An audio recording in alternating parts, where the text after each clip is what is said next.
government, and civil society. The summit being organized by the Kerala Development and Innovation Strategic Council, KDISC, at Hotel Grand Hyatt, Bolgatti, Kochi, will provide a vibrant platform for thought leaders, policymakers, industry captains, skills, innovation, employment,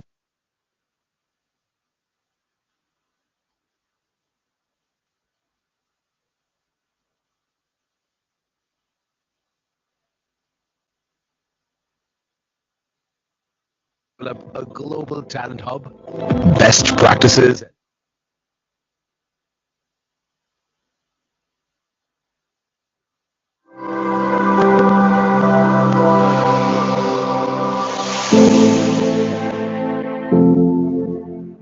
Kerala, famous as God's own country for its lush land.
connect ideas, dreams, a creative platform to talent really wines. So today, we are not celebrating a seminar, we are shaping on the future where Kerala shines on the global stage at Primars.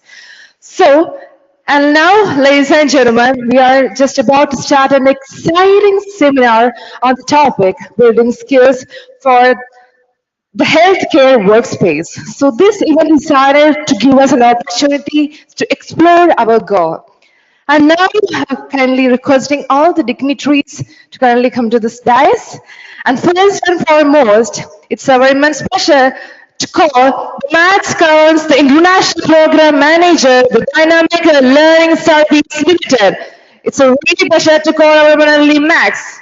Let's give him a warm applause.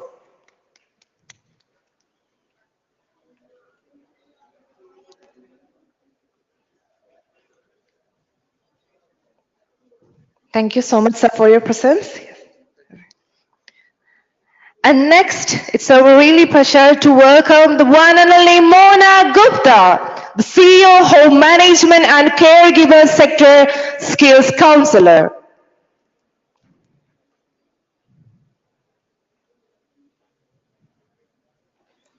With all love and respect, let's welcome Mona Gupta.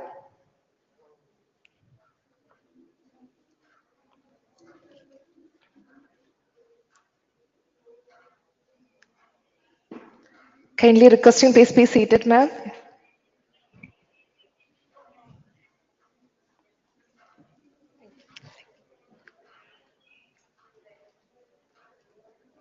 And next, ladies and gentlemen, with all our respect, I would like to welcome Dr. Pradeep M. Panikar, the General Manager, HR VPS, Luxcore. We would like to welcome Dr. Pradeep M. Panikar. Warm applause. Thank you.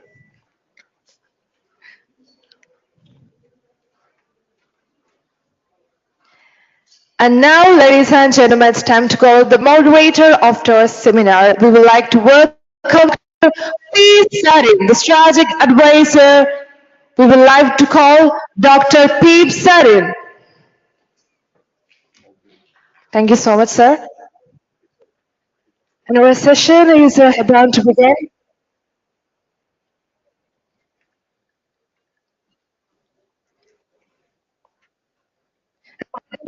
To hand over to the moderator, Dr. P. Sarin. Please be continue, sir. Thank you.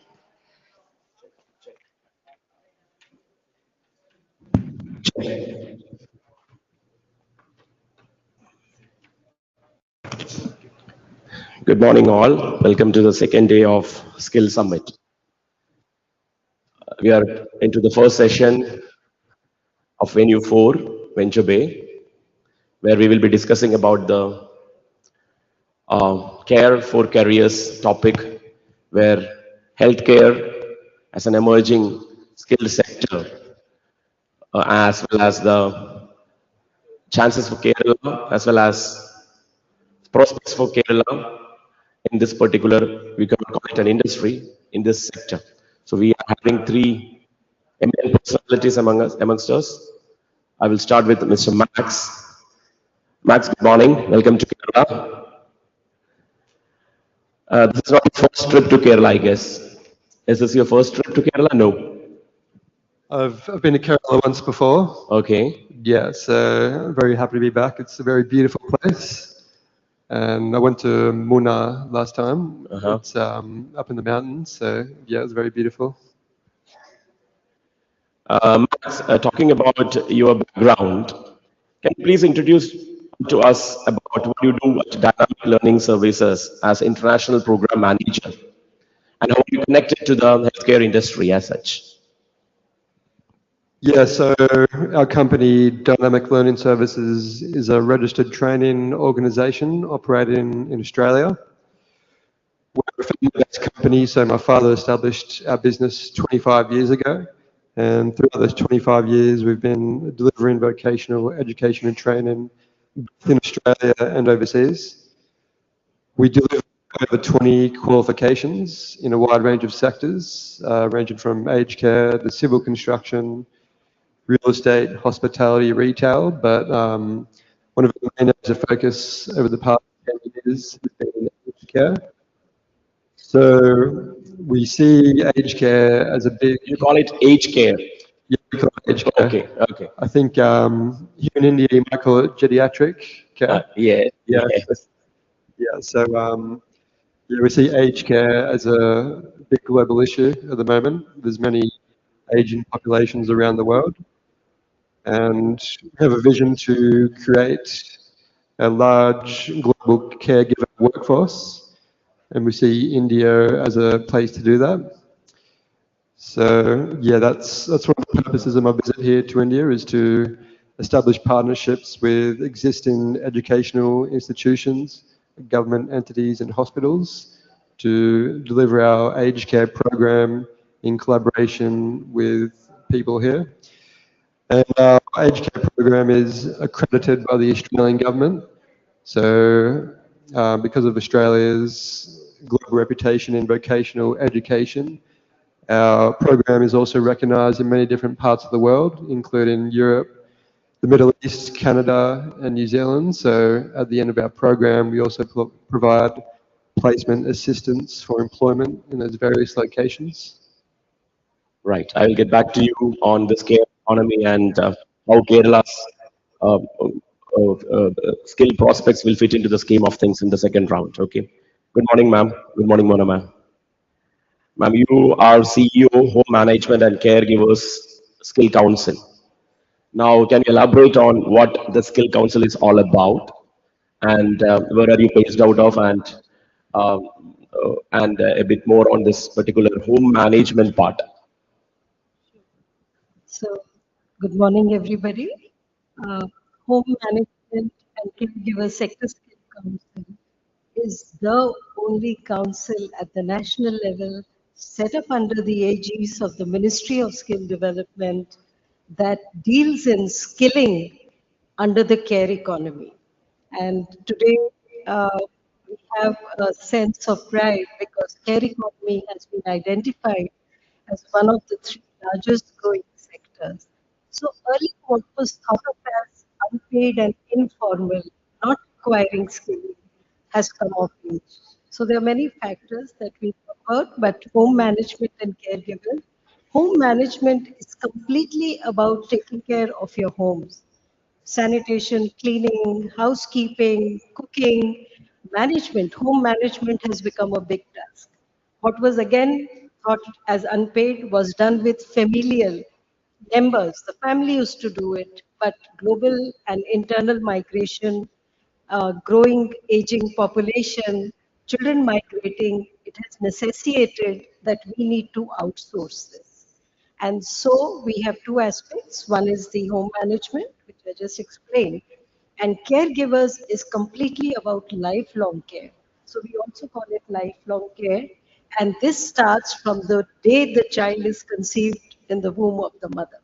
So it's prenatal, postnatal care, and it goes on to end of life care. And we also distinguish it a little bit from healthcare.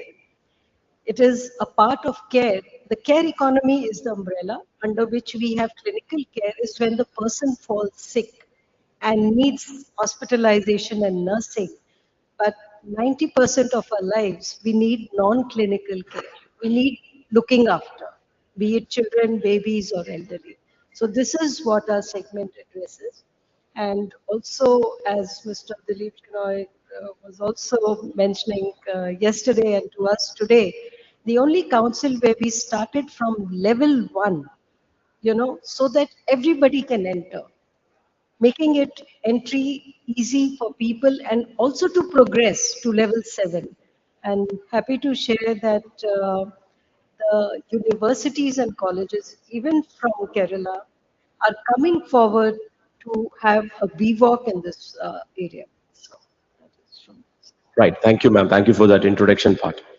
Moving on to our third participant here, Mr. Pradeep Panikar, who happens to be the General Manager HR of VPS Lakeshore. Good morning, Pradeep. VPS Lakeshore is not just a Kerala brand, no, it's a global brand, I guess. You have presence in GCC, maybe in Africa as well, I guess. Now, you are the General Manager representing the HR division.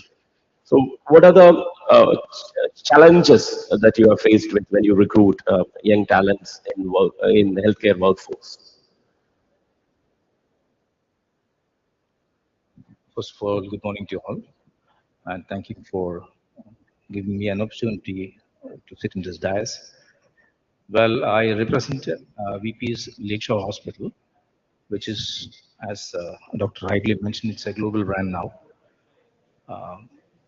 owned by Dr. Shamshir Waile, and he is having his own brand in Burjil, that is Burjil Holdings in Abu Dhabi, having 3 or 4 hospitals.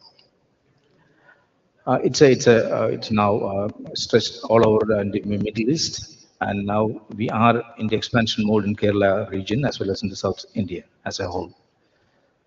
See, basically, when I speak to the candidates, those who are coming for the interviews with a lot of aspiration, doing some crash course or with an intention to grow or to make a career in hospital, I should very openly say that 35% of them are clueless. They just need a job.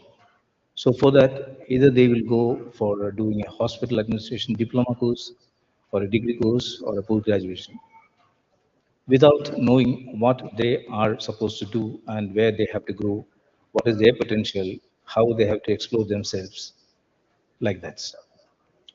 I'm not talking about the clinical as well as the paramedics. I'm talking about the operation side, people who are into the patient care services, patient care duties, because they are the backbone to ensure that the patient goes in a comfortable way and they have to come back. God forbid nothing happens to them, but still, if they are coming back with a smile. So these comeback policy have to be ensured by this patient care people, that is the operation team. My concern, what I faces or the human resources team faces is these people doesn't have any clue, the correct clue where to set their step properly. So my advice to the youngsters is, see, if you have a potential to grow in a hospital, especially into the operation side, please set your mind very clearly that you are into patient care services where you need patients. You don't have to be an egocentric person. You don't have to show that you are something beyond them, because many of the people have this tendency that they don't have to listen to others. Patience is the baseline in hospital. So I request everyone, those who are choosing a career with the hospital, they have to be patient. Patient with the patients. Patient with the patient, exactly. So if that quality is there, then definitely they will shine in that field. Then comes the language.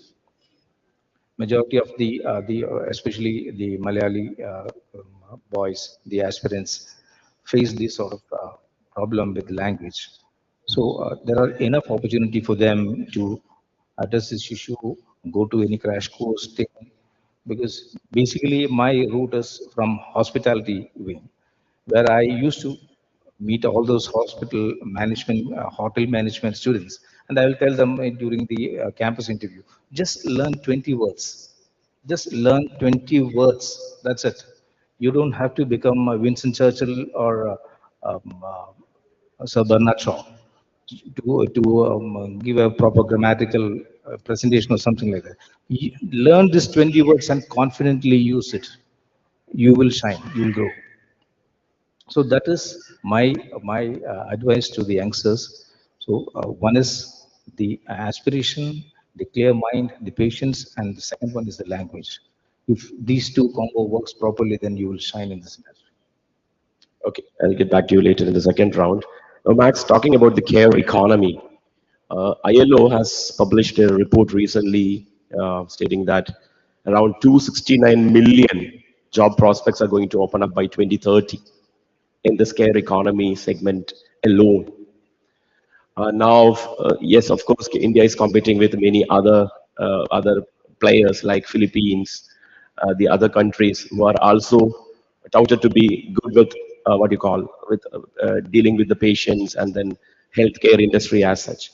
Now, if you had any exposure with Kerala, can you please compare the unique strengths of Kerala trained healthcare workers vis-a-vis the other nationalities? Or if you had an exposure with Kerala trained workforce in healthcare as well as your aged care industry, what do you see the strength in us, and where do you find that we need to improve upon compared to the global expectations and the global standards? Yeah, I think I read a statistic recently that a third of the global workforce comes from India. So hopefully someone can fact check me on that, but that's quite incredible from our perspective. Yeah, I think Kerala specifically has some unique strengths in the healthcare workforce. I think I read the Kerala has the highest literacy rates of India, so that's a really big benefit, especially compared to other countries in Asia, as you mentioned. The Philippines can have some problems with English, Vietnam also. But yeah, I'm quite new to India when it comes to developing aged care programs. We have tie-ups with a few different institutions, and we will commence aged care programs later in the year. But yeah, I think because India perhaps produces a third of the global nurse workforce, I can see a vision where India can also be in that same field when it comes to producing caregivers for the world. Also, I think there's a big opportunity for the domestic caregiver opportunity in India as well, because yeah, I think the culture in India is for the parents, sorry, for the children to look after the parents as they age. So I think with the right education, the burden of the family can be put towards caregivers in the home. So yeah, I think that's a big opportunity for India. Right. Max was talking about the age care, but you try to kind of pitch in with a different perspective, right from the day of conception. The caregiving part starts in India, right? Now, yes, we have the child care, or we call it what do you call the crash facilities, etc., etc. We have separate caregiving sectors for differently abled and other allied kids as well as adult, and then we have of course this elderly care. Now this is an informal segment, as you suggested. It was an informal segment before. Now we are trying to, and you rightly mentioned the word unpaid. It's not even underpaid; it was unpaid. And Max rightly put it that it is our culture that the children will be expected to take care of their parents, and when that expectation is not met, we have an emerging industry there where we can have qualified and trained caregivers substituting that role. Now, speaking about this, right from even before the birth till the end of the life cycle, um, where all can we, as skill council representative, also have a structured approach and what you call certified programs for these kind of caregiving curriculum, and well as caregiving academia and all. We need to start from scratch, right? So how can we have we tried something concrete to put up as a particular framework for this caregiving industry? So, how this framework works is that we tie up with a lot of industry partner and educational institutions. We try and understand both the demand and supply side. And we bridge that gap by developing customized program. So there is a customized program prenatal to postnatal, which is 0 to 6 months. There is a program 6 months to 3 years. There is a child giving program 3 to 6 years. There is a program for a play school facilitator, which is of course very popular in Kerala. And we are also certifying, training and certifying many, many students for this. Then comes even geriatric care is in different batches, octogenarian, nanogenarian, septuagenarian, so even there, the longevity care is different. So we build in these aspects. And as Pradeep ji was mentioning, the soft skills, very important, the soft skills to happen. So we develop these programs. These are verified by subject matter experts. There is also a stakeholder consultation which is held with the national vocational body before they certify it. All the changes are incorporated. The level is designed where experience is required. We also build in OJT, on-job training. So they go for on-job training even to hospitals because hospitals also have a segment of home care and institutional care. And after once they are ratified, they are put on the national portal. We speak to the state governments, we talk to the central governments, the Department of WCD, MOSJE, because here I would like to add that care economy or care work has two distinct aspects even for India. One is the affordable aspect where people can afford premium care and which is okay. But what about the maximum of India, which is in rural and remote districts where we need affordable, accessible care? So there, the government departments, we speak to the departments to have the programs. For instance, Kerala Kudumbushri is one such program where we would really like to engage together to scale it up, you know, because that has the maximum potential. And having said this, we are also developing opportunities for international mobility because if there is no career progression, there is no aspiration. So, from the side of the council, besides advocacy and policy that we do to engage people and the end users to make it the most respectable, decent job, we also engage with international diaspora to bring in international mobility. And currently, we are working with Germany and Japan for this. So we are also identifying centers in Kerala. Travancore probably we will be going and identifying some more centers there, which are then set up according to the lab requirements of these qualifications. So it's a streamlined process that we do, so that the industry also feels that they are getting somebody who's future ready and skill ready. One more add-on question to that, ma'am. See, for the caregivers, we cannot specify a prerequisite qualification like a technical education background. What is required is maybe compassion and empathy. These are the two, what you call, foremost things that you are looking at a candidate who can be a potential caregiver.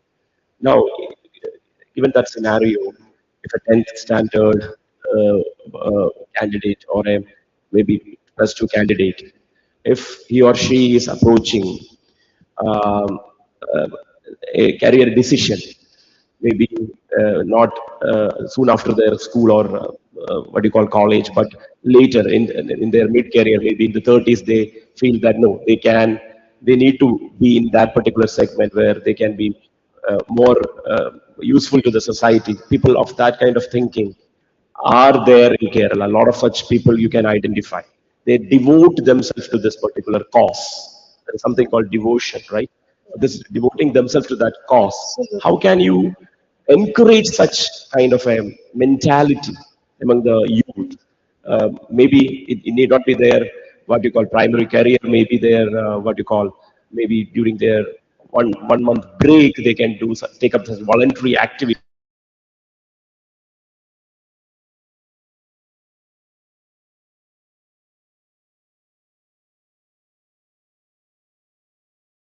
Very good part of these levels. And as I mentioned, we started only councils that started from level one. Level one is actually school dropouts. School dropouts. School dropouts, Oh, actually, school dropouts, people who've not got a chance to access education in any way. Of course, they start as you could say apprentice caregivers, they won't be given a major responsibility initially, Okay. but they can practice. They can add on to a skill, they can move on to level two. For instance, they start with something like caregiver intern, then they become a caregiver in a home, a care home. They become a care entrepreneur. So there is a progression to it. And also, very good part of this leveling and skilling system that we have currently is that they can exit and enter. So what you mentioned is many a times they have to drop out even of their skill careers. They can always enter again and upskill, and the credits are added in the ABC, the Academic Bank of Credits. So that is the kind of progression that we build for them, and this is where we seek the government support and the departments because they bring in the diaspora or the catchment areas from the districts, and so that is how we do it. Right. Thanks for Provide that. them a progression career path. We have occupational maps which define the career progression that they can have. They can even do a BWalk Okay. later on.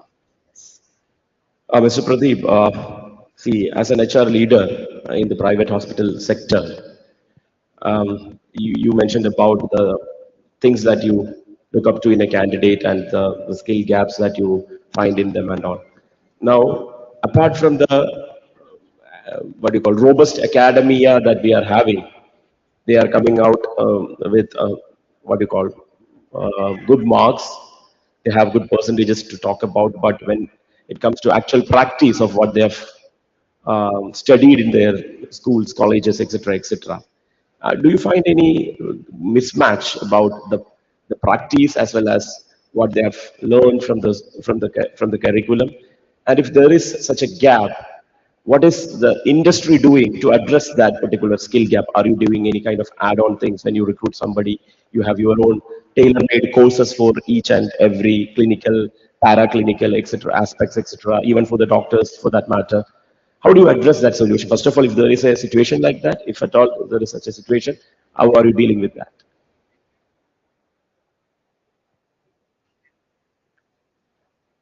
Well, about addressing the tailor-made program or to add on their skill sets. Uh, for as I mentioned, the other category, non-clinical category, we have our own training department where we have tailor-made programs throughout the year because training is a continuous education for them.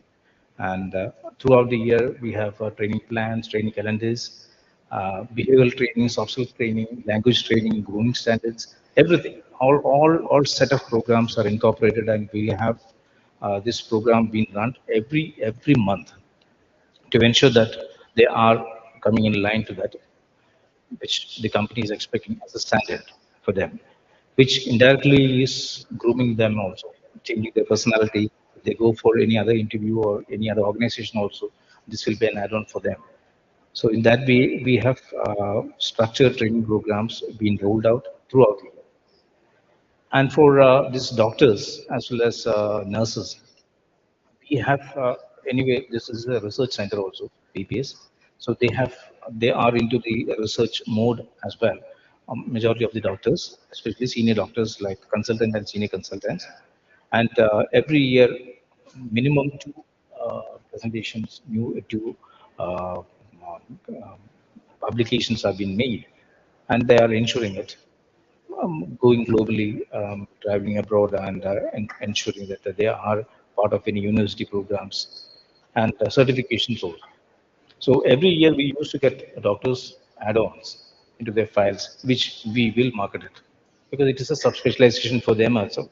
So uh, training part for doctors is being done carried out by themselves itself. We don't have to interfere more into it. But for nurses as well as paramedics, we are sending them out for any advanced programs. That is as part of the training calendar. Okay. Right, Max. See, we are in a what do you call? This is the era of globalization. So we need more international partnerships to get in such qualified and skilled labor when you talk about the aged care economy. Now, what all things are there? The international partnerships kind of things are there where Kerala can really tap into so that we get into agreements with the governments or semi-governmental bodies, such consortiums, such group of maybe companies where we can kind of make our youngsters tuned to the international requirements of this caregiving economy. Are there any such international partnerships? Not, I'm not talking about the academic level partnerships, but talking about the government to government level, etc., etc. Yeah, I think there's there's some government to government schemes available. There's a scheme I know of with the Kerala government and the Northern Territory government of Australia, where the aged care program is completed here in Kerala, and then there's a tie-up with an aged care facility in Northern Territory. You mean an exchange program kind of a thing, where later in the stage of their what do you call the curriculum, they were given an exposure in the Northern Territory? Yeah, that's right. But that's only a pilot program at the moment. I believe only involving 30 individuals. Okay. But that's something that can be scaled across in the future. Yeah, that's the only government-to-government initiative I know of. But in 2023, the Australian government brought in an initiative called the Aged Care Industry Labour Agreement. Okay. And that was designed to address the shortage of aged care workers in Australia as well. So the process of that is for employers in Australia to sponsor overseas workers, and then once they do that, it streamlines the visa process to about 2 or 3 months. And then after 2 years of working in Australia full time, these workers can obtain permanent residency. So that's another initiative we've been trying to tap into by working with employers across Australia. You mean to say that the industry there will fund the course back in Kerala, and such candidates can easily get placed there and go for a PR? Even that kind of a thing is already put into the framework, governmental framework. That's what you mean to say, right? Yeah, that's right. But the students will still need to pay for the course. However, the government pays for the visa process. Okay. Okay. Yeah. Mona ma'am, see, Kerala, yeah, of course, you know that we are having a global brand in the nursing care. We are the best nursing providers. We are having that kind of a label. Coming to the caregiving sector, it's not about just nursing, but beyond that. Now, how can Kerala rebrand as a global destination for this caregiving aspect? Do you see huge potential in Kerala, or what is your what you call comparative level as understanding about different states with respect to this particular caregiving practices? So we have visited most of the states which are a potential, uh, you could say, anchor to providing caregivers, not only nationally but globally. And yes, Kerala stands out to be one of the front runners there because the national policy, one of the first states to have a national policy on aged care, the recognition by the government in Kerala to recognize longevity care, aged care, lifelong care, it already has set the ball rolling. And with that, there is a lot of understanding and recognition how important this segment is. You know, here it is also what we notice that in Kerala, there is a respect accorded to this sector. The high literacy levels, the already migrating and the NRI diaspora of Kerala has made migration a better possibility. You know, there is no resistance to migration that we see in many states. Number three, uh, there is a natural inborn aptitude and attitude towards compassion, care, and service. I mean, this is from our personal interactions on the ground and the way we see private industry and partners coming forward in this segment. So, having said this, Kerala has all the ingredients ready. I think we just need to scale it up that in fact Kerala itself has a high dependency ratio. The aging population is above the national average. It's almost double, and even the number of elderlies are going to double. So the fact that even global chains are looking at anchoring for caregivers in India, Kerala has a very good opportunity. And we have also had some case studies where students are going to Germany. We've also had cases where they returned. They returned very fast. So we tried to do an analysis and find out what happened exactly is basically because the cultural integration did not happen. So the pre-departure trainings are now being amplified. We are also introducing, entry gate assessment. An entry gate assessment along with the parents to see whether the student or the person is ready to migrate. So that is going to help this a lot. And I think maybe a year down the line, by this time, I should be able to also give some data from the ground because we are actually working. Now, to add on to your explanation, ma'am, Kerala, we are having a palliative care grid. It's the first of its kind in the world itself, I Palliative. guess. We call it Yes. Kerala Care. It's a government Yes. of Kerala initiative. So it's actually a caregiving grid that we are trying to develop.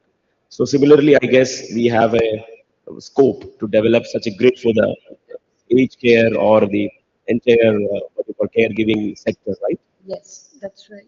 And as I said, these programs These are and all community driven. That's one another aspect of Kerala. that's very important because we cannot forget the caregiving need of the country itself.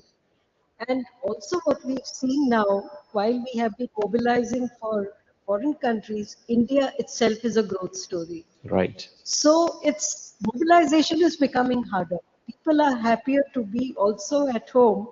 Sorry. So it's not that they don't want to migrate to Australia or Germany. There is a huge segment who would love to do that. But what I'm seeing is that this is a very interesting development. And I think with the community needs, especially in the rural segment, now a lot of SHE groups are being trained. Self-help groups are being trained in this segment. So what were earlier known as Anganwadi workers and caregivers are now also being upskilled to become professional caregivers. I mean, they can always move out. So the concern of the Ministry of Women and Child was that if we train the Anganwadi workers, they will become care entrepreneurs. So we said, why not? You know, I mean, they always have a very good chance of moving. They can even migrate overseas. So I think the groundwork in Kerala particularly is ready. I would say that. Thank you, ma'am. Pradeep, you were talking about your own experience of 35 percentage of the people who are not up to the expectations when you recruit, right? Now, what we want to, through this Vijnana Keralam initiative, as well as our own making the youth job ready campaign, we call it a job ready campaign. So such candidates, when they are in their colleges, clinical, paramedical, as well as nursing, etc., when they are in their colleges, how can the industry help these colleges, be in the government sector or the private sector, to have a collaboration, then make them ready for the job. Okay, by the time they pass out their colleges, I'm not talking about the on-the-job training, because most of them are in their colleges for more than 4 years. You talk about any such courses in medical field, it's more than 3 to 4 years, right? So at least 3 years they are there. During those 3 years, how can the industry, the private players, get into a consortia kind of a thing and then dictate, not dictate, but put across the demands that you are looking, and then make them job ready as soon as they are out of their colleges. Is there any such initiative, or you are keen to come up with such a thing, or what is the particular mood in the industry as such? To explain that question,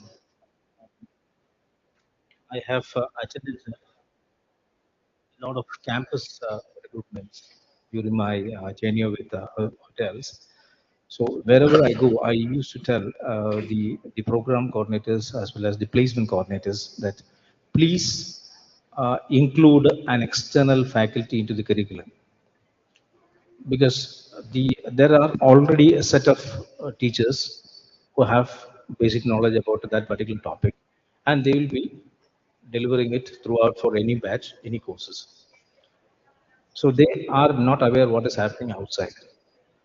So I used to tell the dean as well as the principal or the placement coordinator, please include an external faculty for at least a week, once in a week, so that the students will get a broad exposure what is happening outside, what are the changes happening outside, what is the demand outside, rather than studying the standard topics within the college campus. One. Uh, I think the Kutikanam Marine Institute, they have already included an external faculty into the program. So likewise, if government sponsor program or government institution also can incorporate any industry experts into the curriculum on a regular basis, it will change the mindset of the students. Right. I'm talking about that particular aspect because it cannot be a supply side change. It has to be demand driven. You should demand this kind of things. Then only the government can react. Government, you cannot expect the government to be proactive, though Kerala is proactive in many segments. So such kind of demand should come from the industry so that we can give it a push. Right, rightly said. So that exactly this is the requirement from us. As my co-speakers were mentioning about those people who are moving outside India. See, the nursing sector is the major area where the international demand is always there. 2 months back, when I attended a seminar in Le Méridien, see, there was nurses, international presence were there.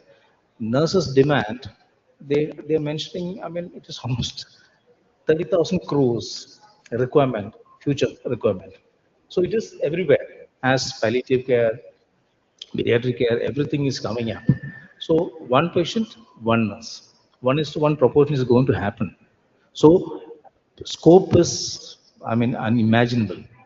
The nursing care as well as physio area is the maximum demand area. Physiotherapy, because every palliative care require a physiotherapist as well. So it is a combo. Uh, just imagine Cochin City right now. Today we have got Cochin, within Cochin City itself, 25 palliative cares are working with doctors, paramedics, full team. They address any requirement. If you call from Prestige apartment, yeah, they will be there within 5 minutes time. So they have got package. So it is a big industry. Scope is tremendous. The only thing is that you have to equip the right people with the right kind of attitude as well as skill sets. Thank you. Now we are open for questions. We can shoot questions to the speakers. You can ask them about your doubts or your observations on what they discussed here. So please, questions, please. Mic there.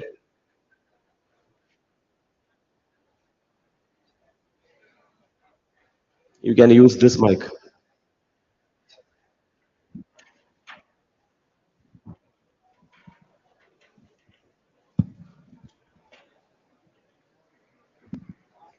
Good morning. I'm Mini. I'm an HR professional with almost 3 decades of industry experience. Not healthcare per se, but I think the discussion was very interesting because this is a business and a sector which has been there in Kerala and now booming in India. But Dr. Sareen pointed out one aspect about the compassion. That aspect I don't think we have touched. Ms. Mona did talk about one, it was a comment, like not detrimental, but you did say that you start with most of the entries and most of them are school dropouts. So yesterday also during some discussion, there was a comment that generally in India, teachers are the ones who do not build career, like those who don't become engineers or space scientists, medicals, they become teachers or UPSCs. That attitude we must address. Don't you think that we should do the as the education industry or maybe the government that also addresses the demand part? We should build the career so that there should be an assessment of some kind of a behavioral aspect because not every child envisions to have a big bungalow, a BMW, and a condo. There are people who would like to who are naturally caring or have an interest. So what I understand is like if it starts with a school dropouts and that kind of so they will be frustrated and they might quit. So why not we address a student population at the early age, do a sort of psychometry or some assessment whether they want to build a career. So then those are the people we should build on, and we should have catch them young. So you take people who are with care things. If we address that kind of a thing, if there is something like that from government or from education, so then that compassion thing will be inbuilt, and then the industry will be something with long term, not dropouts. Right. I got your question, but a slight clarification from my end before I go to Mona ma'am. See, what she mentioned was that even the school No, dropouts, no, that's what I said. That is not right? detrimental. I Yes. just took from that Right, point. ma'am, please. But that's a ground reality. We don't see people on their own opting for that course, Yes. which is very less. It is there, but it's very less. We should do something to address that. Thank you. Okay. So, as I also mentioned, that this sector needs to be seen and accorded the decency and respect which we accord to every other sector. And I keep saying it whenever I'm, getting a chance to talk on this. Why don't we respect our caregivers the same way we respect teachers, doctors, nurses? And the day we start doing that, and mind you, this is happening in many countries over the world. This is not that it's not happening. It's just that we are on the way, but we need to be there faster. And yes, compassion very important. Also, I would just like to give you an example. In India, we have come from times where a girl was a mother by the age of 16, 17, right? So compassion was very naturally in them. And you know what we've noticed? That when we have a diaspora of learners who are coming from absolutely no education, their intent to learn, care, and adopt is equally good. Because as you rightly said, they are not looking at a home or a prosperity at that point in time. They're just looking for a bridge to work. They're looking for an opportunity to work. And that is why we have built this progression also. Today, if they're sitting in India and drawing a certain salary, when they go overseas, they earn 6 times that salary. Within a year, they're able to build a home and educate their children in Kerala or in India, any state of India. So, compassion, no doubt. But if I understand your question correctly, the school children are adopting our programs. The colleges and universities, so the awakening is there. The awakening is there that it is no longer being looked down. Of course, it's a long road. I'm not saying I'm not being overly optimistic here, but it is a long road. And we need to accord it that. And this will come with skilling. Because even in our skilling programs, we continuously teach the students how to care for themselves, their self-respect, their dignity, their safety. We're talking about that. So that they're already aware when they go out and they start. Thank you, ma'am. We can have one last question, I guess. One last question, if at all there are any. Hello, good morning. Yes. Thank you very much for this lovely discussion. Thoroughly enjoyed your learning about your thoughts and insights. I'm Shreya Singh. I represent Australian institutions here in India. I'm keen to hear your thoughts on not just to Max, but even to the gentleman and the lady.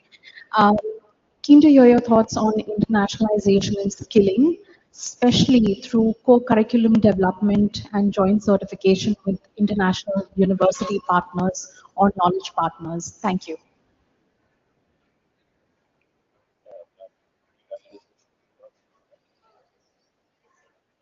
like to know whether there's any curriculum for overseas mobility. Yeah, in the sense like, are you open to the idea of a co-curriculum development, certification development in terms of healthcare skilling with international education partners? Thank you. Okay, so yes, absolutely. And for instance, what we are doing for Germany, uh, it is a co-curriculum because the German partners are not only teaching the German language and the culture, but they are also looking into our curriculum. So we top it up, and also what is happening, I'm not sure about the Australian model, but in Germany when they go, they do a apprenticeship. So when they do an apprenticeship, wherever is the learning gap, they are also paid during that apprenticeship. They are actually building on that learning.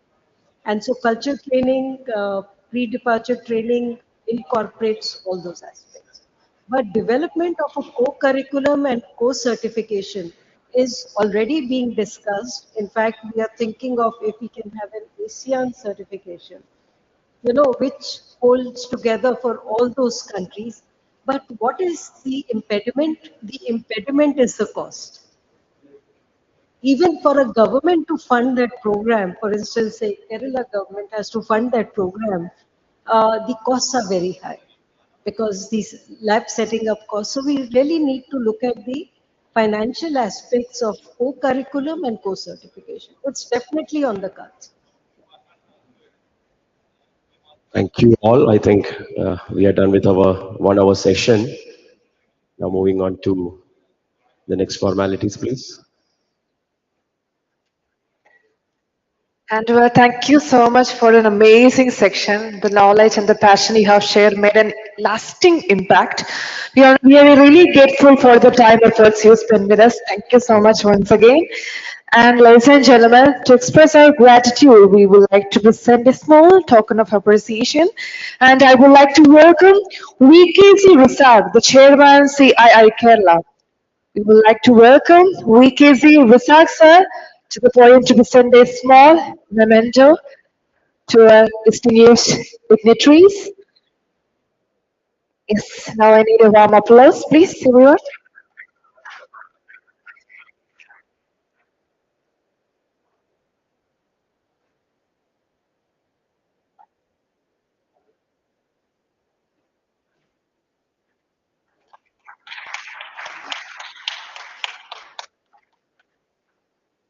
Once again, thank you so much, everyone, for your valuable insights.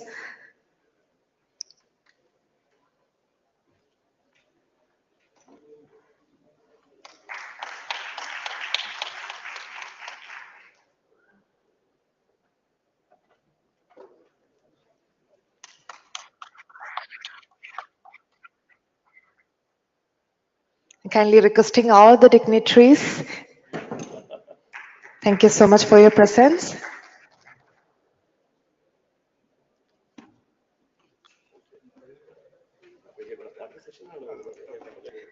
Yeah, kindly requesting all the dignitaries, please be seated on downstairs. Thank you.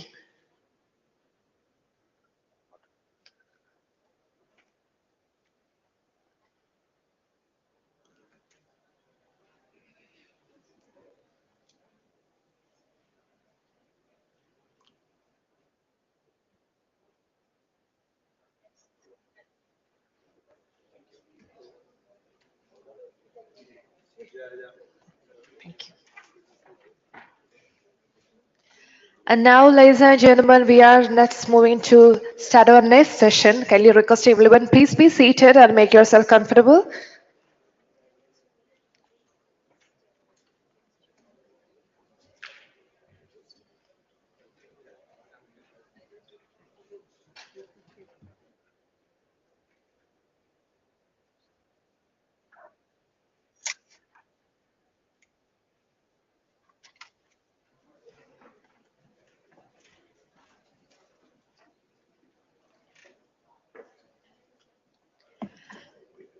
And now, ladies and gentlemen, we are diving into our next session, upskill to down upsell, building retail talent for tomorrow.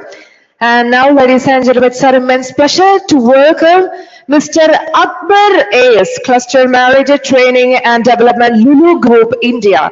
Kindly requesting Mr. Akbar AS to come to the dais to start our next section.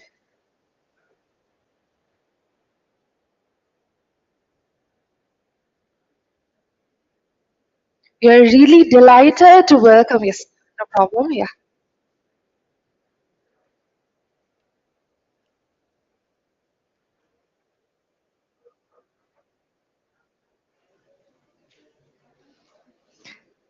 Yeah, and we have Mr. Akbar AS. I need a warm applause from everyone, please.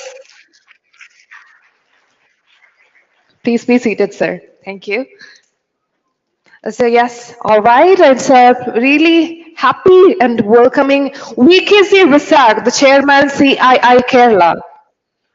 With all respect, we are really delighted to welcome VKC Visak, the chairman CII Kerala.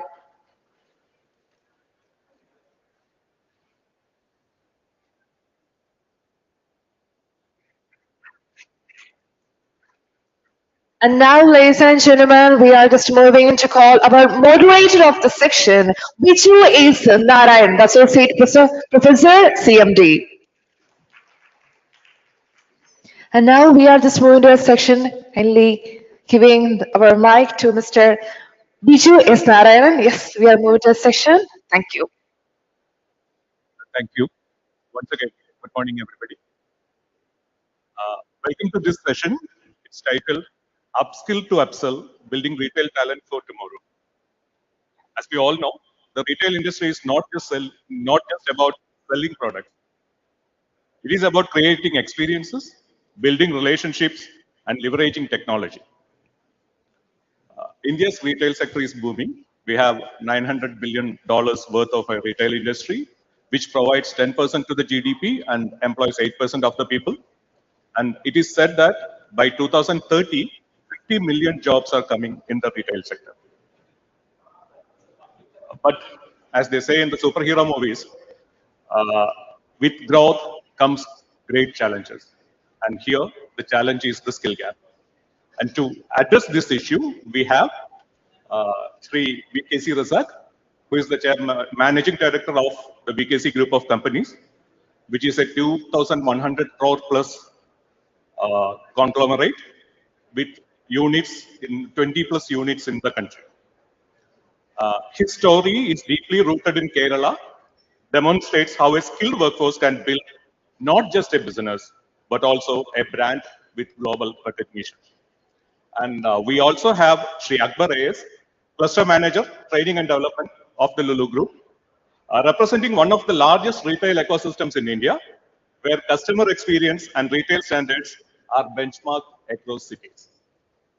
Together, we will try to explore how upskilling leads to enhanced upskilling, how technology is reshaping training needs, and how Kerala can position itself as a retail talent powerhouse. So, Rasad sir, I would like to start with you. Uh, as the chairman of the BKC brand, chairman and managing director of the BKC brand, what are the top three non-negotiable skills you expect from your workforce, especially in the front line and the logistics part?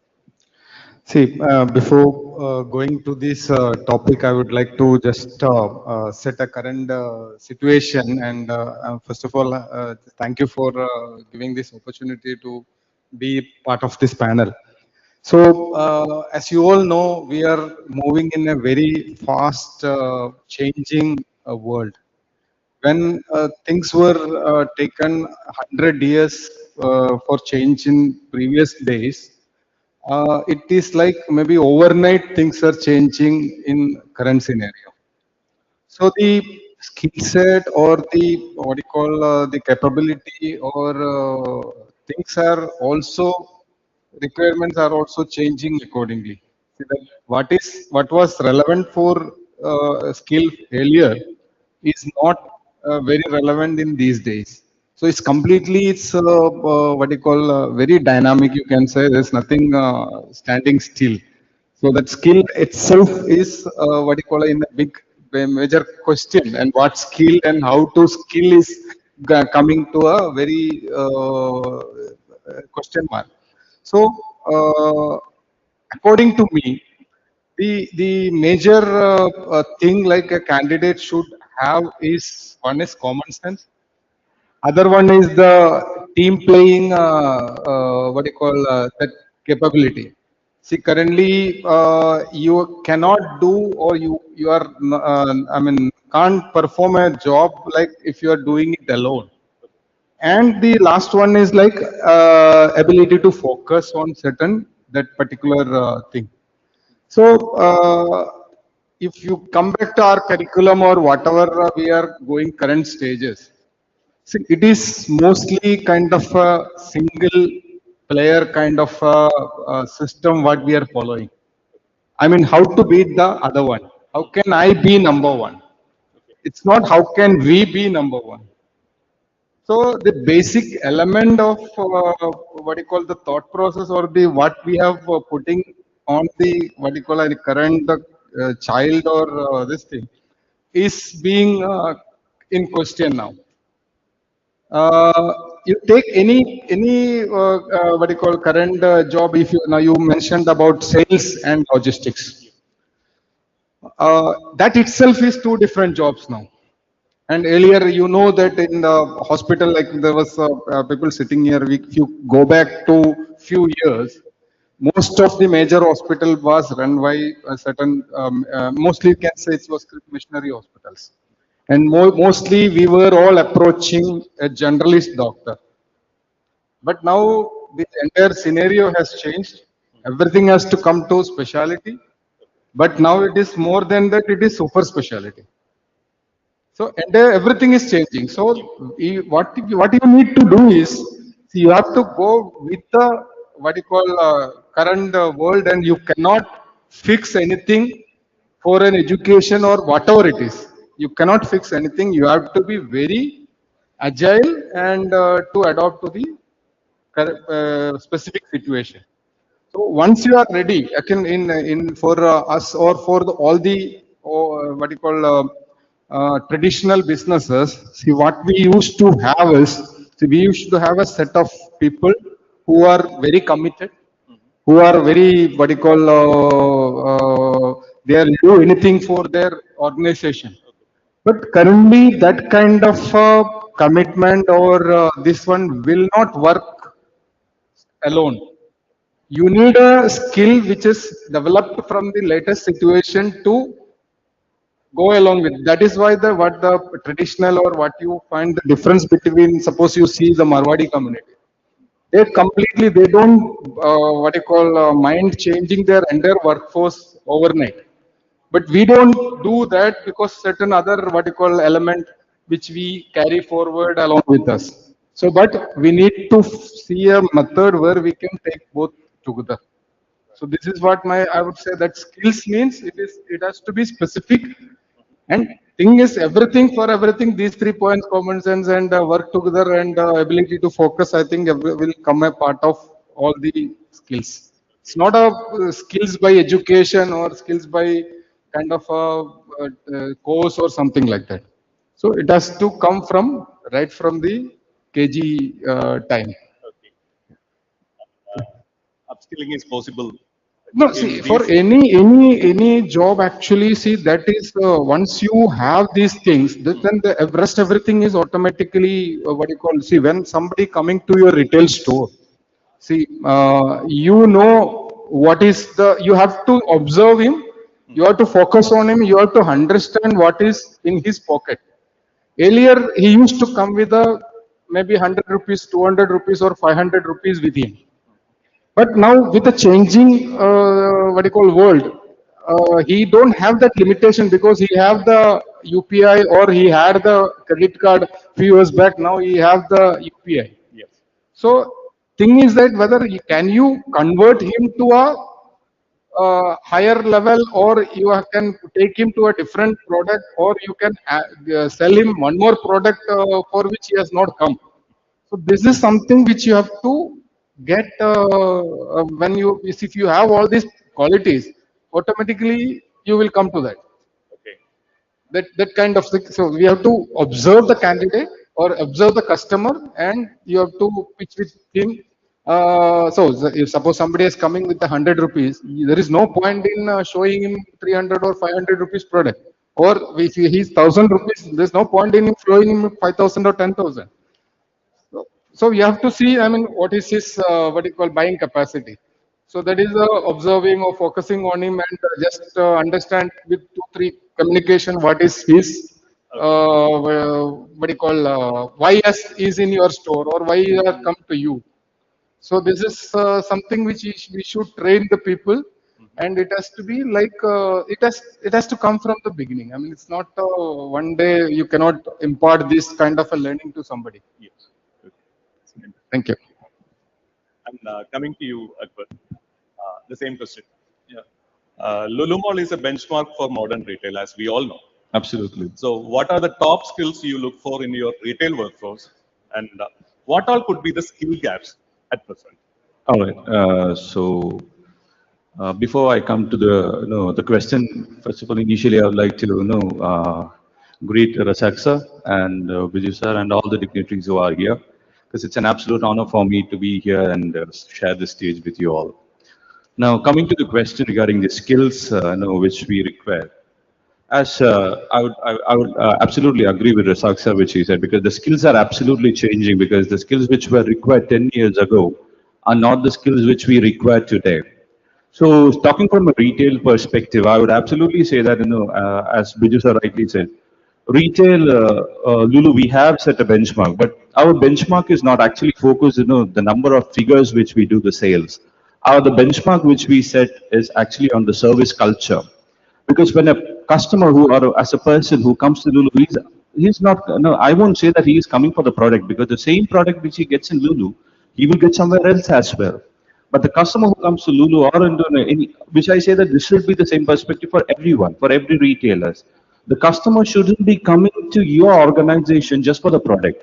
He should come to that organization for an experience. When he leaves that organization, when he leaves that outlet, or when he leaves Lulu, or let it be XYZ, whichever outlet it is, he should feel that, all right, I have got an experience over here. And this experience is the one factor which should be driving the customer back to your outlet again. And if we as a retailers, if we are not able to give that sort of an experience to the customer, we cannot experience that one particular client to come to your organization again, and we cannot blame anyone for not having a business. So this is what our expectation of skill is from a Lulu perspective, or which should be from a retail perspective. So we require talents, we require skills in our organization who can drive our customer, who can drive our customer to come again, and who can give our customer an experience which they are looking forward for.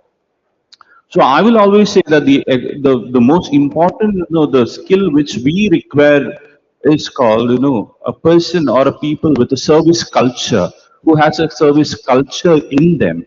So I won't say that, it will, everyone has that sort of, a skill, but we can from the grassroots level, I won't say that it can be changed in all of a sudden, the culture. We can, teach a person to speak. We can teach a person to speak English in a crash course. That can be done. We can teach a person regarding some skill sort of a stuff. But the most important thing, the service culture, it's a part of an upbringing.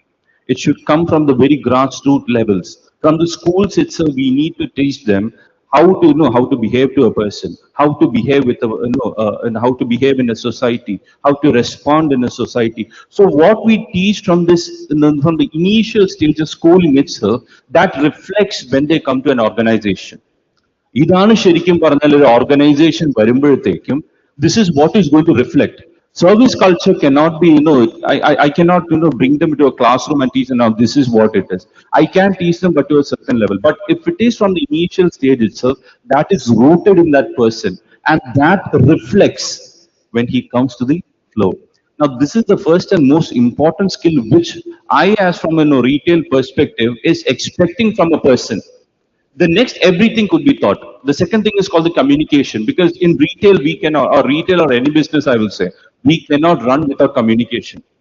And it's very easy to bring one customer to an outlet, But until and unless the person who is standing in front of them, if he doesn't communicate, you will not be able to achieve anything. The business is gone. I can bring 100 people into an outlet, but if the one salesperson, if he cannot communicate rightly with the customer, that business is gone. The customer, he will go outside and he will be thinking, I have a number of opportunity. Why do I need to come back to this place where a person doesn't communicate with me, where a person doesn't speak with me, where a person doesn't respond to me? So as I said in the very beginning, it all goes to the service culture. Customer is not coming and paying you for the product. No, absolutely not. That mindset has changed. That era has gone. Where a customer will come to your outlet and pay for your product and you will take whatever you want and you will that is not going to happen. So we have to bring up a skill talent, or we have to build up a generation who is going to. When I say this, it's not only for one industry. It's common. It's common. All our businesses, let it be retail, let it be hospitality, let it be tourism, whatever it is, it's all service driven. So our skill should be mainly focused on the service, the service culture.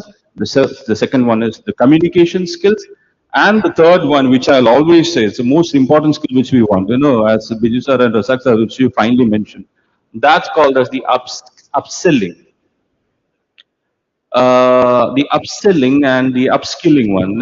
It's a pretty big topic with which I can go on and on for a lot of time. All right, so all right, so in 5 minutes. no, Most of our salesmen are for especially when I teach our staff, when I speak to my training managers on my team, I used to always say that when a customer comes to a salesman, I will always say that it's every customer is a potential customer who has a capacity to buy more than one product. But it totally depends on the person who is standing in front of the customer or the client, how he is going to make use of that client. All right. So, for example, now if you go to any outlet, I can tell that every one of you have that same experience. You go to buy a product. The once you purchase the product, the first question that comes from the salesman or the person who's standing in front of you, "Vera enda vendada? Do you want anything else?" Immediate response is no. I don't want it, because you came for that one particular product and you got that product and you're happy with that product. But as a salesman, what I tell them is, or what we teach them is, no, that is not your objective. If you are there to ask, what do you want? Anybody can do that. Anyone can do that. What do you want? Anyone can ask that question. But you are not there to ask, no, what do you want? You are there to put a plant. You are there to see the plant. A plant, a seed called as thought. All right. Sir, anyway, you bought this product. If you buy this product, if you buy this product, this is going to benefit you. All right. So this is called as, planting a seed in the mind of a customer. So initially, I'll always tell to my team, don't expect that person to buy that immediately. But that seed which you have planted in the mind of the customer, sometimes after reaching home, he will think, yeah, definitely, I should have bought that product. It would have added an advantage for me. So this one seed of thought which he planted in the mind of the customer, this will drive the customer to come to you again. Now, this is what this is what I said. This requires a skill where you utilize that customer, where you understand that person, you understand that the mind of a customer, you plant a seed in that, plant a thought process in that mind of a customer, and that that seed or that thought process will bring this customer again. So now this is what I call as the upselling or the upskilling skill, which we in a retail organization, we are trying to train our staff, we are trying to teach our staff. And I'm not going to say that we have reached to that level, but this is where we are striving to reach. And this is the target which we have kept, and this is the level of skill which we are trying to teach and train our staff to. Thank you. Thank you. And coming back to you. As I said earlier, VKC Footwear had grown from a small unit to 2,100 crore plus on business right now. And you have moved on, like you rightly said, from traditional outlets to conscious, digitally connected customers these days. So from your standpoint, how critical is skilled manpower in staying competitive? See, I've already mentioned that staying competitive is the only way to be or sustain, to sustain. There is no other option. See, when we started the business, I will just go to that story. We started the business 1986 by solving three major customer problems. So I think how many of you have used Hawaii Chappal in those days, maybe 30 years, 35 years back? So you must have experienced three major problems. See, when you buy a product, you use maybe 1 or 2 months, then there appears a small half moon or quarter moon on your backside of your slipper. ഒരു ചെറിയ ചന്ദ്രക്കല start ആവും. അത് കഴിഞ്ഞ് ഒരു ആ ചന്ദ്രക്കല വലുതായി വലുതായി അതൊരു ഫുൾ മൂൺ ആവും. കുറച്ച് കഴിഞ്ഞാൽ നേരെ ബോഡി കാണാൻ തുടങ്ങും. അപ്പൊ ഇതായിരുന്നു അന്നത്തെ ഒരു ചെരുപ്പിന്റെ ഒരു പ്രോബ്ലം. സെക്കൻഡ് പ്രോബ്ലം, നമ്മൾ വളരെ സ്പീഡിൽ നടന്നു പോകുന്ന സമയത്ത് ബാക്കിൽ നിന്ന് ചിലപ്പോൾ ഈ നടക്കുന്ന നടുവിൽ ഒരാൾ ചവിട്ടിയാണ് സ്ട്രാപ്പ് അങ്ങ് ഊരിപ്പോരും. അപ്പൊ പിന്നെ വല്ല മരക്കഷ്ണോ അല്ലെങ്കിൽ സ്പൂണോ പെന്നോ എന്താണോ ആയുധം കിട്ടുന്ന വെച്ചാൽ അത് വെച്ചിട്ട് അതിനെ കൊണ്ട് അത് തിരിച്ച് കുത്തിക്കയറ്റണം. മൂന്നാമത്തെ പ്രോബ്ലം, ആ ചവിട്ട് കുറച്ച് സ്ട്രോങ് കൂടി പോയാൽ ഒന്നുകിൽ ആ ബാക്കിലെ ബട്ടൺ അങ്ങ് പൊട്ടും, അല്ലെങ്കിൽ ഫ്രണ്ടിലെ നെക്ക് അങ്ങ് ബ്രേക്ക് ആവും. ഈ മൂന്ന് പ്രോബ്ലം ആയിരുന്നു അന്ന് ഈ ചെരുപ്പില് കണ്ടത്. അപ്പൊ അന്ന് എന്ന് പറഞ്ഞാൽ അന്ന് വേറെ ഓപ്ഷൻസ് ഉണ്ടായിരുന്നില്ല. സോ ഈ മൂന്ന് പ്രോബ്ലം സോൾവ് ചെയ്തിട്ടാണ് ഞങ്ങൾ മാർക്കറ്റിലേക്ക് വരുന്നത് ബേസിക്കലി. സോ ആ മൂന്ന് പ്രോബ്ലം എങ്ങനെ സോൾവ് ചെയ്തു? ഒന്ന്, ഞങ്ങൾ സിംഗിൾ ലെയർ ആക്കി. സിംഗിൾ ലെയർ ആക്കിയപ്പം ആ മൂന്ന് അപ്പിയർ ചെയ്യുന്നത് ഒഴിവായി. അത് വളരെ കാലം ഉപയോഗിക്കാൻ പറ്റുന്ന സോളായി അത് മാറ്റി. രണ്ടാമത്തത്, സ്ട്രാപ്പിന്റെ കോമ്പണന്റ് അത് റബ്ബർ കണ്ടന്റ് കൂട്ടി അത് ഈ പൊട്ടിപ്പോവാത്ത രൂപത്തിലാക്കി. അതിൽ തന്നെ സോളിൽ സിന്തറ്റിക് ലെതറിന്റെ കണ്ടന്റ് കൂട്ടിയത് കൊണ്ട് അത് ഹാർഡാക്കി. അപ്പം ഹാർഡായാൽ ഈ ഊരി പോരുന്നത് മെല്ലെ പോരുള്ളൂ. അപ്പൊ ഈ മൂന്ന് പ്രോബ്ലം സോൾവ് ചെയ്തിട്ടാണ് നമ്മൾ തുടങ്ങിയത്. അത് കഴിഞ്ഞ് പിന്നെ നമ്മൾ മാർക്കറ്റിലേക്ക് വരുന്ന സമയത്ത് അന്ന് കസ്റ്റമർ ഫേസ് ചെയ്തിരുന്ന ഓരോരോ പ്രോബ്ലംസ് ഉണ്ടായിരുന്നു. ആ സമയത്ത് നമുക്ക് പ്രൊഡക്റ്റുകൾ മിക്കവാറും ഡൽഹി, ബോംബെ, ബാംഗ്ലൂർ ഈ മൂന്ന് സ്ഥലത്തു നിന്നായിരുന്നു. PVC, റീപ്രോസസ് PVC ചെരുപ്പുകളായിരുന്നു മറ്റൊരു മാർക്കറ്റിൽ പ്രധാനമായിട്ടുണ്ടായിരുന്നു. അത് ഇവിടെ ആരുണ്ട്. അപ്പം ഇവര് ഈ പുറത്തുനിന്ന് എടുക്കുന്ന സമയത്ത് ഡീലേഴ്സിന് അത് വലിയ പ്രോബ്ലം. കാരണം ഒന്നിച്ചാ വരാം, ഒന്നിച്ച് പേയ്മെന്റ് കൊടുക്കണം, കട്ട് സൈസ് കിട്ടില്ല. നമ്മളിവിടെ തുടങ്ങി കസ്റ്റമർ അവർക്ക് എന്താണ് ആവശ്യം ആ സൈസിൽ നമ്മൾ ഡെലിവറി കൊടുക്കാൻ തുടങ്ങിയപ്പം ദേ മൂവ്ഡ് ടു കേരള ബ്രാൻഡ്സ്. അത് കഴിഞ്ഞ് നമ്മൾ ഓരോ പ്രോഡക്റ്റും നമ്മൾ ഈ ചേഞ്ചസ് കൊണ്ടുവന്നു. അതായത് first time in Kerala, or first time in south India, first time in, so we got various advantages relevant in those days basically. But now nothing of that sort remains now. See, now the opportunity is big. That time actually I can buy one product. If I am in Calicut, I can buy only a product from Calicut only. Now, if you want a product from Paris, you can buy it from your home. So the digital reach or the internet penetration has made you to such a point that you have to be competitive across the world, not on your what you call your city or your state or your country. See, if you want to survive or you want to be ahead of others, you have to be ahead in the world. So that kind of changes has happened in the entire ecosystem. It's not for me any product in that sort. If you want a product from Germany, you can buy it online right now sitting here. This was not the situation before. So the digital, this thing has made you what you call it to a next level wherein you have to be over and above that. So our first, because we had a major challenge was like we were mostly going through the traditional network basically. So the traditional network, the traditional, there is a shop, so he has certain set of customers, people go and buy from him. So changing them to digital was a very tough task, but we did it, and we now connected almost 150,000 retailers on our application. So these 150,000 people can order goods to a wholesaler, and wholesaler can order the goods to us. So it's complete network we have connected. Only to the consumer we have not connected, but soon we are coming to that also. That's good. So, but currently the thing is like, see, we have to think of new things where you can engage customers and you can attract customers.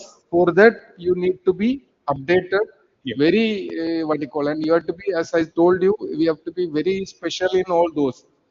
Earlier, you can go to a doctor, an MBBS doctor, and there is a family doctor. Definitely, you go and get the whatever medicine. He will give you medicine for all the what you call illness you have, be it head to toe. There's no nothing this thing. But now, no.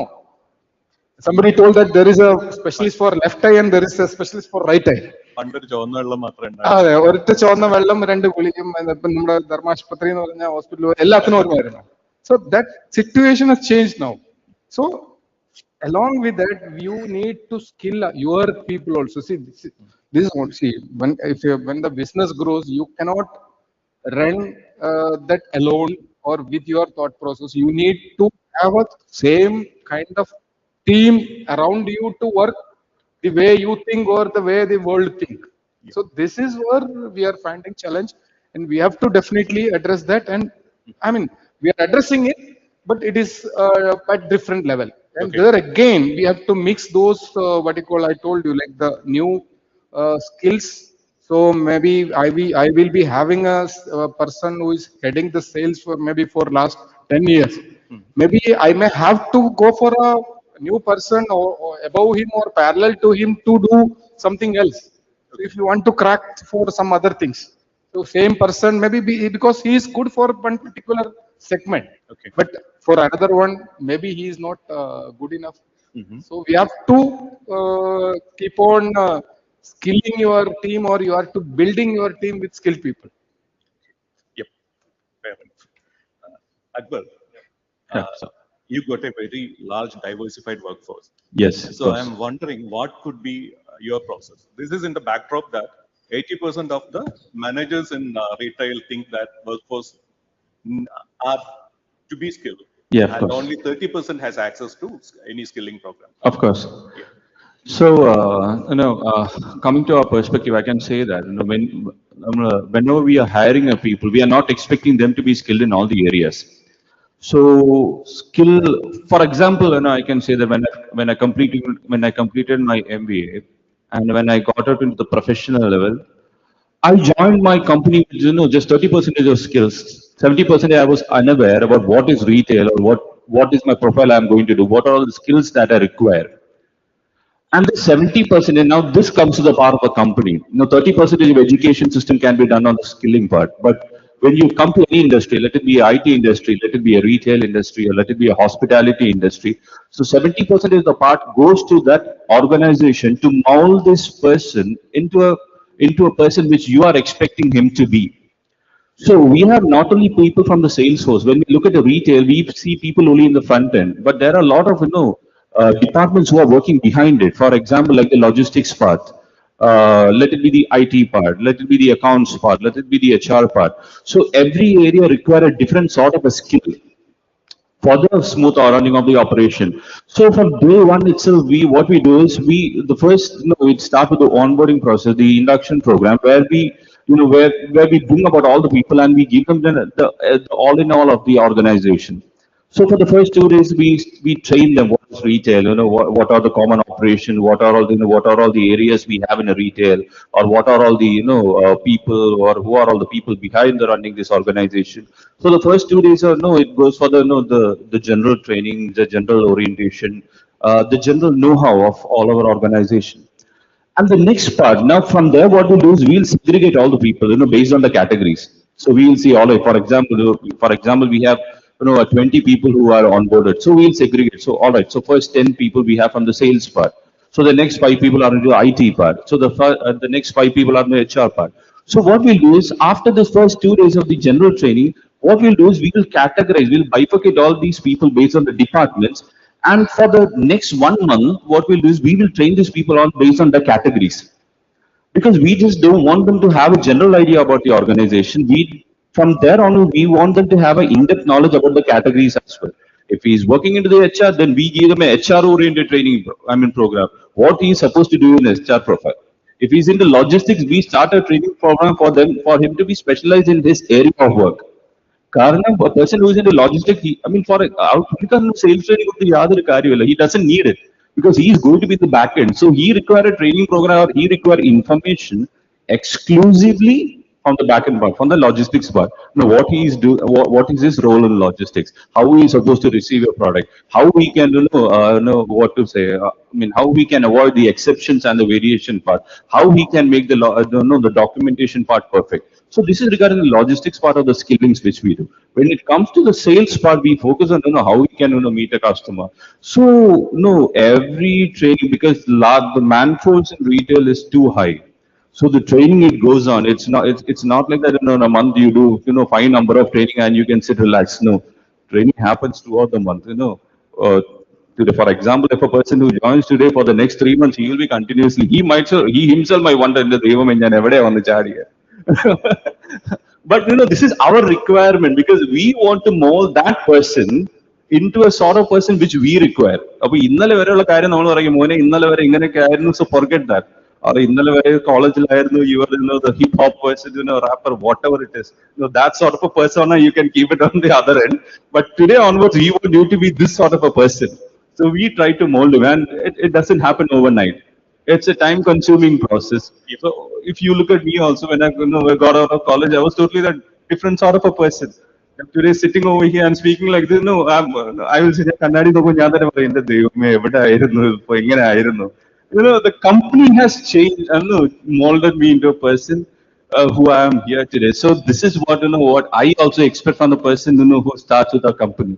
So ഇന്നലെ എന്തായിരുന്നു, that is okay. But tomorrow I want you to be such a sort of a person because this is what you're going to do. This is what you're going to handle, and this is what I'm expecting from you. So we have the onboarding, the updation information. Then we have the transformation, and then we make him to the person which we expect to be. So it's a continuous process. Thank you. And to you again, Akbar. The World Economic Forum's Future of Jobs 2025 report states that the skills in demand in retail is going to be one human-centered skill, which we rightly touched upon. Yes. Rightly touched upon. And then technological proficiency is the second one. Absolutely. So, yeah. Can you give us some detail about what is changing in okay. In terms of technology, that's a wonderful question which Biju sir rightly spoke about. Now, technology is inevitable in any industry. It keeps on changing. So I joined retail almost 18 years back. And I have seen the transformation which technology has brought into our organization. For example, when I joined 18 years back, I could see that went into the logistic part itself. I could see that people, whenever a product comes, they manually go with the paper and they start writing down all the paper, all the products, and then they have to go to the system. Then they have to manually insert all the system, which was a hell lot of a workforce for the staff. But later what happened, the PDT process and the system came into place where you just have to scan the barcode and every product gets into the system. So what happened was that a stuff which was requiring almost 3 to 4 or 5 hours of work involved, it started happening in an instant. So we just have to scan the entire product goes into the system and we can ensure that none of the product goes missing from the stock. Every product which has been scanned in the initial stage, it is recorded. And even if one product is missing, that could be tracked out. So technology has helped us to make sure that everything is streamlined. The second thing which technology has which we have incorporated, which has really helped us, that is called as auto picking stuff. How this auto picking has helped us, we can say that in the initial stages, every person will have to go to the shelf to see that if their products are missing or not. If the stock has gone low, so what he'll have to, he'll have to manually give an order, then only the order will come. If he misses that one stock, that means that the product is not on the shelf. Our product on the shelf is in there. Why? Because one person, we cannot expect 100% accuracy from a man. Human errors can happen. So when we introduced the auto picking, what happened was that the system was able to generate the orders for it. So for example, if the system finds out that the order has come up to this number of levels, so the system itself will start to create an order. So what will happen is there it's the chances of human errors is very less. So we can ensure that the products are in the stock always. We don't have to know the question of products are not in stock because we I mean the percentage of manual error has reduced to a tremendous level, and we have the system itself generating product for us. So when we say the technology, that's one tremendous advantage which we have from us. And in Middle East, which I have seen, that has literally fascinated me actually. It's called as an autonomous shop where you don't want a person to be there. A customer can come, he can take the product, and the moment he steps out of the outlet, the product is the money is actually debited from his credit card or his debit card. So you don't want a person to be there. You don't want a cashier to be there in the POS system. You don't want a person. One morning you come, you fill the entire shop, and you can leave. And the entire the business is driven by technology itself. The moment a person steps into the outlet, he is totally scanned. The moment he takes a product, it's actually it goes to the system. The moment he steps out, it's actually punched also. So that sort of a concept. What happens is how it's going to benefit is, for example, if you want to you have a window purchase, or you want to have a just want one product. You don't have to go to a major outlet. You don't have to stand for a 1 hour queue, or you don't have to go for a bigger thing. You can immediately get in. You can get out. That's it. Khalas. You don't have to wait for anyone. Now, that sort of a concept, the autonomous concept, those are all into scenes. Then called the self-checkouts. So we can go on and go on regarding the technological part, but the most important advantage which I have seen is it gives a upper hand for the customers. It gives an upper hand for the client because their time is reduced. The waiting time is precious for everyone. നമ്മളെല്ലാരും ലുലുവിൽ കയറുമ്പോൾ തന്നെ ഓരോ എഴുതിയിട്ടാണ് ദൈവമേ എന്തോരം Q ആ. Alright, so what we are trying to do is we are trying to save your time for that. So that is the reason we are trying to incorporate all the technological aspects of business scenario, so that whenever you come to our organization or whenever you come to your outlet, we want you to give the best experience. We want you to save your time, and we want you to go out smiling. Now that is what that is the reason we are driving. We are pulling all these technological concepts so that we can give you the best shopping environment and atmosphere and the experience. Thank you, Vijay. വരുമ്പോൾ BKC group home grown ആണ്. ഇവിടെ ഒരുപാട് opportunities കൊടുത്തിട്ടുണ്ട്. നേരത്തെ ഉണ്ണി sir ഇവിടെ വന്നിരുന്നു. ഉണ്ണി sir വളരെ ഫോണ്ടായിരിക്കുന്ന ഒരു കാര്യം നമ്മുടെ ഫുട്വെയർ ക്ലസ്റ്ററിനെ കുറിച്ചാണ് എല്ലായിടത്തും പറയുന്നത്. BKC സ്പെയർ ഹെഡ് ചെയ്ത ഫുട്വെയർ ക്ലസ്റ്റർ വളരെയധികം ഓപ്പർച്യൂണിറ്റി കേരളത്തിൽ ഉണ്ടാക്കിയിട്ടുണ്ട്. പക്ഷെ കേരളം അതുപോലെ തന്നെ നേരത്തെ ഇതിന് മുമ്പത്തെ പാനലിൽ സംസാരിച്ച പോലെ വിദേശത്തേക്ക് ടാലന്റ് എക്സ്പോർട്ട് ചെയ്യുന്നതിലും മുന്നിലാണ്. അപ്പൊ ഇതില് നമുക്ക് എന്താണ് ഇവിടെ ഒരു ടാലന്റ് ബിൽഡ് ചെയ്യാൻ, ഗ്ലോബലി കോമ്പറ്റേറ്റീവ് ടാലന്റ് ബിൽഡ് ചെയ്യാൻ എന്താണ് ഇവിടെ ചെയ്യാൻ പറ്റുക, അതിൽ ഇൻഡസ്ട്രിക്ക് എന്ത് ചെയ്യാൻ പറ്റും, അക്കാഡമിക്ക് എങ്ങനെ സപ്പോർട്ട് ചെയ്യാൻ പറ്റും എന്നുള്ളത്. See, that is a major discussion happening right from maybe 10 year, 15 year or 20 year. From 20 years, we have been discussing the similar topic. But I think we are still, I think there is a gap in identifying where we are lacking.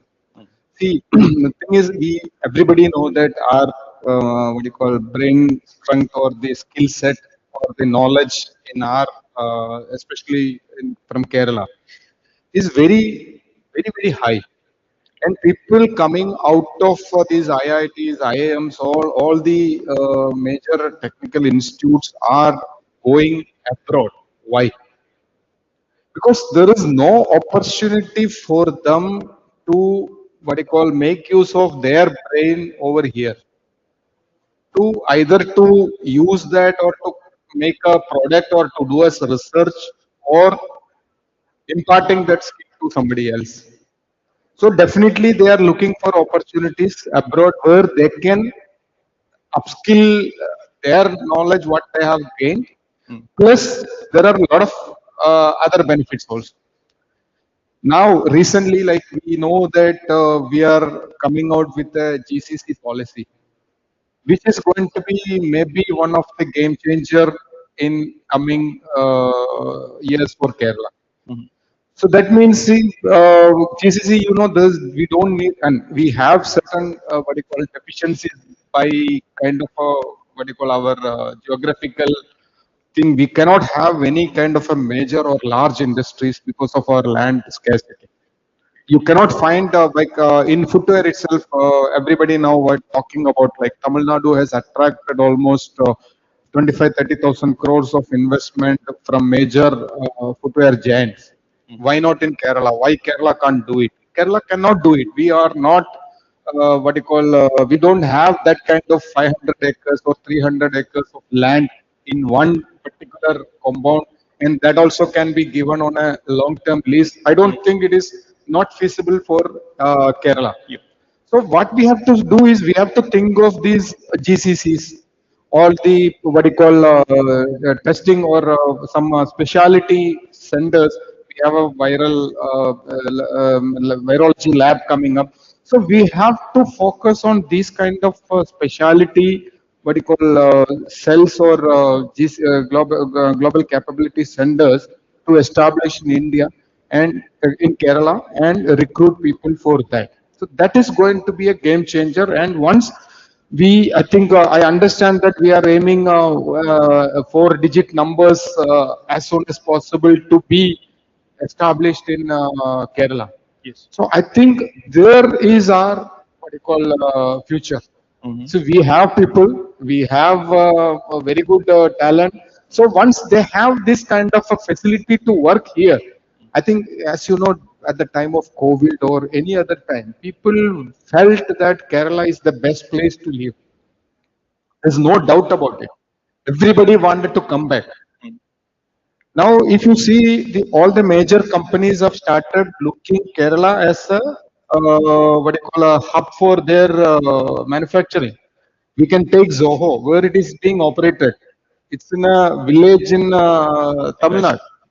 So now the thing is like it's not a village or city, because Kerala is the largest city in the world. Because from one end of Trivandrum to the other end of Kasargod, you cannot find a kind of a village in between. So if we can have a Danda care in Kerala, and somebody I was told that some major company is going to have a what do you call office in Kalamasheri, which is and a village near Kalamasheri constituency. So that means people are now looking at Kerala as a hub for this kind of specialty investment, and I think we need to facilitate that for the future students and bringing them back to India. In the last, actually, we had an educational conclave in which Sir was also there. See, instead of brain drain, we are thinking of brain gain.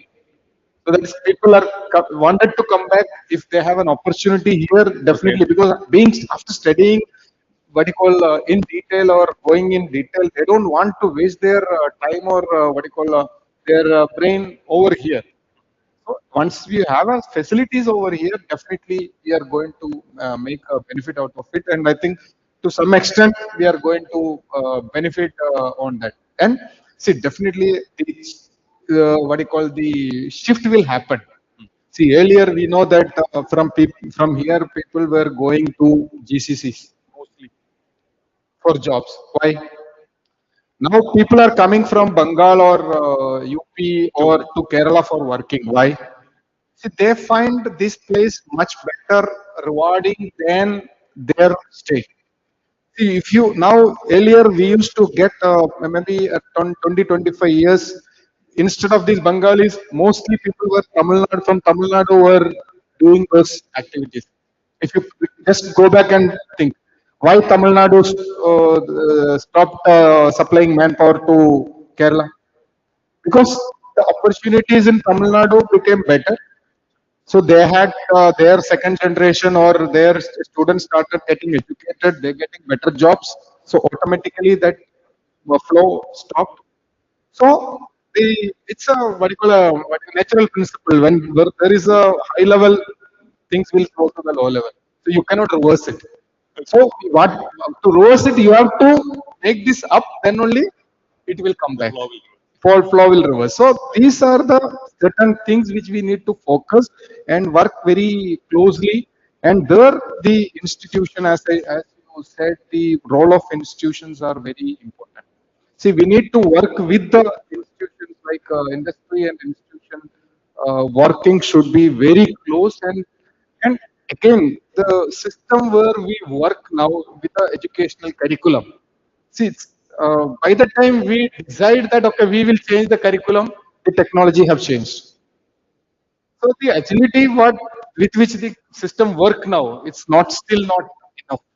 We have to have a very what you call instant changes happening within the curriculum also, because today I have studied, I came out, maybe the complete equipment itself have become obsolete. So this is the current system. So we have to have a very close, and again, major problem is our universities and industry is not at all connected. See, the number of patents happened in India and or commercialized in India, the rate is very low. It's not only Kerala, other places also. The number of patents in the highest is in Israel. See, now they work with the industry, and there again there is a clear system. Okay, I mean whatever I develop, there is a income coming for the university.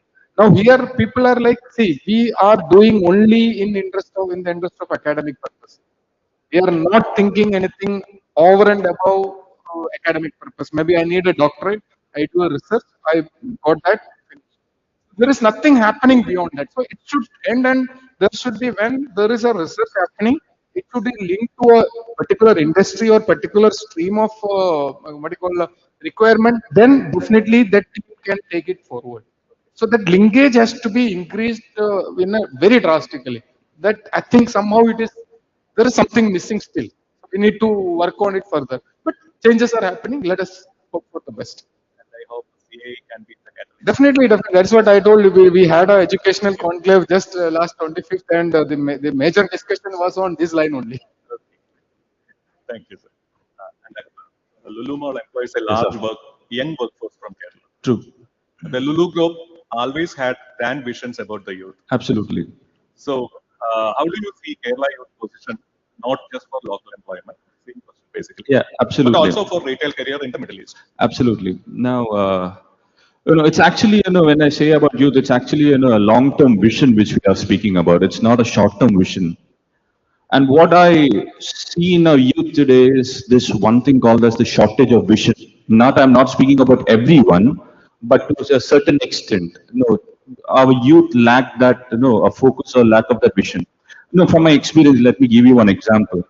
Whenever I used to speak, sit and speak with an employee, I used to ask him, "What are you here for? Why are you working for?" So the immediate question, lots, any number of time have faces. Sir, I need to buy an iPhone and a bike. When I was in Middle East, sir, എനിക്കൊരു iPhone വാങ്ങണം ഒരു ബൈക്കും വാങ്ങണം. പക്ഷെ വാങ്ങിച്ചാൽ ഞാൻ നാട്ടിൽ പോകും. നാട്ടിൽ പോയിട്ടോ സർ വരുന്ന വഴി വെച്ച് നമുക്ക് കാണാം. So no, it, even though it's a funny statement, but still, it used to pick me at time. I used to think, what is our youth heading towards? What is their sort of vision? What are they looking up for, or what do they think their future holds for them? Whenever I used to think for them, I used to think about our MD. Long back, he used to tell about the incident, one incident in his life, which he always used to tell when meetings and all. He used to say that when he started his business, back in the 1960s and 1970s, Asamata, there was no so much of luxuries for him because he started at a very scratch level. So he used to say that he used to lie on the top of a building and he used to look at the stars. He used to gaze upon the stars, and he used to dream upon this business, where his business is going to take him another 20 years, or where his business is going to take him another 30 years. And that one vision, he used to say, whenever I used to, gaze upon the stars, when I used to think about it, all the hard work, or all the pain, or all the difficulties, all the challenges I had, it used to fade away. And the only thing which he could envision or which he could see is the bright, the bright business prospect ahead of him. So this is one thing which propelled us, and that is what drove Lulu to where it is here today. So after 20 to 30 years, you can say that this is one of the biggest conglomerates in the Middle East. And now we have massive expansion plans in India. All started with a vision 30 to 40 years back on the top of a roof. So this is where our youth lacks today. So whenever I speak with our youth, I used to tell them, don't limit yourself to a mobile and a bike. No, that is not here you are here for. Don't think about 1 or 2 years ahead. You need to think about your future, which is 20 years ahead of you.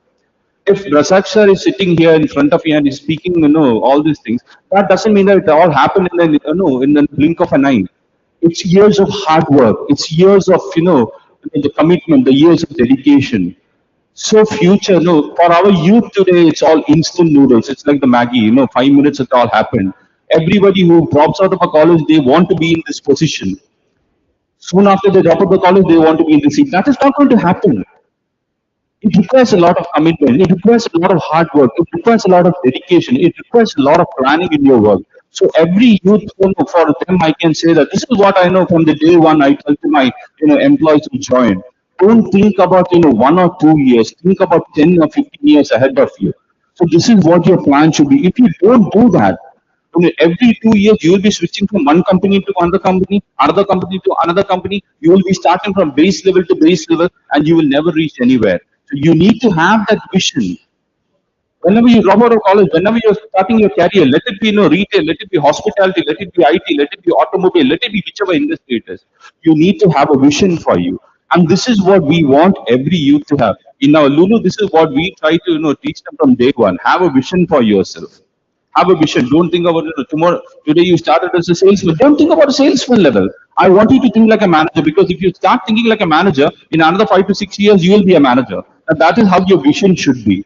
For every IT or a HR person, I always tell them, don't think as an HR executive when you start. Think as an HR manager, because if you are going to have your mindset set as an HR manager, you will be thinking as an HR manager. You will be planning as an HR manager, and you will start working as an HR manager from day one. Now, this is one thing which will propel you to excel. If you are going to start thinking as an executive level, this is what I learned from my experience. If you are going to keep thinking as an executive from day one, day two also you'll be thinking as an executive, day three also you'll be thinking as an executive.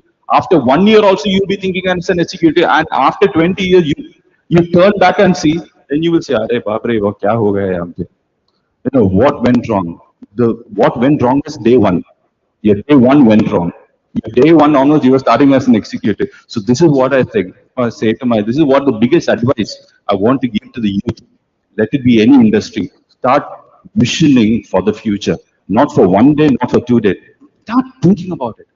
You have I always say that your sweat, your hard work, and your commitment, that will pave the road for your future.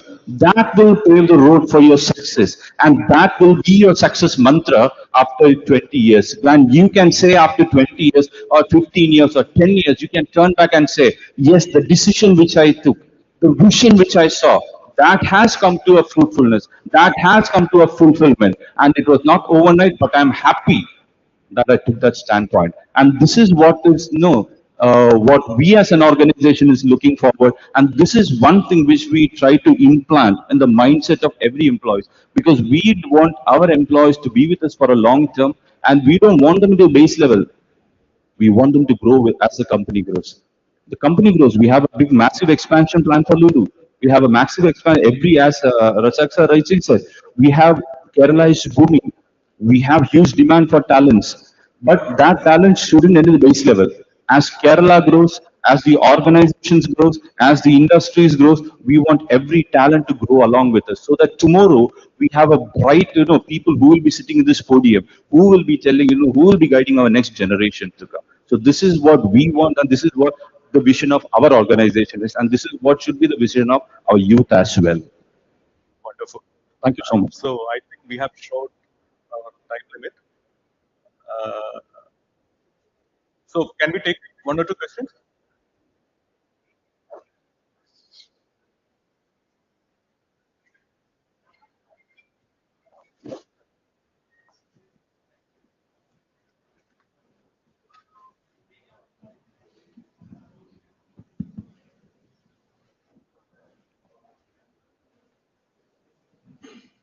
Hello, എൻ്റെ പേര് Salih എന്നാണ്. ഞാൻ college അധ്യാപകനാണ്, MS കല്ലടി കോളേജിൽ.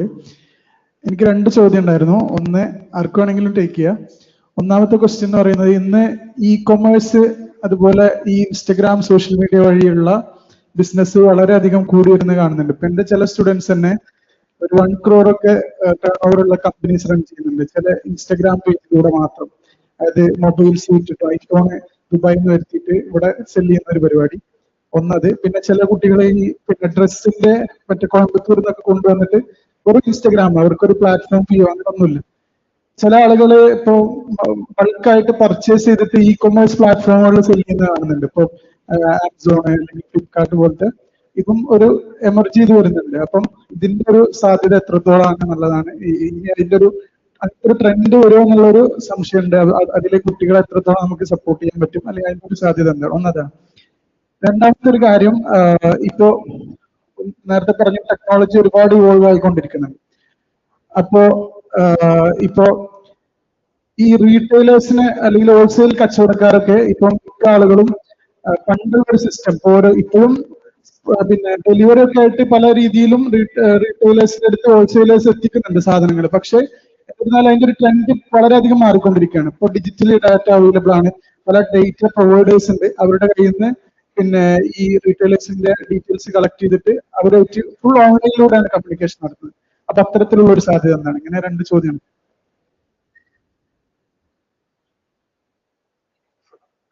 ഒരു part ഞാൻ പറയാം. C currently നമ്മൾ വേൾഡ് തലത്തിൽ നോക്കിക്കഴിഞ്ഞാൽ online I mean current India ആദ്യത്തെ ഒരു റീസെന്റ് ആയിട്ട് വന്നിട്ടുള്ള ഒരു report I think economic times ആണെന്ന് തോന്നുന്നു. The share of what you call traditional network, wholesale company, wholesale retail is coming down. So adoru reality aanu. So where it is going, like structured retails, Lulu Mall or any other sector. So aa oru change serious ആയിട്ട് നടക്കുന്നുണ്ട്. അതിന്റെ ഒരു first best ഇപ്പോൾ പെട്ടെന്ന് നിങ്ങൾക്ക് എടുക്കാൻ പറ്റുന്ന ഒരു എക്സാമ്പിൾ ആണ് സുഡിയോ. കുറഞ്ഞ വർഷം കൊണ്ട് അവർ എത്ര ഗ്രോ ചെയ്തു എന്നുള്ളത് ഒന്ന് ഗൂഗിൾ ചെയ്ത് നോക്കിയാൽ മതി. സോ ആ ഒരു സ്ട്രക്ചറിലേക്ക് കാര്യങ്ങൾ മാറുന്നുണ്ട്.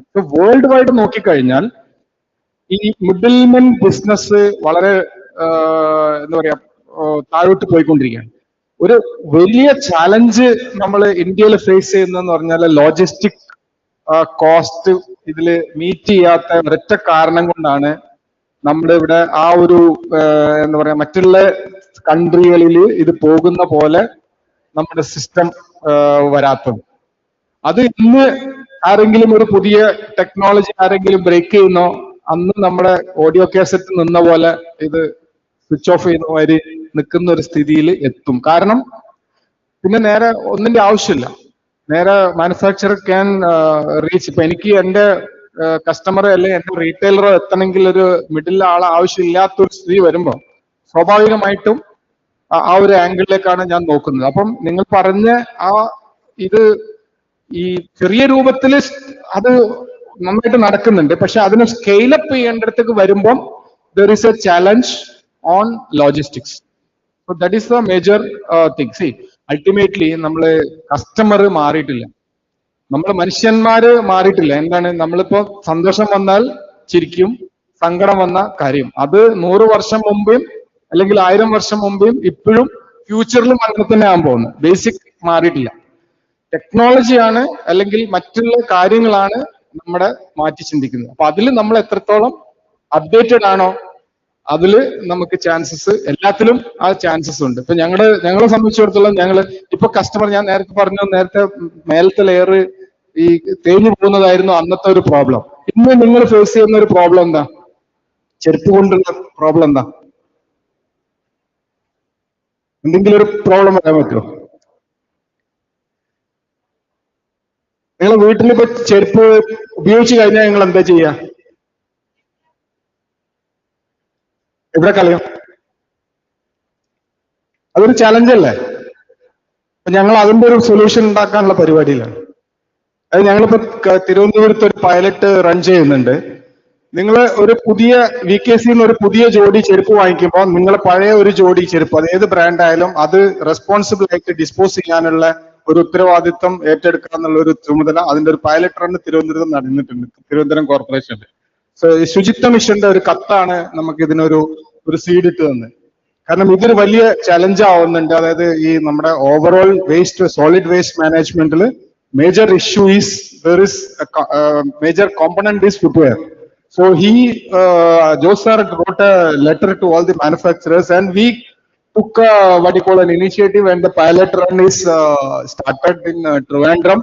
If you check there is a website called www.zerofootmarks.com. അതിൽ ഞങ്ങളിപ്പോൾ എത്ര കടകളിൽ നിന്ന് കണക്ട് ചെയ്തു, എത്ര പെയർ കളക്ട് ചെയ്തു എന്നുള്ള ഡാറ്റ അതിൽ കാണിക്കുന്നുണ്ട്. So if it is successful, we will roll out to entire Kerala and entire India. So that's what our solution. So wherever, I mean, we provide some solution, we use some technology, there is a chance for building business. Second part, I think. Absolutely. As you have mentioned about the deliveries and all this, the logistics parts. When it comes to retail, let it be, let it be, let it be general. Technology has eased us. It has eased us a lot. The manpower, for example, what you are supposed to do for the next 5 hours, that has come down to another 5 or 10 minutes. So technology is not going to, as many of our think it's going to replace. No, it's not going to replace. It's going to reduce. It's going to ease our work to a certain extent. And നേരത്തെ പറഞ്ഞ പോലെ ഷോപ്പിംഗിൽ തന്നെ, so let's come to the online platforms. Sir പറഞ്ഞതുപോലെ എനിക്കിപ്പോൾ ഇന്ത്യയിൽ ഇരുന്നുകൊണ്ട് തന്നെ, if I want to buy a product from Paris, or if I want to buy from Middle East, if I want to buy, it's easy. It has brought the geographies nearer. എനിക്കിപ്പോൾ പണ്ടാണെങ്കിൽ I have seen എന്റെ friends ഒക്കെ ഇരുന്നുകൊണ്ട് middle ഈസ്റ്റിലേക്ക് അല്ലെങ്കിൽ America പറയും, അങ്ങളെ അടുത്തോടെ വരുമ്പോഴത്തേക്ക് ഒരു mobile വാങ്ങിച്ചിട്ട് വരണേ, അല്ലെങ്കിൽ അടുത്തോടെ വരുമ്പോൾ ഒരു ചെരുപ്പ് വാങ്ങിച്ചിട്ട് വരണേ. ഇപ്പൊ അങ്ങനെ പറയേണ്ട ഒരു കാര്യമില്ല, because this is the impact of the technology in our business nowadays, and this is what we are looking forward. We are trying to bring people nearer. ഇവിടെ ഇരുന്നുകൊണ്ട് തന്നെ നമുക്ക് എന്തൊക്കെ നമുക്ക് ചെയ്യാൻ പറ്റും, but that doesn't mean the technology is going to replace anyone. It is not going to. ഇപ്പോഴും we have the same manpower in our industry. We have the same manpower as before, but the only thing is the people who are working, they feel that ease. അവർക്ക് ആ ഒരു comfortability feel ചെയ്യുന്നുണ്ട് because of this one. And not only us, the customers will also, when it comes to seeing, the customers will also try to feel that easiness, that comfortness when all this technology comes in the scene. For example, പണ്ടൊക്കെയാണെന്ന് വെച്ച് കഴിഞ്ഞാൽ ഒരു പ്രോഡക്റ്റിന്റെ ഒരു വില അറിയണമെങ്കിൽ you have to go in search of ഒരു സെയിൽസ്മാനെ കിട്ടിയാലേ ഒരു പ്രോഡക്റ്റിന് വില അറിയത്തുള്ളൂ.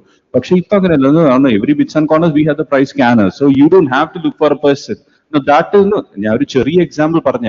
സോ ഈ ഇങ്ങനത്തെ ഒരു ചെറിയ things when you put together as a whole, it makes a big impact for our business in terms of technology. So it's not for replacement, but it is for the convenience and the comfort of every people who are inside the company as a whole. Just add one more point. See, നമ്മൾ സ്കില്ലിനെ പറ്റി പറഞ്ഞതിന്റെ കൂടെ പറയണ്ട. See, when suppose there is a salesman in a branded showroom, see what skill you need. Just ഒരു തമാശ രൂപത്തിൽ പറയാന്ന് ഉദ്ദേശിച്ചു. One customer is coming. He is having maybe a college student. He is having a backpack, and he is asking for a particular brand and size. So it is sure. I mean, the salesman should have that mindset, or that insight that he has come to check that store for his correct size, because he wanted to buy it online. So whenever that communication starts, the skill set of that salesman should be to understand that, and he should understand from him that what price he is going to buy, and whether he can offer him a better price. He can convert that sale to an offline sale. So this is the skill what we are looking by just observing a customer. So normally, if somebody is coming to buy from the store, he will keep the backpack, and then he will start searching. If he is already with the backpack, he will not buy from that. So it's just a observation that you need to. I mean, it's something which you need to identify. Okay. And the last question. എൻ്റെ പേര് ശിവപ്രകാശ് എന്നാണ്. Arts and science കോളേജിലാണ് placement ഓഫീസറാണ്. First question VKC സക്സറോടാണ്. നമ്മളിപ്പോ ഒരു arts and science കോളേജിൽ ആയതുകൊണ്ട് തന്നെ എനിക്ക് മനസ്സിലായ ഒരു കാര്യം, റീറ്റെയിൽ മേഖലയിൽ നമുക്കൊരു അൺലോക്കിംഗ് ഓപ്പർച്യൂണിറ്റീസ് ആണ് കുട്ടികൾക്കുള്ളത്. പക്ഷേ വളരെ നല്ല കോമ്പിറ്റന്റ് ആണെങ്കിൽ പോലും ഈ കുട്ടികൾ എഞ്ചിനീയറിംഗ് കോളേജ് അല്ലെങ്കിൽ ടെക്നിക്കൽ കോഴ്സുകൾ പഠിക്കുന്ന സ്റ്റുഡൻസിനെ പോലെ നമുക്കൊരു ഇന്റേൺഷിപ്പ് സൗകര്യങ്ങളൊന്നും ഈ തരത്തിലുള്ള കോഴ്സുകൾക്ക് ഇവിടെ അവൈലബിൾ അല്ല നമ്മുടെ കേരളത്തിൽ. അങ്ങനെ വരികയാണെങ്കിൽ എന്ത് ക്രൈറ്റീരിയ ആണ്? ഇപ്പോൾ ചില കുട്ടികൾ വന്ന് നമ്മളോട് സംസാരിക്കുമ്പോൾ ഈവൻ റൈറ്റ് കാൻഡിഡേറ്റ് ആയിരിക്കും, വളരെ കാപ്പബിലിറ്റീസ് ഉള്ള കുട്ടികളാണെങ്കിൽ പോലും സെലക്ഷൻ കിട്ടാറില്ല. അങ്ങനെ വരികയാണെങ്കിൽ നമ്മൾക്ക് എന്ത് മന്ത്രമാണ് നമുക്ക് അവർക്ക് പറഞ്ഞു കൊടുക്കാനുള്ള ഒരു ഇന്റർവ്യൂ അറ്റൻഡ് ചെയ്യുന്ന സമയത്താണെങ്കിലും ഒരു സെലക്ഷൻ അല്ലെങ്കിൽ എവിക്റ്റ് ആവുന്നതിന് നിങ്ങൾ എന്താണ് കൺസിഡർ ചെയ്യുന്നത്, മെജോറിറ്റിയിൽ നിങ്ങൾ എന്ത് കൺസിഡർ ചെയ്തുകൊണ്ടാണ് ഇവരെ സെലക്ട് ചെയ്യുന്നത് അല്ലെങ്കിൽ മറ്റു കുട്ടികളെ എവിക്റ്റ് ചെയ്യുന്നത് എന്നുള്ളതാണ് ഒരു ക്വസ്റ്റ്യൻ സാറിനോട്. രണ്ടാമത്തെ ക്വസ്റ്റ്യൻ അക്ബർ സാറിനോടാണ്. നമ്മളിപ്പോ ഒരു സ്കിൽ എൻഹാൻസിങ് പ്രോഗ്രാം പോലും ചെയ്യുമ്പോഴും നമ്മളിപ്പോ കുറച്ച് വർഷങ്ങൾക്ക് മുമ്പ് നമ്മുടെ ലുലു നാട്ടികയിൽ നടത്തിയ ഒരു ഇന്റർവ്യൂ, ഒരു ഹയറിംഗിൽ ഒരു ക്രൗഡ് നമ്മൾ അവിടെ ഉണ്ടായിരുന്നു. അത് നമ്മൾ മീഡിയകളിലൊക്കെ വന്നതാണ്. അത്രയും നമ്മളിപ്പോ സാറിന് വളരെ ഇമ്പോർട്ടന്റ് ഒരു ക്വസ്റ്റ്യൻ ബിജു സാറിന് ഉണ്ടായിരുന്നു. നമ്മള് നല്ല ക്വാളിറ്റിയുള്ള എഡ്യൂക്കേറ്റഡ് ആയിട്ടുള്ള സ്കിൽഡ് ആയിട്ടുള്ള പേഴ്സൺസുകൾ ഇപ്പോഴും നമ്മൾ എക്സ്പോർട്ട് ചെയ്തുകൊണ്ടേ ഇരിക്കുകയാണ് ഫോറിൻ രാജ്യങ്ങളിലേക്ക്. എന്നിരുന്നാലും നമ്മളുടെ ലുലുവിന് എങ്ങനെ കഴിഞ്ഞു ഇത്രയും ക്രൗഡ് ഈ ഹയറിംഗ് ടൈമിൽ ഇത്രയും ക്രൗഡ് ക്രിയേറ്റ് ചെയ്യാൻ എന്നുള്ളത്, അതിന് സാർ എങ്ങനെ നോക്കി കാണുന്നു എന്നുള്ളൊരു ചോദ്യമാണ് എനിക്ക് അക്ബർ സാറോട് ചോദിക്കാനുള്ളത്. അതോടൊപ്പം തന്നെ നമ്മൾക്ക് ഈ കുട്ടികളെ ഇത്രയും ആപ്ലിക്കേഷൻ ലുലുവിലേക്ക് സ്റ്റിമുലേറ്റ് ചെയ്യാൻ ഇപ്പോഴും ചില ഫൗണ്ടേഴ്സുകളും ചില കമ്പനികളും റൈറ്റ് പേഴ്സണെ കണ്ടെത്തുന്നതിൽ പരാജയപ്പെടാറുണ്ട്. പക്ഷെ ലുലു എങ്ങനെയാണ് ഈ ഇത്തരത്തിൽ ആളുകളെ റൈറ്റ് കാൻഡിഡേറ്റിനെ ഇങ്ങനെ സ്റ്റിമുലേറ്റ് ചെയ്യുന്നത്, ഈ റിക്രൂട്ടിംഗ് ടൈമിലേക്ക് സ്റ്റിമുലേറ്റ് ചെയ്യുന്നതിന്റെ ഒരു സക്സസ് മന്ത്രം കൂടി ഒന്ന് ഷെയർ ചെയ്യാം. Thank you. ഫസ്റ്റ് ഞാൻ ഒരു സിനിമയിലേക്ക് ക്ഷണിക്കാം. അത് വിയറ്റ്നാം കോളനി കണ്ടിട്ടുണ്ടല്ലേ? പഴയ വിയറ്റ്നാം കോളനിയിൽ മോഹൻലാലിന് ആ പർട്ടിക്കുലർ ജോബിന് എടുക്കാനുള്ള കാരണം എന്തായിരുന്നു? അത് ഒരു കോളനി ഒഴിപ്പിക്കാൻ വേണ്ടിയിട്ടാണ് മോഹൻലാലിനെ കൊണ്ടുപോയത്. അപ്പോൾ അദ്ദേഹത്തിന് ഡ്രാമയിൽ കിട്ടിയിട്ടുള്ള സർട്ടിഫിക്കറ്റ് ആണ് അദ്ദേഹത്തിന് ആ ജോലിയിലേക്ക് ക്ഷണിച്ചത്. അപ്പൊ ഏത് ജോലിയാണോ നമ്മൾ എടുക്കാൻ ഉദ്ദേശിക്കുന്നത്, റിക്രൂട്ട് ചെയ്യാൻ ഉദ്ദേശിക്കുന്നത്, അതിന് സൂട്ടബിൾ ആയിട്ടുള്ള ക്വാളിറ്റി എഡ്യൂക്കേഷണൽ ഡിഗ്രി അല്ലെങ്കിൽ അതൊരു എന്താ പറയുക ഒരു മിനിമം റിക്വയർമെന്റ് ആയിട്ട് മാറിക്കഴിഞ്ഞിട്ടുണ്ട്. ആ ചെയ്യാനുള്ള തയ്യാറെടുപ്പ് അല്ലെങ്കിൽ അതിലുള്ള പാഷനാണ് ഇവിടെ പ്രധാനമായിട്ടും നോക്കുന്നത്. ഇപ്പൊ അതിൽ ആർട്സ് ആണോ സയൻസ് ആണോ എന്നുള്ള ഒരു പ്രശ്നമേ വരുന്നില്ല. ഒരു ജോലി അതിപ്പോ നിങ്ങൾ പറഞ്ഞ റീറ്റെയിൽ മേഖലയിൽ ഏറ്റവും കൂടുതൽ സാധ്യത ഉള്ള ഒരു സമയമാണ്. അപ്പം നമ്മൾക്ക് പല ഫോറത്തിലും ആളെ കിട്ടുന്നില്ല എന്നുള്ള പരാതിയാണ്. പക്ഷെ എന്താണ് പ്രോബ്ലം? നേരത്തെ പറഞ്ഞു വരും, നമ്മുടെ അംബിഷൻ നമുക്ക് വന്ന അന്ന് പിറ്റേന്ന് നമ്മള് പിന്നെ വേറൊരു തോട്ട് പ്രോസസ്സാണ് നമ്മളെ മുന്നോട്ട് നയിക്കുന്നത്. അപ്പൊ അത് മാറി എന്ത് ജോലിയും എടുക്കാൻ അല്ലെങ്കിൽ എന്ത് ജോലി എന്ന് പറഞ്ഞാൽ റീസണബിൾ ആയിട്ടുള്ള എന്ത് ജോലിയും എടുക്കാൻ തയ്യാറാവുക, എങ്ങനെയാണോ അതിൽ നമ്മൾ സ്കില്ല് ചെയ്യാൻ വേണ്ടിയിട്ട് നമുക്ക് പറ്റുക, അതായിരിക്കണം നമ്മുടെ ഫോക്കസ്. അത് മിസ് ചെയ്യുന്നത് അവിടെയാണ് നമ്മൾ ഈ ഗ്യാപ്പ് ഫീൽ ചെയ്യുന്നത്. ഇപ്പം നേരത്തെ പറഞ്ഞു ഒരു ഇന്റർവ്യൂ ചോദിക്കുക എന്താണ് വേണ്ടത്, എനിക്കൊരു ഐഫോൺ മേടിക്കണം, എനിക്കൊരു ബൈക്ക് മേടിക്കണം. അപ്പം ആ വളരെ ഷോർട്ടായിട്ടുള്ള ഈ അംബിഷൻസ് ആണ് ഇത് ഡ്രൈവ് ചെയ്യുന്നത്. സ്വാഭാവികമായിട്ടും ഇപ്പൊ ഞങ്ങളടുത്ത് ഒരാൾ വന്ന് എനിക്ക് 1 വർഷം എക്സ്പീരിയൻസ് കിട്ടി, അടുത്ത പ്രാവശ്യം ഗൾഫിലേക്ക് പോകണം, ഞങ്ങൾ അയാളെ റിക്രൂട്ട് ചെയ്യില്ല. കാരണം എന്താ? അയാളെ ഒരു നല്ലൊരു കാൻഡിഡേറ്റ് ആയിട്ട് 6 മാസം അയാളുടെ മേളിൽ സ്പെൻഡ് ചെയ്യണം. 6 മാസം അദ്ദേഹത്തെ ട്രെയിൻ ചെയ്യുമ്പോഴേ നമുക്കൊരു ഇൻപുട്ട് കിട്ടാൻ തുടങ്ങും, അല്ലെങ്കിൽ 3 months മിനിമം. അപ്പൊ സ്വാഭാവികമായിട്ടും 1 വർഷം കഴിഞ്ഞ് പോകും എന്നുള്ള ഒരു മെന്റാലിറ്റി ഉള്ള ആളെ ആരെങ്കിലും ഇന്റർവ്യൂ ചെയ്യില്ല. സോ നമ്മൾ അവിടെ we are taking this data നമ്മൾ ഡയറക്റ്റ് ആയിട്ട് ചോദിക്കുകയല്ലേ ചെയ്യാം. അത് ഡിഫറെന്റ് വേകളുണ്ട് അത് എടുക്കാനുള്ള. അപ്പം അത് ഒന്ന് ഇന്റർവ്യൂ പ്രിപ്പയർ ചെയ്യിപ്പിക്കാം കുട്ടികളെ. We have to seed them what you should look for, അല്ലെങ്കിൽ എന്തായിരിക്കണം നിങ്ങളെ പിന്നെ ഇതിന് പോകുന്ന സമയത്ത് what you should be reply.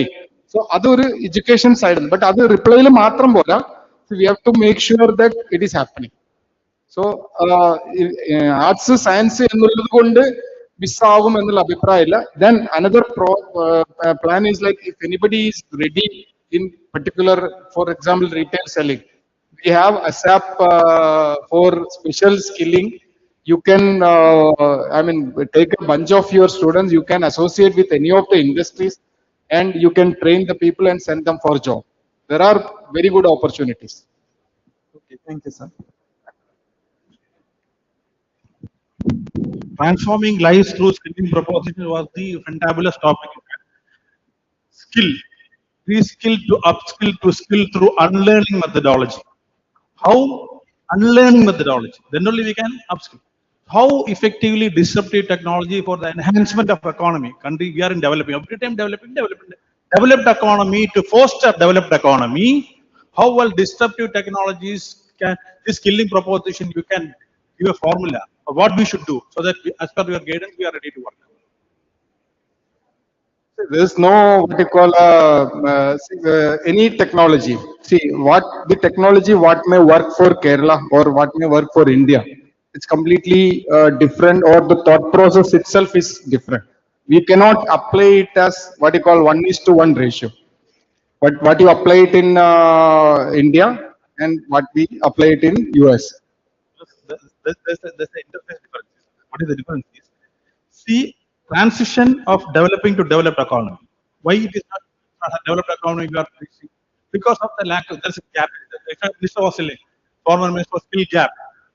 Industry 5.0, everybody, I am playing the European Union with interface, but still we are far behind. So to overrule, surpass that inefficiency, how well we can transform the skilling through fostering a proposition of knowledge intelligence. See, that is not I mean, only if the industry decides. See, I'll just go back. What is the percentage of what you call money spent on budgetary on skilling or this kind of education in India and abroad? So this is the difference. See, we are not what you call promoting research. How many patents we have? How many patents India is holding? No, we are far behind. That is what the countries like China, I think every what do you call day, multiple patents are registered. Other developed countries, I told you, Israel is holding the largest one of the university out of the universities. Israel is number one. So we are not spending, or we are not connecting the universities with the Exactly, industry. sir. We have to revise that now, sir. Revamp. How we should revamp that proposal? That's what. That is why there has to be changes mindset, unlearning from both sides. That is the thing. Like from the university, Government is sitting. no. See, He's that I think is somebody we from are, government. we are I am also part of government. Global government, you can. we are doing that. This is itself is a part of, I mean, of that thought process to imbibe that thought process. So definitely everybody, I think, has to come in a same thought process. Definitely it will Exact happen. thought process. Thought process. Yeah, thought process. Okay. Thank you, gentlemen, for your time. And sorry for overshooting our time. Please.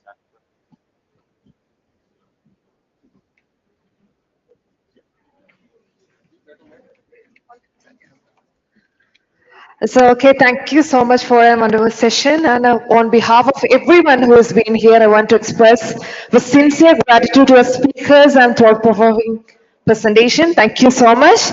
And as a symbol of our profound thanks, we would like to present a memento to our speakers and moderator. And currently, may I please call Mr. Dinesh Jor, Assistant General Manager, KDIST. Please come forward and present the memento to our speakers and moderator. And let's give me a warm applause, please. Kindly requesting you. Once again, thank you so much for your valuable insights.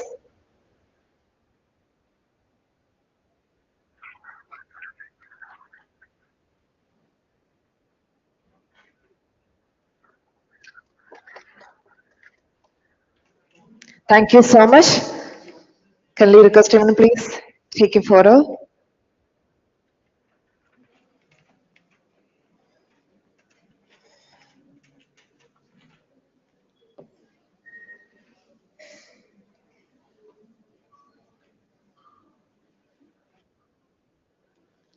Yes, kindly requesting all the dignitaries, please be seated. Yes, thank you.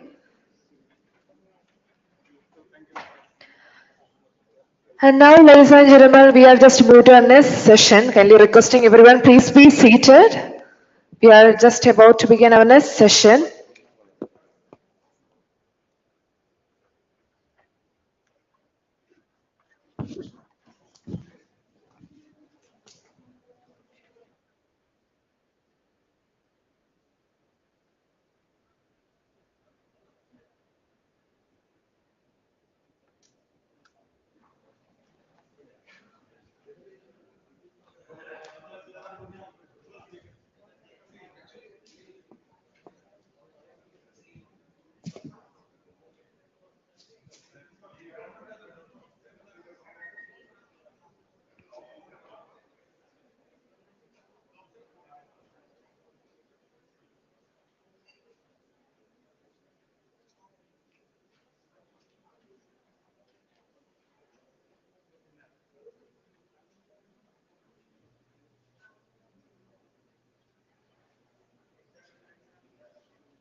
And now, ladies and gentlemen, we are just about to begin our next session. Kindly requesting all, all the employees from the Connect, please kindly come forward and please be seated. Employees കണക്റ്റിലുള്ള എല്ലാ വ്യക്തികളും ഈ ഒരു ടൈമിൽ HR മീറ്റിലേക്ക് സ്നേഹത്തോടെ സ്വാഗതം ചെയ്യുകയാണ്. And we are just about to dive into our next session. Employees മീറ്റിലുള്ള എല്ലാ മെമ്പേഴ്സും kindly requesting everyone please be seated. Yes.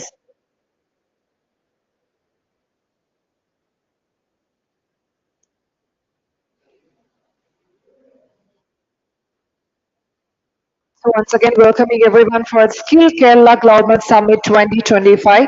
നമ്മുടെ നെക്സ്റ്റ് സെക്ഷനിലേക്ക് നമ്മൾ കടക്കാൻ പോവുകയാണ്. അതിന് മുന്നേ ആയിട്ട് എംപ്ലോയീസ് കണക്റ്റിലുള്ള എല്ലാ മെമ്പേഴ്സും ഈ ഒരു ടൈമിൽ നമ്മുടെ ഫ്രണ്ട് റോയിലേക്ക് വരേണ്ടതാണ്.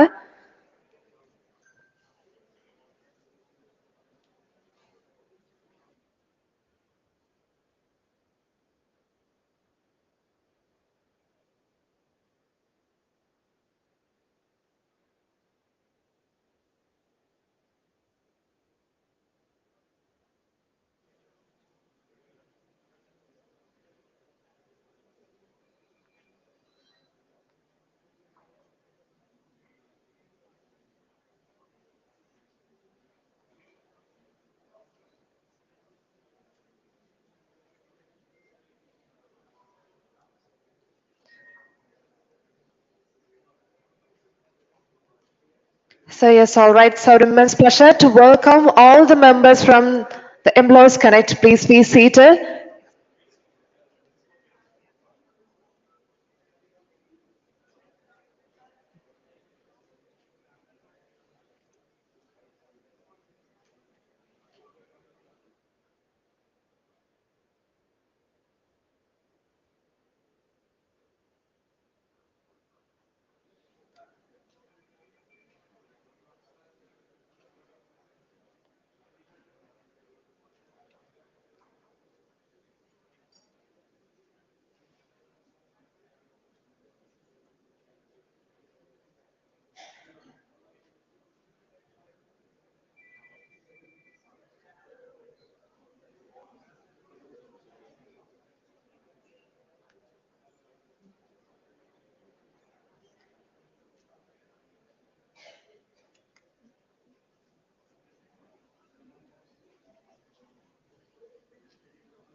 Welcome to this very important event of the Skill Summit. thanks to the Confederation of Indian Industries and ICT Academy for organizing this event. We had gone around and in a few cities, I myself had gone with a team of CII to Hyderabad, to Bangalore, Chennai, to meet a few of the employers. Important employers we have met already. So this is a session for a one-to-one meeting for any of the major employers who have come for the summit.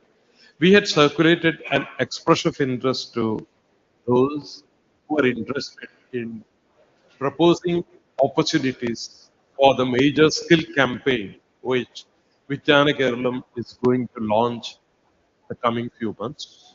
We have already initiated the program with this skill summit. The objective is basically to ensure that we will be in a position to provide meaningful employment to all the students who are currently running their final year classes. 5.5 lakh of these students in ITIs, in polytechnics, in engineering colleges, in arts and science colleges, and the paramedical nursing institutions, the business schools, all these institutions together. We had circulated an expression of interest and we had targeted basically opportunities for premium jobs, which we could showcase in December, January for the students. The idea is essentially to plan out, to basically skilling them in the campuses through the campus skilling program, getting them ready for jobs by the time we go to a stage of a campus interview in January, December, January is a sort of timeline that we had been looking forward to. We are extremely thankful to the CII and ICT Academy. We have been able to, even though we have not reached the target we had put forward, we have been able to come to a number of 1.4 lakh job opportunities.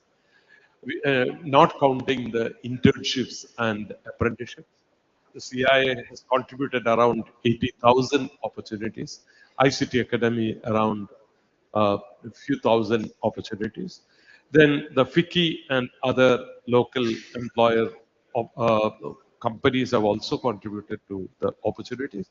So we would be trying to leverage all this. And with your partnership, we want to, currently what we have done is essentially we have listed out the openings, listed out the job titles and possibly the job descriptions. We would be, during the coming few weeks, we will be working out further details of that, essentially to look at the skilling programs that we want to initiate in the campuses. Campus skilling centers are going to be the central point in taking this forward. So far, as a part of the knowledge economy mission, we had been looking at mechanisms for communication skills, mechanisms for English speaking skills. These were the sort of broad focus that we had. Now we are moving over to higher order thinking, critical thinking, collaboration, and related areas, apart from even brushing up the domain skills as well. So this is sort of comprehensive skilling program, which we want to initiate, which would be possibly the first of its kind in the country. So we want your support for this great program. So essentially, what we will do, we have got very limited time. The representatives of CII and ICT Academy, the board chairman, they are joining us soon. As soon as they come, we'll start off with the session. We'll have a brief introduction by the Confederation of Indian Industries and ICT Academy, and we'll get into the session.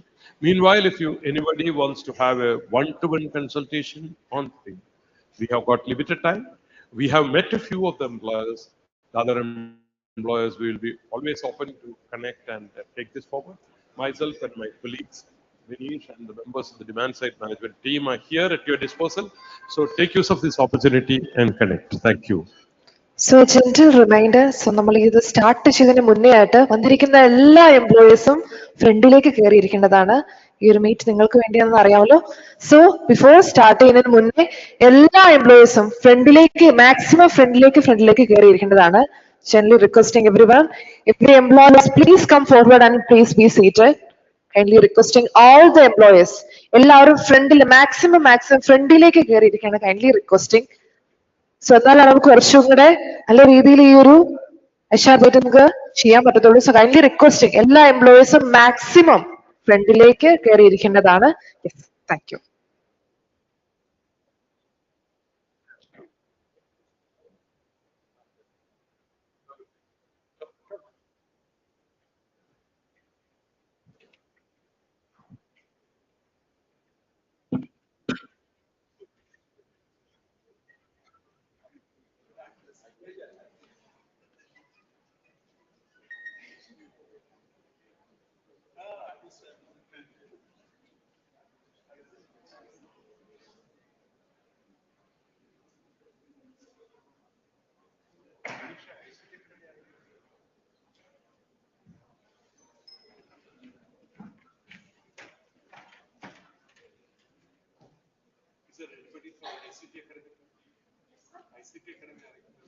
എന്തോ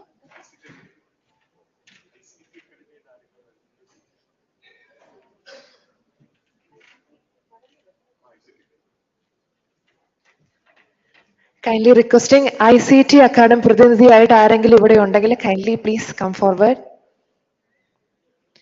kindly requesting ICT academy ഭാഗമായി ആരെങ്കിലും ഇന്ന് ഇവിടെ വന്നിട്ടുണ്ടെങ്കിൽ kindly requesting to come to the Diaz.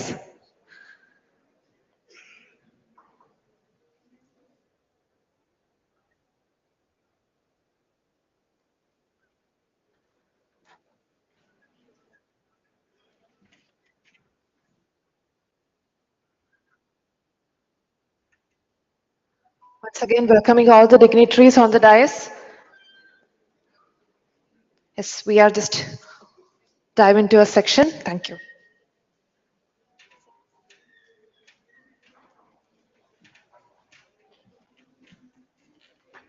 So we'll not waste time. So as I had initiated, we are all moving towards the campus skilling program, targeting employment for the 5.5 lakh students. I'm extremely thankful to the Confederation of Indian Industries. We have Saurav and SRC on the, we all call him SRC on the dais. So I would now request SRC to address this gathering of employees here and his thought process regarding how to take this program forward, please. Don't mind if I sit, because we are colleagues from industry. Confederation of Indian Industry has been working very closely with the government of Kerala on this very impactful initiative, where we are looking of the 20,000 job placement, 5 lakh, sorry, 20 lakh and 5 lakh is the target CI has taken. Why did we take this? Because we know that the youth and the talent from Kerala are much sought after. They are at a higher level, and we feel that industry would benefit from such productive, and the soft skills, adaptability skills which industry looks for is higher than in other states. So employability factor is much higher, and I think this is a very good source for talent for India. We have been doing extensive, and I know Dr. Unni and the team, Shorav and the team, has been working extensively doing road shows, not only here. I have myself done road shows for Kerala in Middle East and other countries also. So there is traction, and we feel that now in this phase, what we are looking at is an integrated approach. We have jobs. So how do we get industrial courses into the academic instituted? So the institutions will say, okay, these are the job offers based on which this is the course. And the student takes that option in their final years of the, or going forward from the very start. So this integrated approach will make sure when they come out, when they get trained as per that job opening, by the education institution, they're ready for industry and industry will be willing to take them, more than happy to take them. And what we are saying is there should be ownership by industry by making sure that they work with the education institution. Yeah. So what we are saying is the education institutions will work with industry to co-develop the courses. And these courses will ensure that there is employability is higher and the placement is much higher. And we will be rolling this out very shortly. We are aggregating around 1 lakh jobs based on which this will be launched in the education institutions. So happy to have industry members who are here participate on this new initiative. Saurav, you are the champion. Why don't you explain? Thank you so much, SRC. In fact, it's an honor sitting with such a huge personality on the stage.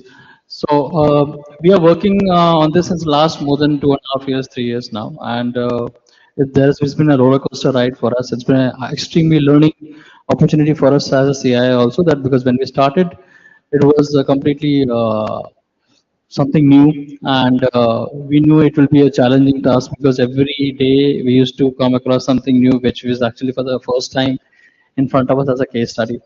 But slowly and steadily we scaled up, and it has been a privilege and honor to work with KDISC and Kerala government on this. And we were happily, we have in fact, it's been a, we have aggregated more than 7 lakh jobs in the last 3 years as a time span, and we are targeting to add more jobs in the coming time frame, keeping in mind the number of which we are targeting. And as if we can see, there's a massive potential for respect to the graduates, which we have discussed lately also. And we are preparing a customized opportunity and a plan for the entire section where we see the potential is tremendous, keeping in mind what CIA is doing and what we our presence which we have and the potential which we can bring in with respect to the CIA's current set of team which we are operating. Most importantly, we are not only restricting towards South as an opportunity, but we are opening pan-India opportunities, keeping in mind the flexibility the Kerala candidates have shown. And the good part is we have a refined set of students. Those are pretty groomed, they're smart, they're intelligent, and they know about the things. So it has been a little more challenging for us, but the best part is it has allowed us to bring the best out of the CI as a team. And we see in the coming years, in the coming months, we see a lot of potential coming up as a target, which as now SRC mentioned, that we have taken a target of aggregate 1 more lakh additional jobs in the next 6 months. Although for that, we have to reach out to at least 2.5 lakh or 3 lakh additional jobs to be aggregate at least 1 lakh as a confirmation. So we look forward to this strong and long-lasting collaboration, and we are really grateful, Honorable Dr. Oni sir and KDIS team for the entire initiative and taking to the next level. In fact, Kerala is setting a benchmark for the entire nation right now. Thank you so much. I mean, for those who are not aware of what the partnership and what the program is about, I will add a few things. First of all, we have created a digital platform. The platform is called Digital Workforce Management System. It's won the best award, the premium award for a digital platform on employability 2023 from the President of India. CII and ICT Academy are our employer aggregator partners. We have got a number of aggregators also connected onto the platform. Monster is on our platform. LinkedIn is on our platform. Avine is on our platform. A large number of employers, around 8,000 employers have registered on the platform. We have got 20 lakh job seekers registered on the platform. But these 20 lakh, a large number of them are underemployed and malemployed. All of them are not unemployed. We have a network of 250 job stations established in every block of Kerala with the local government partnership, with every municipality in Kerala and every corporation in Kerala. We have a job station, which is a physical interface of the digital workforce management system, which means that A job seeker anywhere in Kerala has an opportunity to go to the job station and do a registration. It has become an extremely easy affair.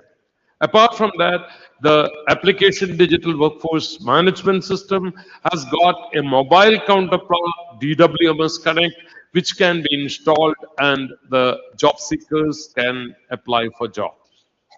We bring regularly around 4 lakh jobs onto the platform, which includes the job fairable jobs, which come primarily from CII and ICT Academy, and quite a lot of non-job fairable jobs, which are brought in by the platform partners like Monster and LinkedIn.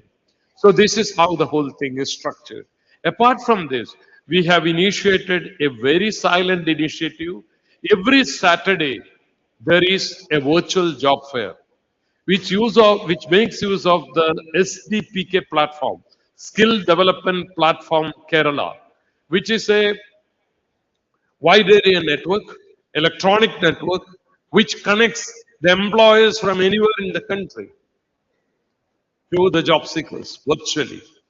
So this had been going on for the last 30 weeks. So the job seekers come to the computer labs.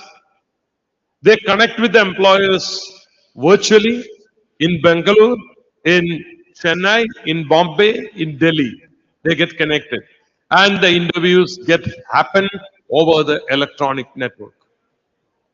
The job seekers register and put their profile earlier. They express their intent to come for the interview. Their QR is marked and they enter the venue and the process of interview is completed. And immediately after that, the details are recorded. Right now, we cover 14 locations. The 14 engineering colleges are the locations, one in each district. KIFBI, with the support of the Kerala Investment Infrastructure Fund Board, we are going to expand this to 103 locations, which would mean that every taluk in Kerala, there would be one location where a job seeker can connect with an employer. So with that, we will be able to reach out to the entire nook and corner. Apart from that, a major program for providing computer labs and English language labs is being launched with the support of KIFBI in all the ITIs, in all the polytechnics, and a large number of the arts and science colleges. A few of them have got computer labs. We are trying to improve the infrastructure in these institutions so that students can get skills. A skill center is being established as a part of the 4-year UG program, FUGP program, in every arts and science college, every polytechnic, and every ITI. As far as the engineering colleges in the state are concerned, they have entered into an MOU with the Kerala Development Innovation Strategy Council, where we are providing minor projects and major projects jointly with the industry. We are trying to link this minor project and major project and also educational minors linked with the support of the industry towards something called the recruit, train and deploy. So essentially what we do is by the time the students reach the 5th semester, they will enter into a minor project which is related to the industry. They will take additional minors so that by the time they graduate out of the course with a major project which is related to the industry, they are equipped fully with the necessary skills and they are job ready, they are employment ready. This is the sort of partnership that we have worked out with the Kerala Technological Universities. It's made part of their course and curriculum and educational framework. We are trying to work out a similar thing with a part of the FYUGP with the various universities also. So this Global Skills Summit has come as an occasion where Kerala is going to launch this major initiative after all these preparations, where we want the industry to reciprocate and partner with us. What we want is basically push towards us internships. We have connected through CIA, the Prime Minister's internship program. We have connected again through CIA We have connected with the NATS and the NAPS program of the Government of India. We are trying to integrate all that on our platform so that any job seeker, any student who comes onto the platform would immediately get seamless connection with the apprenticeship and the training programs offered by the Government of India with the industry partnership. So we are trying to provide an environment where Kerala's talent can be showcased to the industry. I'm not saying that everything is fine with the students, everything is fine with their attitudes, everything is fine with their skills. No. The industry will decide what is the skill requirement and tell us. And I'm not going to tell you that you have to pick up this guy or that guy. It's your choice. Because you want to employ him for your industry, for your work. And nowhere in our program there have been any effort towards influencing any decision. It's a decision which is taken by the industry. We honor that. The industry gives us feedback. There are problems with English speaking skills of ITS and diplomas. There are problems with attitudes. There are problems with collaborative skills. There are problems with domain skills. We record that, we address that, we take that feedback very seriously and try to incorporate those into our skilling. The campus skilling program, as a part of this campus skilling program, we are throwing out this opportunity. The talent of 5.5 lakh students in Kerala are going to be connected to this industry. You can connect with any of the campus of your choice, any of the student groups of your choice. The campus skilling programs will devise skilling programs taking your inputs and also other inputs which are available from the industry. Based on that, skilling programs are being formulated. So this is all that what we have planned out. We are thankful to all of you for having come and participated in this event. And I'm sure that you would have received the expression of interest which Anu and his team has circulated already. So if you want any specific clarifications, you could come up for raise your hands and then take it forward.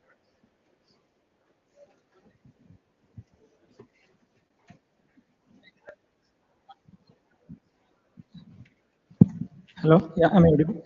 So first of all, big kudos to Government of Kerala for this skilling initiative.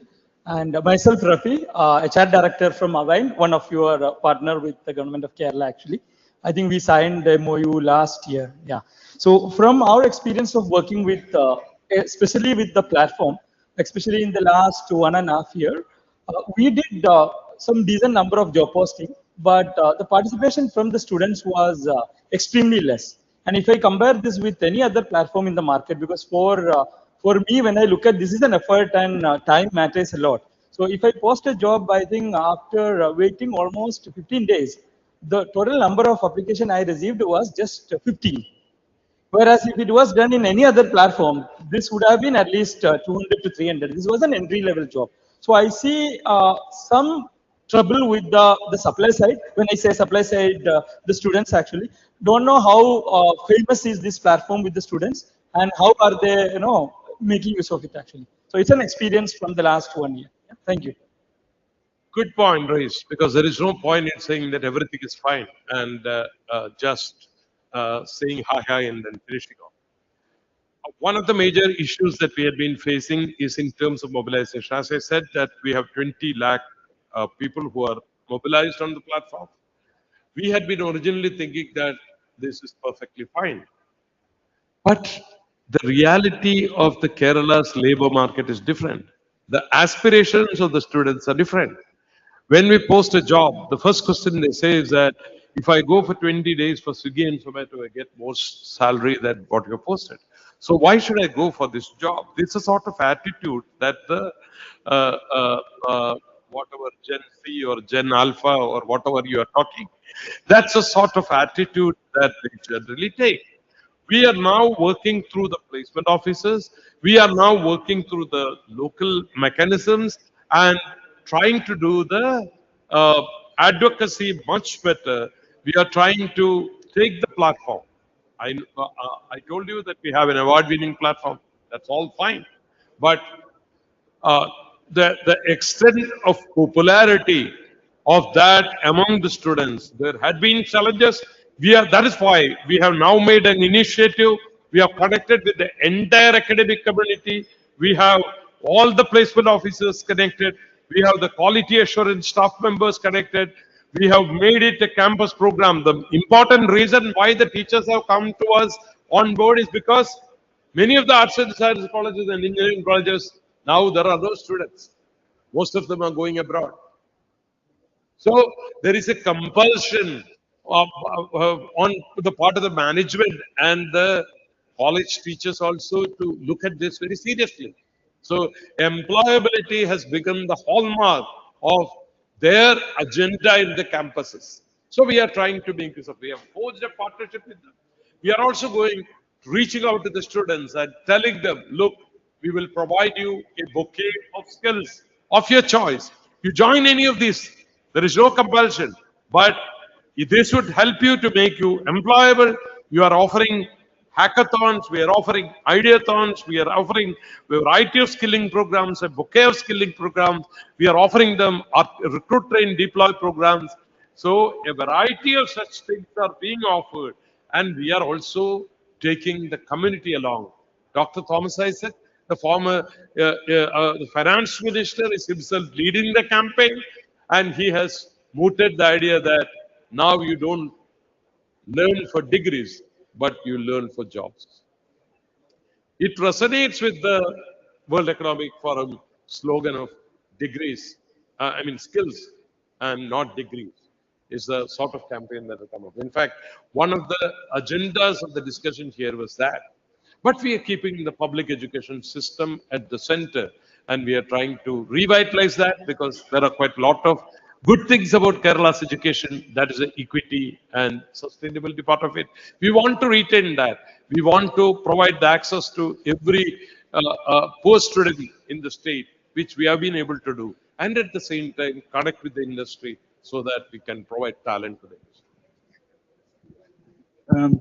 What from CI we will do, the local team will connect with you.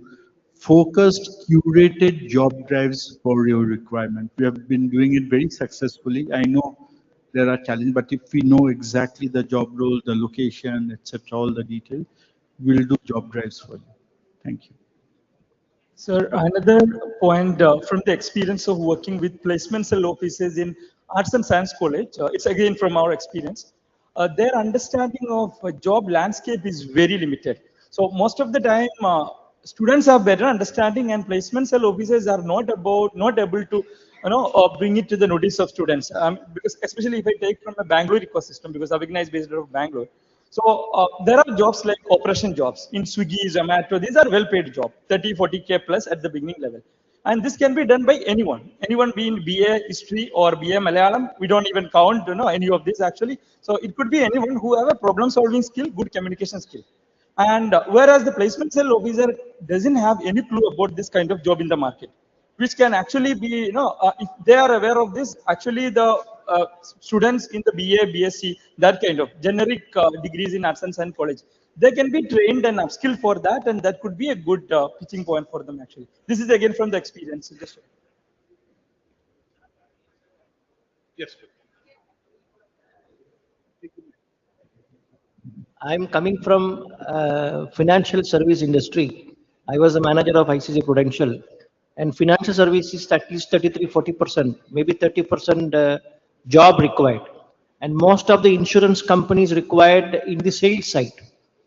So I recruit people from major MBA colleges and all these things to sell our insurance products, but we miserably failed. The reason is very simple. The initial contracting with the institution, with the student, giving a very rosy picture of the job market. One of the major business schools in the undergraduate and postgraduate business, this thing, they are giving you salaries because their fees is very high, maybe 3 lakhs, 4 lakhs rupees. I'm talking about BBA and MBA. So they say that, people, they are joining that they require a salary structure of 25,000, 30,000 rupees at the beginning itself. So we used to give 18,000 rupees as a startup, but they will never. We are giving a lot of training also for the person who are coming into the sales side. But unfortunately, sales is a taboo to every business school. Even I contacted my colleagues who are the head of the department of MBA school. These people are telling that sales is a very bad job because without sales, no industry can grow. So I request Unikrishna sir to take this challenge because sales is a very creative job. Without sales, nobody can. Here in this hall itself, Kerala is making a sales to the other industry leaders to get placement.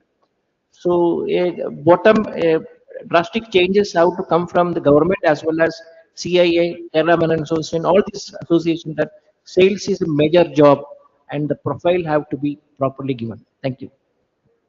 A very valid point because unfortunately the business schools, all of them focus on, say, marketing is a rosy job and not the sales. But we all know that industry the world over works differently.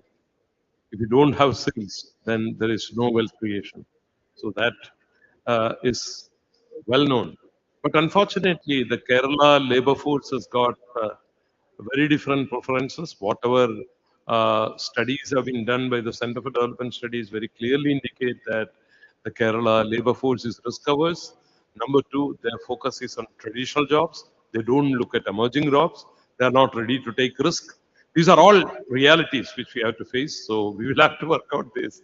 And so, I mean, it goes on trolls that, I mean, even if you get the job of a sweeper, and if it is in government, and if it's a salary is assured, then that is better. Is a sort of attitude which goes even for the postgraduate. That is very unfortunate. We will have to actually change this attitude. And you know that we have 20 lakh people registered on our platform, but the number of people who are registered on the PSC website is 8 crore, which means that then every person who applies, there are 20 or 30 job applications have been put. If you take the number of students who are going for the bank examination, that would come to another few crores. So that's the sort of comparison and the sort of situation that we are in. So we have to gradually transform this. I fully appreciate the point that you raised. Yeah, good afternoon, sir. This is Shine. I am from MRF Tires. Like to thank CII for their wonderful effort that you have taken, okay, to augment resources for us, especially for Kottayam and other plants. The point I would like to make here is, it's only a complimentary what the earlier speakers have told. We have people, they come with a project in mind, either cell phone project or a bike project, and they vanish after maybe few months of their work with us. So we would like to maybe ask you to intervene on imparting training for what is they expect from this job. We have to train even the placement coordinators to give an orientation about, okay, what is that the boys should expect in an industry. Okay, because MRF offers a lot of opportunities for the first timers, especially from the rural youth, to get the first step in the corporate. Okay, so we don't want this to die a natural death. Unless we do a collective effort, we will not be able to cherish this effort. It's very important because unfortunately, people think that factory jobs are all jobs where people sit within an air-conditioned environment, a dust-free environment, a clean room. This is the sort of dream of many of the students. They don't think that there will be dust in the factory floor. There will be, I mean, heavy machinery. There will be jobs which require hard labor. I mean, people have been brought up with such sort of impression of the work floor and the industry which needs to be transformed. We would have to look at OJT. We have to look at on-the-job trainings. We have to look at apprenticeships. We have to look at internships. We have a track of all these together. We understand that there is a requirement for transformation of the job seeker also accepting the reality as it is and then look for opportunities around that. That is what we want to do, and we completely appreciate the point which has been raised by the MRF team. As far as our experience is concerned, the MRF initiative had been highlighted by the Ministry of Corporate Affairs as one of the best practices with CIA has built forward. I had myself visited the Joint Secretary MCA, and he wanted us to record this as a sort of a major case study of partnership. So we value all the inputs. If you have any further inputs, we can get into that. Otherwise, we might not have time to exchange all the UIs because around 80, 83 companies are there. So we'll have a sort of a group session where all of you come up and then show your expression of interest, and we'll have a group photo and then discuss. Before that, any specific points if you would like to add, please add. Can I just add to you? It's a very good point, the stickability when they are at the initial phase. So even to Ministry of Corporate Affairs for the PMIS, we have recommended that this should be considered as structured under the national occupation standards with credit-based certificate, so that the children who are learning on the job know that they are learning, it's an education time, and there's a assessment and certification. So maybe with MRF and others who are wanting, we'll work with you for a curated course which the children will do while they're working in your establishment. So that will ensure that the stickability of the candidate is more, that they know that there's a valid credit-based certificate at the end of it. And once they do that, now they stay for the initial 3 months, 4 months, 6 months, they'll continue. So we hope to roll this out soon. As a part, yeah, please, I'll come to that. As a part of our improving the understanding of the job seekers, we have two problems. As you rightly pointed out, the placement officers, many of them, not all, but many of them don't have idea of what is the market. So they don't look at, some students have got, as he said, might have better idea about the job market. Now we also find a situation where students don't go through the job description clearly, thoroughly, and they come up with complaints saying that the company is taking us for a ride. They're not. So we have tried to build a detailed job description with almost all the details of the particular job, what is the nature of work and things like that.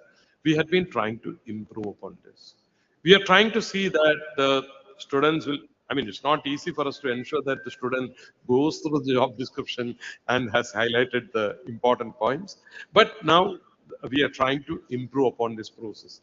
Before each job fair, we want to have a mechanism whereby the job descriptions are presented to the job seekers also. We are trying to improve such sort of process so that there is a better feedback that is coming. We have created an extended DSM team. We have the Confederation of Indian Industries, which has got around 10, 12 of the team members continuously interacting with the industry. We have a demand side management team, which is stationed in KDIS, and we have now an extended demand side management team under the leadership of Narbu, Nitish, and the team. They will be also reaching out to the HR regularly. What we are trying to do is we are trying to tell the students also. Now, unfortunately, one of the features of the Gen Z and Gen Alpha is that they also think too high about themselves. So they have got their own problems when they are shortlisted, they are hired, so they start raising questions and things like that. So we are trying to improve upon the interface. We want to reach out to the companies. We want to find out further details of when the shortlisting happens. And we want to actually connect the students to them more meaningfully. What also happens is that many of the students who get selected, they don't join, wasting the entire effort.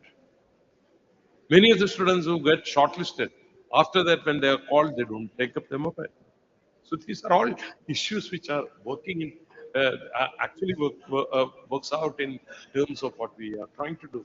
So we are trying to address all these and to have a better community connect to ensure that the people who are selected actually join so that the effort of the HR and the effort of the team which does the background work become more meaningful, and we are in a position to get better talents by the time we complete the process. So that is what we're trying to do. Now we would hear from you, sir. Please. Can you pass on the mic, please? Mike.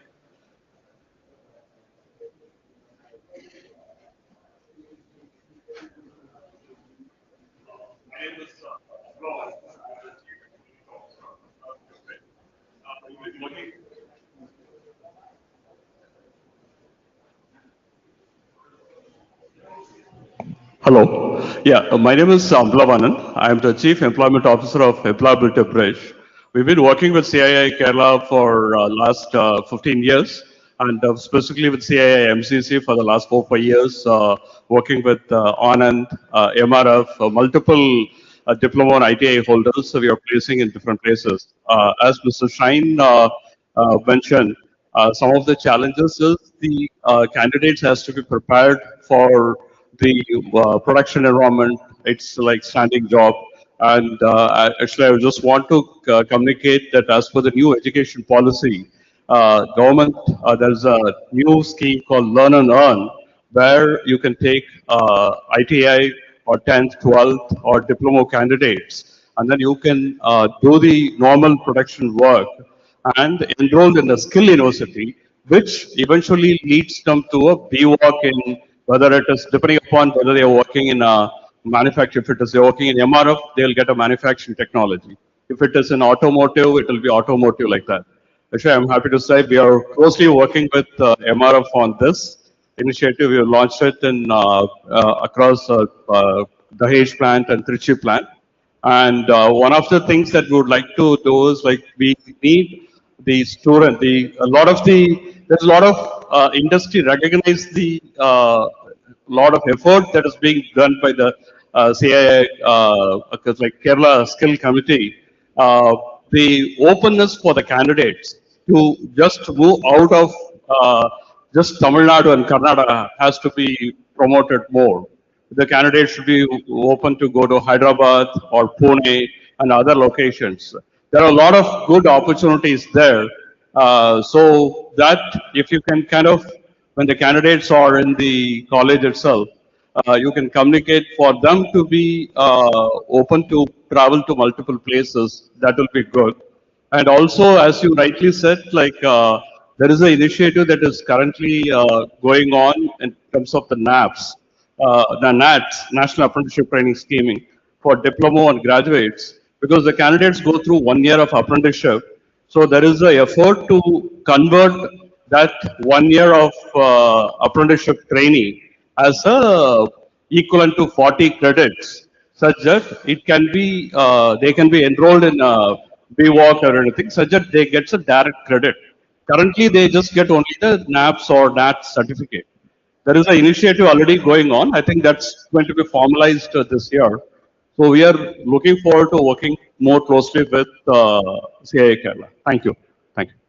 Thank you for this very important input. We are aware about the initiatives of PWalk and on-the-job training learning, which would connect to a actual formal degree. And this is the beauty of the German system, which we are trying to emulate, which is talked about widely as a sort of a vocational initiative.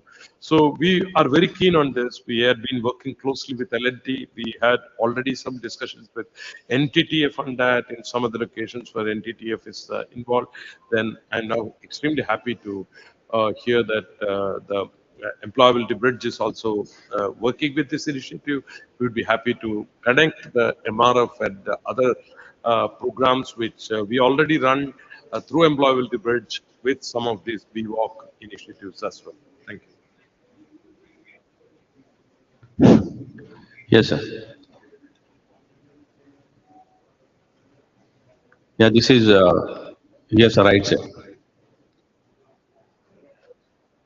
Excuse me. Yeah, this is Aslam from LMS Corporate Services Private Limited, as the chairman and managing director. So we are working for multinational companies like Kia Motors and Tata Electronics, where they are manufacturing iPhone. So we are looking for bulk recruitment on female base.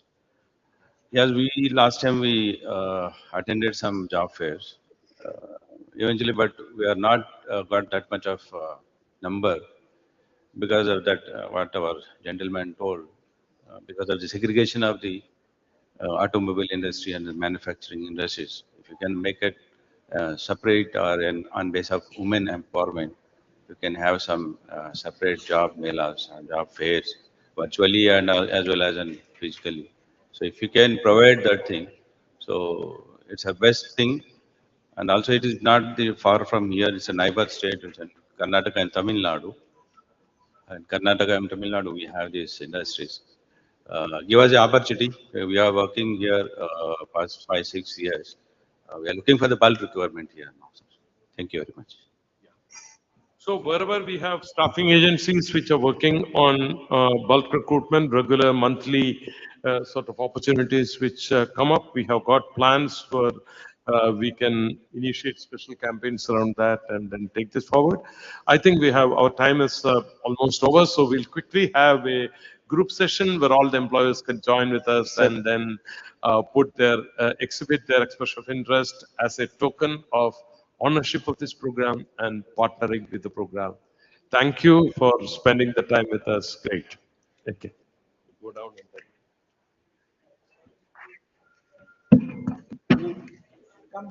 And thank you so much for an incredible session. On behalf of everyone gathered here, thank you so much. And EOA exchange and submit ചെയ്യാൻ വന്ന എല്ലാ representatives-ഉം ഡയസിന്റെ ഫ്രണ്ടിലേക്ക് വരേണ്ടതാണ്. EOA exchange വന്ന എല്ലാ representatives and members and employees kindly request you please come forward in front of the dais to capture this moment.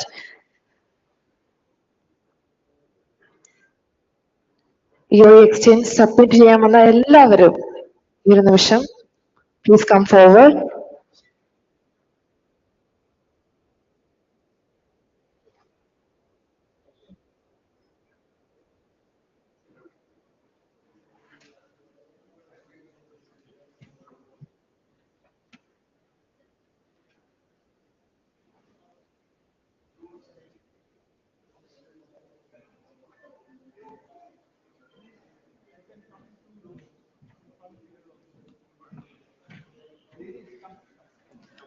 So a gentle reminder, എല്ലാവരും ശ്രദ്ധിക്കണം. So ഈ after this photo നിങ്ങൾക്ക് ഒരു registration form കിട്ടിയിട്ടുണ്ടെന്ന് making sure.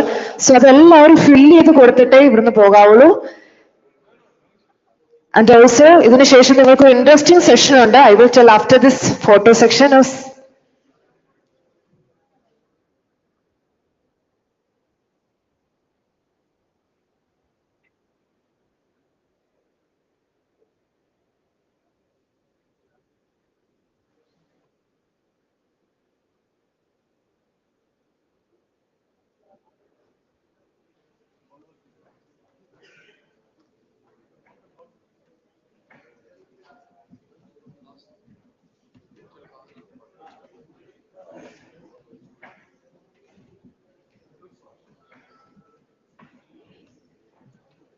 So once again gently reminding ഇതിന് ശേഷം നിങ്ങൾക്ക് registration form ഉണ്ട്. അത് fill ചെയ്തിട്ടേ എല്ലാവരും പോകാവുള്ളൂ.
I was, like all of you, I was cooped up in my house.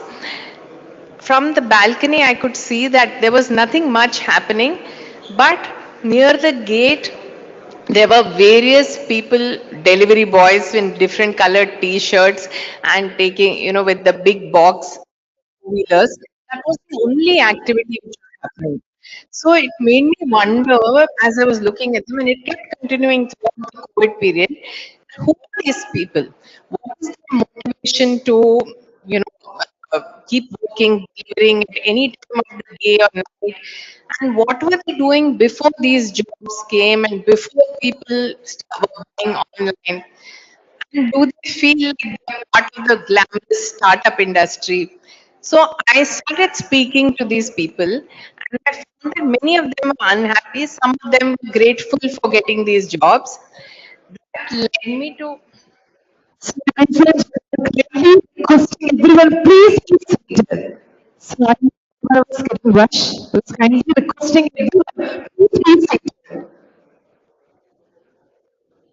Once again, kindly requesting all the dignitaries, please be seated on the chairs. എല്ലാവരും request ആണ്. എല്ലാവരും ഇരുന്ന് എനിക്ക് registration forms എല്ലാവരും requesting. Yeah. So when I started speaking to these workers, I realized that some of them, many of them are unhappy. Then slowly I met union leader in Hyderabad who represents the gig workers, and he pointed me to people in Delhi who were activists and who were, speaking for the gig workers and stuff. Then I went to Jaipur because Rajasthan had asked a act for the welfare of gig workers. And after that, I went to Kerala, I went to Trivandrum and Pooh and all these places to understand how in a state which is so aware of worker rights, what is happening to gig workers. Okay, so this is how I began the research for the book. And slowly I realized that workers are not existing in a vacuum. They are there because customers like us want things at our doorstep and want it really fast. That led me to the investigation of customers who what is motivating them to buy fried chicken at midnight or not even go to the shop downstairs to buy toothpaste. Why do they want everything at their doorstep immediately? So that was about the customers. Then there are restaurants which originally used to deliver, food packets. If you order something from the neighborhood restaurant, one little boy will come and deliver to your house. How did they change and how they adapting to this new environment? Then I got into understanding who are the sellers on big retail platforms. So this was the entire cast of this digital world that I was exploring. So, since I'm a development sector researcher, I also realized that South Asia is seen as a region, okay, because of our common historical and economic, cultural, commonalities. Therefore, I extended the ambit of the book from India to South Asia, which includes Pakistan, Bangladesh, Nepal, and Sri Lanka. So through an extensive, through using WhatsApp and LinkedIn, I managed to reach the voices of workers, customers, sellers in all these countries into the book. And I also visited Nepal and Sri Lanka and did first-hand research on this. Okay, so this is the setting, this is the cast of the story. The setting is the world of the apps. So if you see food delivery, for example, India is buying, India has become obsessed with food delivery. So for example, we are a country where there used to be famine, like, less than 200 years ago. So online food deliveries anyway regularly everybody buys. But let me give you some astounding statistics. So during the India-Pakistan Asia Cup clash in Sri Lanka in September 2023, a Bangalore resident ordered 62 biryanis on Swiggy. Okay, and on New Year's Eve, Swiggy Instamart recorded a 70,000 rupee order from somebody in Goa. So Swiggy claims that its delivery partners collectively traveled 64 lakhs 19,841 kilometers, which is basically 8 times the distance between the Earth and the Moon. That's how much India buys food online. Then there's quick commerce. So you know the Mahabharata story of Draupadi, and when Durvasa comes in, she gets very panics that the food is over. Then Krishna intervenes. There's divine intervention, and he gives her the Akshay Patra, which has unlimited food. So several thousand years later, Draupadi doesn't need divine intervention. There is technological intervention. You just have to few keys and Blinkit will deliver all the groceries that you are worried about. Then there's ride hailing. Ride hailing has changed our life in so many ways. It has shut down the local transport operator. It has helped women, for example, to go because they don't have to depend on the man, they don't have to depend on private ownership of private car. So doorstep to destination, Uber and Ola can enable women to travel. So it is, opened up a world for them. And of course, services like Urban Company, where people, the beauty parlor comes to your own house. This is the setting.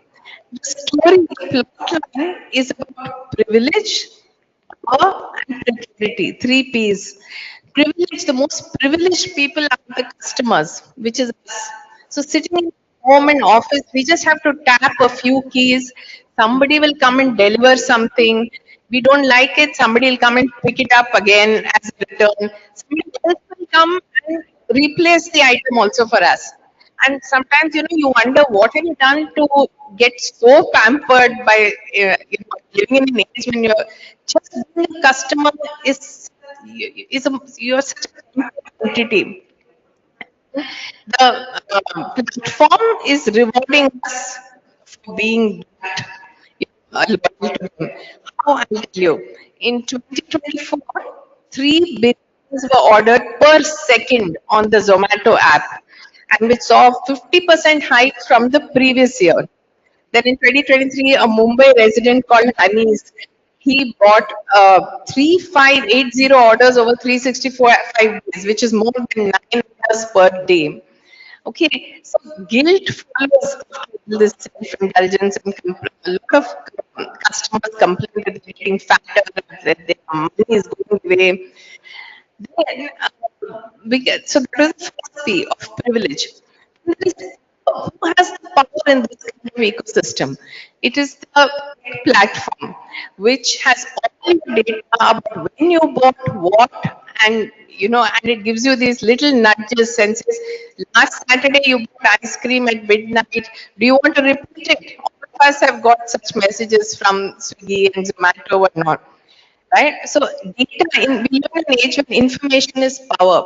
So all the data and information gives the tech platform tremendous power. Okay, power is also in the hands of the customer because we determine the rating of the worker, right? So if you give a 3, or if you give 2, then that worker's ID will be blocked by the tech platform and he can't work anymore. If you've seen this movie Zwigato, which is directed by Nandita Das and has Kapil Sharma acting in it, it's you can see all of what I'm saying in that movie. So that's the power of the customer to determine the life of the worker through rating. And then the last P is precarity. So precarity as in vulnerability. Somebody has to pay the price for our convenience in this digital age. Who is that? That's the customer. That's the worker. So the worker lives a vulnerable life. He joins the gig economy because he thinks that this is easy. कोई boss नहीं है. I can be flexible. Timings है. Slowly, the worker realizes that he's actually extremely depressed because though the boss is invisible, the boss is the algorithm which tells him, okay, now you go to this place, now you deliver there. He has no freedom to decide the price of the product he's selling, price of the service he's giving, or whom he must serve. Everything is dictated, and he is just, an atomized unit who is running here and there. So that's about precarity. So The book has got extensive press coverage. Today in Mint, there is a half-page excerpt of the book. So, and the thing that people have loved is that though it is about technology and tech platforms and digital age, the chapters in the book, let me read out the chapters to you. Yeah, they are pleasure, guilt, gratitude, anger, freedom, oppression, anxiety, isolation, and courage. So it's divided into emotions that the sellers, customers, and workers feel in the digital economy. And originally, I thought I would make it, just customers, sellers, and workers. But then I realized that there are so many emotions running through these various people. So, for example, if you take just anxiety, if you read a lot of media reports about how women, some woman was in an Uber cab, and then she was very anxious because the cab driver was looking a little shady and all. But when I spoke to people in Delhi, they said they themselves are extremely anxious because some customers on Friday night and Saturday night get totally drunk and sit behind them, and women, men, whoever, and then they misbehave, they smoke, they even drink in the car. So anxiety cuts both ways, whether you're a driver, whether you're a customer. Similarly, gratitude. So there is an instance of a lady in Lahore who said that I love the quick commerce app there, which is called Mart. She said because every time I have to go out, I used to wear burqa just to go buy some bread or milk. Now I don't have to do that. I feel so free. Similarly, a beautician in Hyderabad had come to my house, said that she gets the money for whatever work she does in her account. Nobody in the family knows, and she's saving up to buy a house somewhere, and she's so happy that she has this opportunity. So, gratitude is an emotion that various people feel within this. So, here is the story of digital commerce. It's a contemporary story. It affects all our lives because we all use apps in different ways. But what lies behind that? What is the human stories? What are the human stories behind that? Is absolutely was fascinating to write, and I've been told it's fascinating to read, and it really gives a different perspective about the times we live in. What are these apps which we take for granted so much? How do they really affect the way we work, the way we live, the way we earn, move, and buy things? It has completely changed, and this story is a reflection of that. I've also been told that the stories about the neighboring countries. Typically Bangladesh, Sri Lanka, Pakistan, Nepal. We only think of them even in terms of refugees or in terms of cricket. But this a reviewer has written, I think yesterday, is the first book which shows the human side of regular people like us who live there, and how there is actually, if you take it at an emotional level, there are families there who think just like us. There are people there who buy these apps with as much enthusiasm. For example, a girl in Lahore told me that, my mother gets so angry that I spend so much time on buying food from outside, and they have these various apps there. So she says, my mother gets so angry. She says, why don't you eat at home? This kind of emotion you will find anywhere in could be Delhi, it could be Bombay. So it was really interesting to put this together, and there are various copies that are there, and I'm around if you'd like to buy and happy to sign. And I can assure you that you will enjoy the book. Thank you.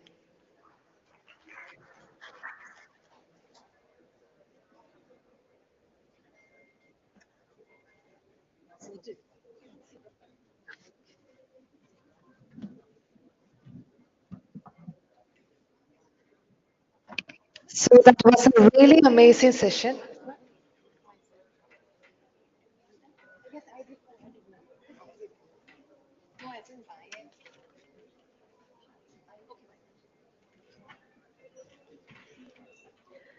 And yes, we have an amazing session, man. Hope everyone enjoyed the session. And we have Vandana Vasudevan with us. Yes, എല്ലാവരും book വായിച്ചിരുന്നോ? So എനിക്ക് വായിക്കാത്തവരുണ്ടെന്ന് തോന്നുന്നു. നമുക്ക് ആ ഒരു left side കോർണറിൽ നമുക്ക് book available ആണ്.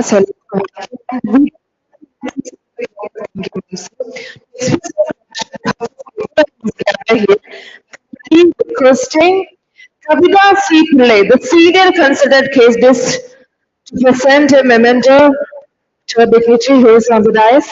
Kindly requesting Kavita C. Pillai, senior consultant KDIS. I need a warm applause from everyone. Yes.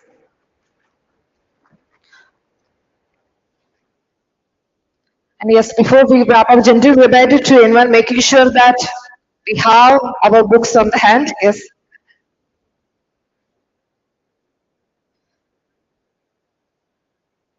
Once again, thank you so much, ma'am, for your valuable insights to share your thoughts and everything. Thank you so much, ma'am, for your time and making sure എല്ലാവരുടെ കയ്യിലെ book ഉണ്ടെന്ന് making sure. And ladies and gentlemen, our formal sessions are over. So ഇനി നിങ്ങൾക്ക് ചെറിയൊരു break എടുക്കാവുന്നതാണ്. And after that, we are just starting our next session. And thank you so much. ഈ ടൈമിൽ നിങ്ങൾക്ക് ബ്രേക്ക് എടുക്കാവുന്നതാണ്. നമ്മുടെ after session maybe start with 2 o'clock. Thank you.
So, ladies and gentlemen, gentle reminder, our session is about to begin. Kindly requesting everybody, please be seated and make yourself comfortable. So, അല്പസമയം കഴിഞ്ഞപ്പോൾ തന്നെ നമ്മുടെ session start ചെയ്യുന്നതാണ്. So, kindly requesting everyone, please be seated. Thank you. And we are just going to dive into capitalizing the opportunity in maritime and logistics sector. So, അല്പസമയത്തിനകം നമ്മുടെ session start ചെയ്യുന്നതാണ്. Kindly requesting everybody will be seated. And അതുപോലെ തന്നെ back സൈഡിൽ ഇരിക്കുന്നവരൊന്ന് ഫ്രണ്ടിലേക്ക് കയറിയിരിക്കണമോ? Kindly requesting everyone. Please, back സൈഡിൽ ഇരിക്കുന്നവരെല്ലാം ഒന്ന് ഫ്രണ്ടിലേക്ക് കയറിയിരിക്കണമോ? And requesting all the dignitaries, all the boys, please come forward and please be seated on their chairs. ഇരിക്കാമോ? ഒന്ന് ഫ്രണ്ടിലേക്ക് കയറിയിരിക്കാമോ maximum?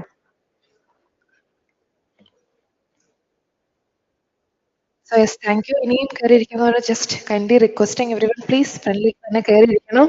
And with an immense pleasure, welcome everyone for the Skill Kerala Global Summit 2025. So നമ്മുടെ session ഇപ്പോൾ തന്നെ begin ചെയ്യുന്നതായിരിക്കും. Everyone, please be seated. Okay.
So, well, again, ladies and gentlemen, our session is about to begin. So, നമുക്ക് കുറച്ച് personalities കൂടെ join ചെയ്യാനുണ്ട്, അതിനുവേണ്ടി നമ്മൾ വെയിറ്റ് ചെയ്യുന്നേ.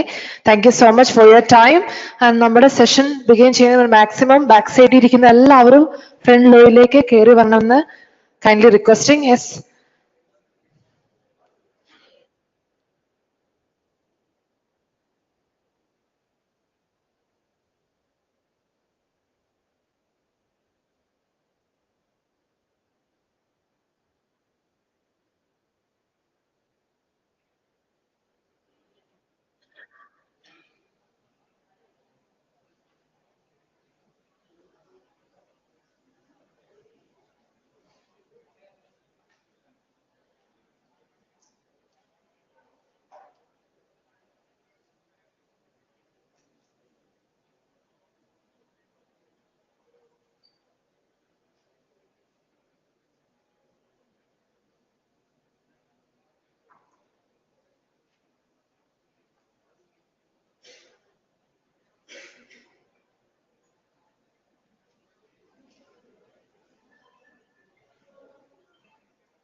So once again, ladies and gentlemen, welcoming everyone for an amazing event. And I must know we have an amazing audience right here. Yes, now we are just going to dive into our next session, capitalizing the opportunity in maritime and logistics sector.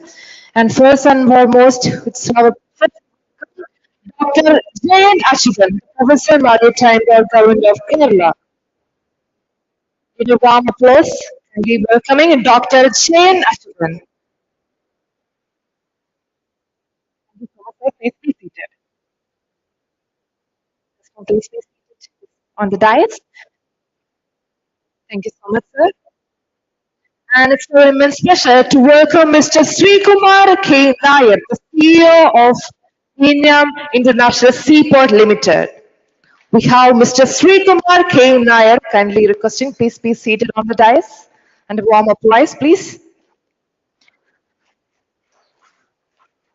And now, with all our respect, we would like to welcome Mr.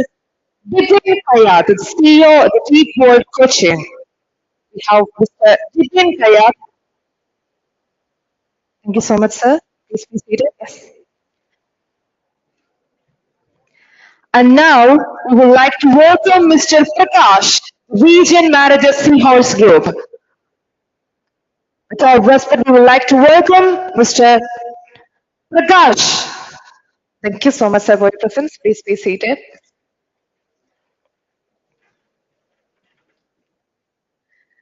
And next, we are delighted to have Mr. Deepu Jha, the Corporate Affairs and the Government Relations Flipkart.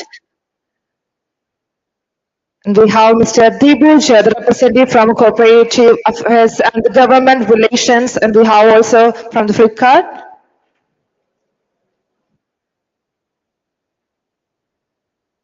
And now, ladies and gentlemen, it's our really happy to have our moderator with us, Dr. C. Unikrishnan Nair, the advisor, head maritime logistics sector counselor.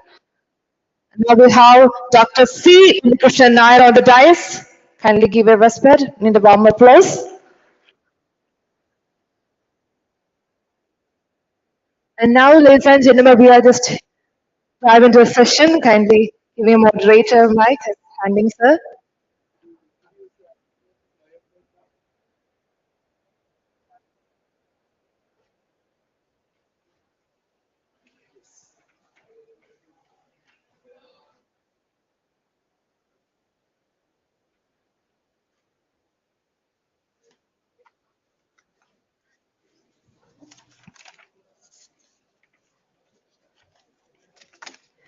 And now we have some honorable dignitaries on the dais. Let me introduce them with all love. We have Dibin Kayat, the research drive C-Squared executive with over 2 decades of leadership across container terminals, multimodal logistics, the global shipping and integrated supply chain business.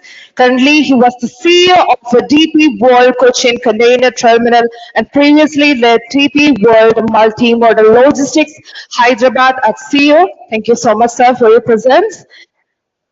And we have Prakash Iyer, 31 years of vast experience in shipping covering sales and marketing operations, export and import documentation, the concept of chains and the legal leads of shipping claims, ship handling and air cargo handling. He was also handled with cargo movements to CFS and ICDS, etc. Thank you so much, sir, for your presence.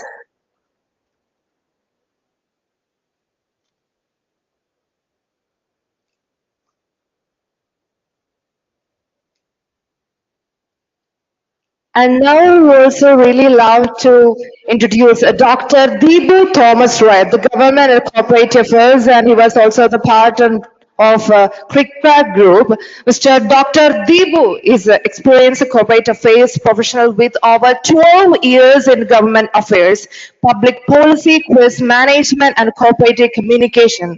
So before he joining Flipkart, Dr. Deepu served with a representative on Indian industry overseeing education, IT, healthcare, and international relations.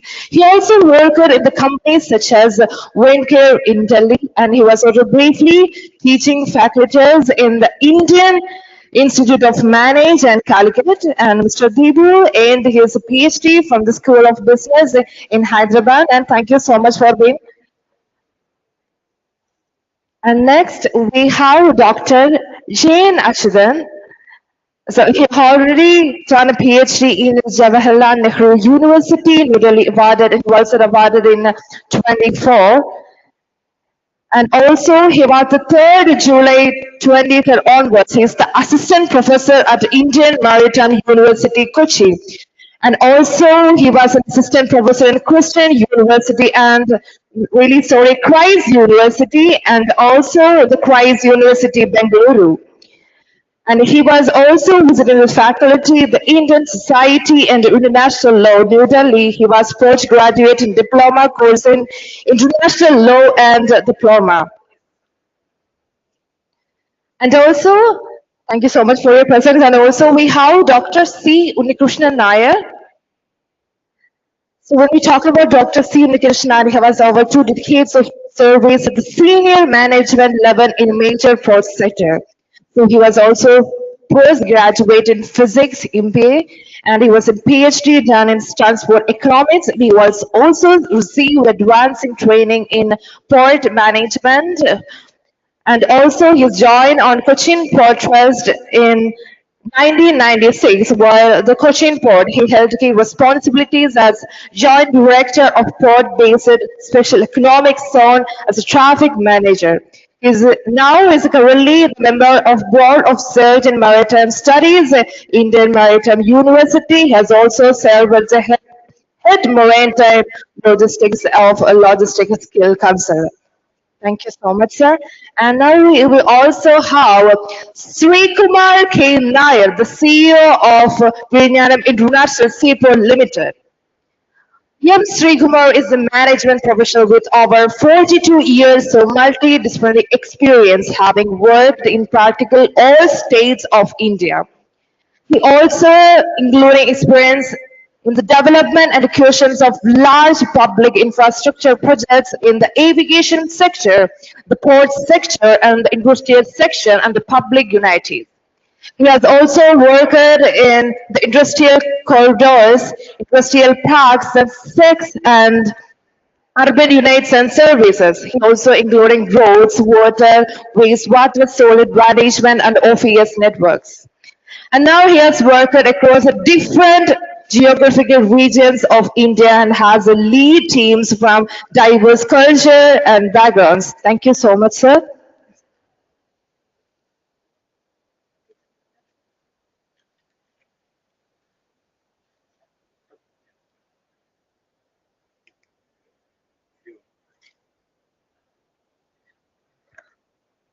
Good afternoon, the panelists and friends on the assembly. Logistics is a social service. The more efficient, the more economic your logistics system is, the more industrial output happens, more industrial activity happens in your area. And that generates more employment.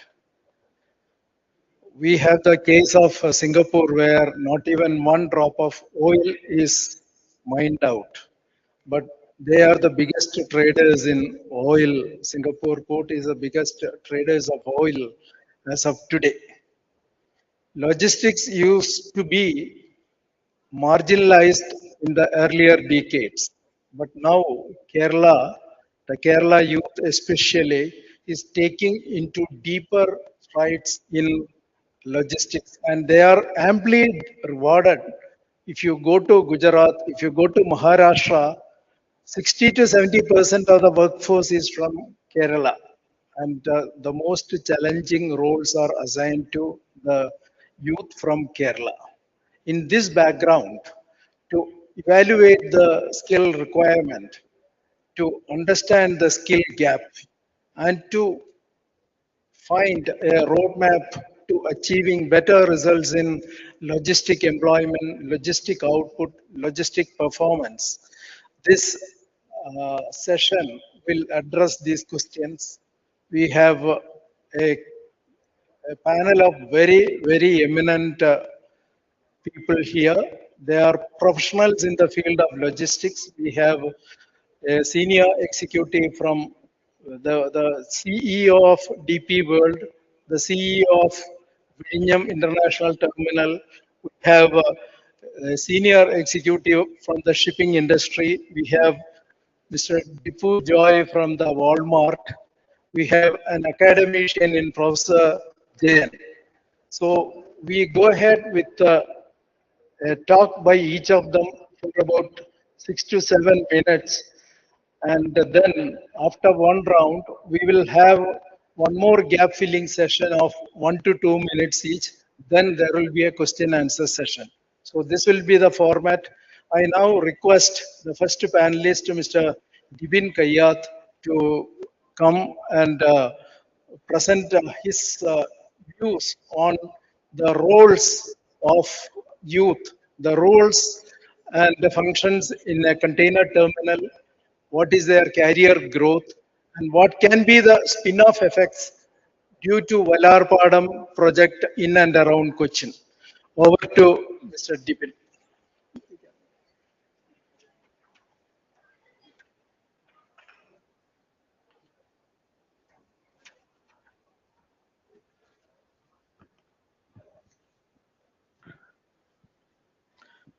Good afternoon, all. I'm Dipin. I represent DP World. I'm the CEO for the container terminal in Cochin. DP World, as such, operates about 5 container terminals in India, which cater to about 25% of the EXIM traffic moving out of India. Other than that, we are also present in the logistics field through our freight forwarding, through CFSs, ICDs, and all other ancillary services as well. In Cochin, as a container terminal, we operate only containers here, and for them, for this particular role, right? So there are a lot of job opportunities which we have at the terminal itself. At one of our terminals, which can handle about 1 million TEUs capacity, we have about an employment of opportunities of about 500 between skilled and unskilled labor. So a single terminal operates, let's say, employs about 500 people. And other than the 500 direct employment it creates, there are a lot of opportunities and other ancillary services around the container terminal, wherein the number of jobs is more than tenfold of what a single container terminal actually directly employs. So the various roles which we have, or the core operation, so the core part of a terminal is basically operations. In that, our main or the major section of our workforce is basically the equipment operators. The ones which we handle cranes, which handle containers from ships to the shore, as well as the cranes which handle containers from trucks onto the yard and yard to trucks as well.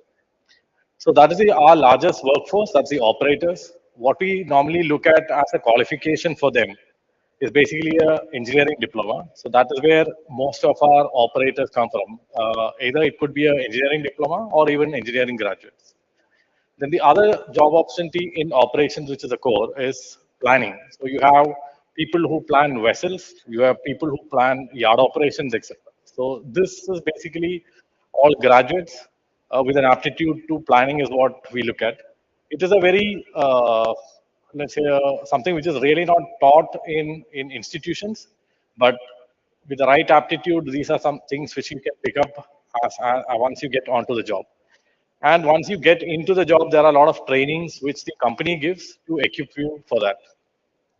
There are also clerical jobs which handle the documentation part of it, the gate entries into the terminal and others. And the next level for all these entry level jobs is basically the supervisory roles, right? So you would be supervising the vessel operations, you would be supervising yard operations. And the next level from all these supervisory roles is something called a shift in charge. So then you will be responsible for the entire operations of the terminal in that particular shift. So that's your next career growth once you enter into the organization. And post that also, I mean, post you being the execution manager of for the particular shift, then there are also specific roles like planning managers who head the planning department. You have people who handle the or who head the documentation department, and on top of all these managers and the execution manager, you will have a head of operations. So that is the type of job roles which we have in operations, right? Which is a core. Other than that, there are a lot of support functions like any other industry which are there. So you have the QHSE team, which looks after the safety and sustainability practices. So there you have people coming in from industrial safety, both diplomas and BTech, and also they look at added certifications like NIBOSH, IOSH, etc. So these are the various certifications which you look at when you are employing freshers into the job. Other than that, QHSE, you have HRIR, where it is mainly MBAs who get into the this function. Then to manage on and maintain all these cranes, you have a engineering department. So there you have electrical engineers, mechanical engineers, and electronics engineers. So this is how it all started, but with a lot of development in electronics, automation, etc. There is new fields like your mechatronics, etc., wherein you are now getting a lot of students from. Other than that, then you have your commercial or the sales and marketing, customer service, branding oriented roles. These are mainly taken over by people with data analytics and MBA profiles. And other than that, like any other organization, you have a finance team wherein you have MBA finance and BComs and headed by a CA. Now, what is also changing is that companies are looking at uh, improving their processes. So you have lean champions also coming in. So so people who are certified in lean, Six Sigma, etc., are also now being taken as new job roles in container terminals. Other than that, for a terminal to operate, there are a lot of IT systems, both networks, cameras, your terminal operating system, etc. So therein, a lot of your IT engineers also come in. So if you look at a container terminal, you have almost all fields of people working there. What's also happening is that there's a lot of automation and digitization which is happening here. So then now, as I mentioned, from mechanical engineering and electronics, people are going to mechatronics, etc. A lot of use of AI and ML are coming in. So a lot of people on those fields are also employed. Now, if you take DP World as an organization which I represent, we run multiple terminals across India. Right? So then a lot of these jobs are also, let's say, backsourced into our shared service centers. So we have large shared service centers operating in India, which not only serve our own terminals in India, but also terminals abroad. So a lot of, let's say, something like a payroll, your receivables, etc., those can be offshore. So all these come into our back offices, and India is a good location to have a back office. So a lot of offshoring of job functions from various terminals and other business units of ours also happen to India. Then there is also a lot of changes in your equipment. So now when you talk about the equipment which we purchase, a crane, right? These last for about 15, 20 years. So there's a lot of retrofitting, refurbishing, etc. happening in these equipments, which again require a lot of engineers. You require a lot of IT/OT systems because earlier equipments did not have it. So there are a lot of opportunities which are coming up. And again, if you're looking from a career growth path, I talked about the operations part of the role moving up to the head of operations. Similarly, in engineering also, you might start as an apprentice, then you move into a trainee, and from there, depending on your stream, you will have a, let's say, a mechanical team under you. You could have an electrical team under you or a mechatronics team under you. Then you have also a lot of IT related things which are happening in the terminal. You're the core of the activities which happens on a platform called the terminal operating system. You need people to maintain it. And DP World as a company is also developing its own terminal operating systems, right? So there again, you have related jobs for IT professionals as well. So we, other than the container terminals, related infrastructure like ICDs, where the job roles are similar, CFSs, etc. We also today offer a lot of opportunities in IT and the BPO and the KPOs, etc., as well as an organization in India. So that is how things are moving in the logistics field. Uh, so then, what are the allied industries which can come in and around Vallarpadam, right? So you already have a lot of CFSs which are coming. So land is a costly resource in Kerala, so that is a challenge. But then with all these industrial parks and all that coming up, there's a lot of land in and around Vallarpadam which can also be developed into industrial parks by the government. So those can have something like additional MMLPs. We had a recent MMLP coming up in Kalamassery, but that is only catering to a very small part of what actually Cochin itself requires, right? So there's a lot of opportunities for more MMLPs to come in Cochin. Just to give you an example, Hyderabad has about 10 of them, while we today have only one. And we have a large consumption population here. So the opportunities for MLP are there. There could be cold chain and food processing. Maybe, as I mentioned, I mean, maybe the heavy manufacturing is not there, but maybe the light manufacturing assembly can come in here. There could also be opportunities for e-commerce and fulfillment. I mean, we have a panelist from Flipkart and Walmart here who can talk about it. And there can also be a lot of opportunities in the marine repair, ancillary services, etc. I mean, we also see a lot of repair facilities coming in. DP World itself has also signed an MOU with Cochin Shipyard to develop a repair facility here. So we see a lot of opportunities for Cochin as far as DP World is concerned, as well as across India to a terminal. So I mean, somebody who joins us here has the opportunity to move across any of our terminals or other ancillary facilities across the world. There are job opportunities which are available for internal candidates who will have. I mean, the first preference will be given to an internal candidate. They can see it they can see it first when an opportunity comes up across globally. So you have a platform where you can see it, apply if your job role matches or your aspirations matches, and you are mobile and move anywhere in the world. So you have a lot of people who are worked in Cochin, working across the world now. Thank you.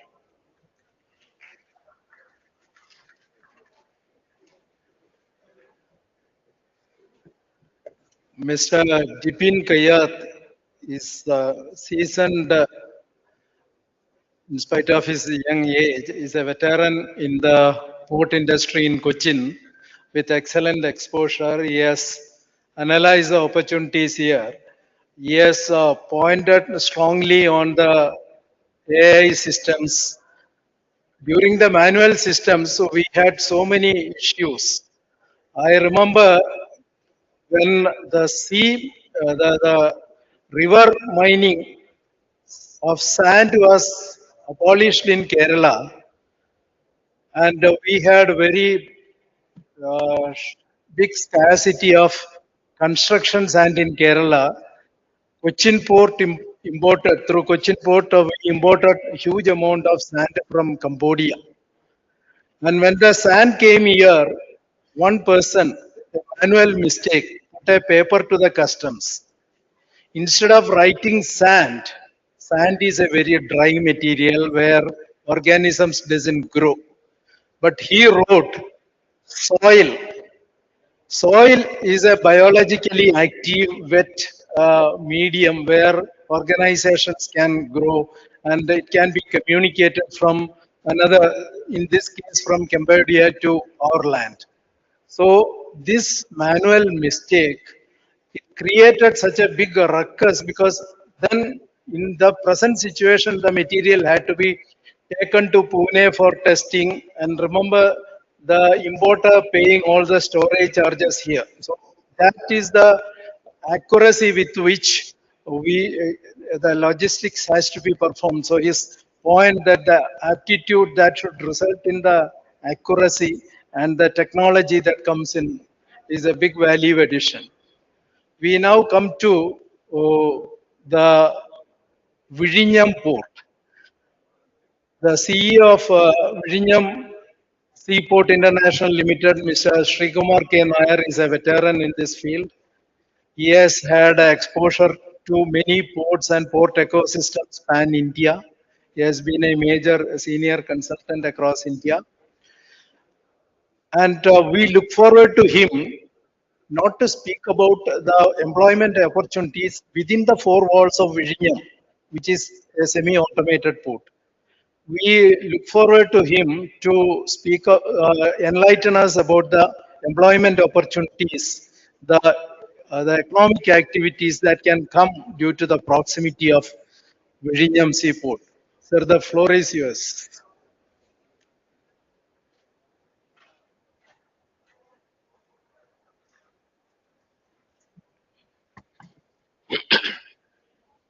A very warm good afternoon to all of you. Thank you, sir, for the introduction. I'm not a port expert. I'm basically an expert in public infrastructure. Wherever governments have to intervene in creating public infrastructure for the benefit of the citizen, it could be ports, it could be airports, it could be roads. In all these sectors, I have worked in assisting various governments in creation of these public infrastructure facilities.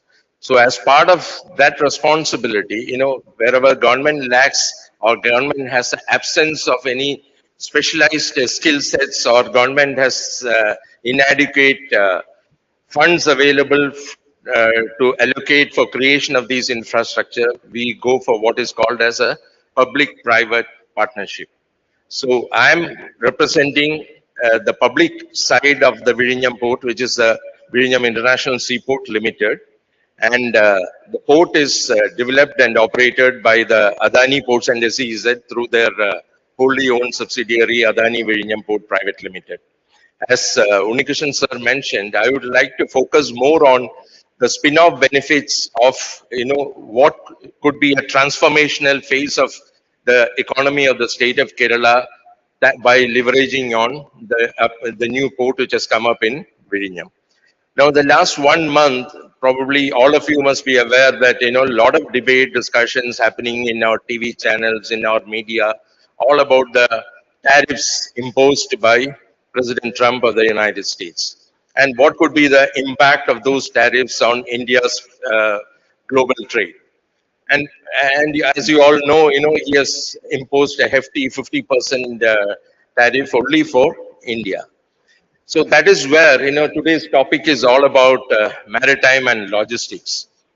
Basically, our country in its present format, with the present logistics systems in place, we have a very inefficient way of moving cargo from a producer to the consumer, be it within the country or be it to the outside world.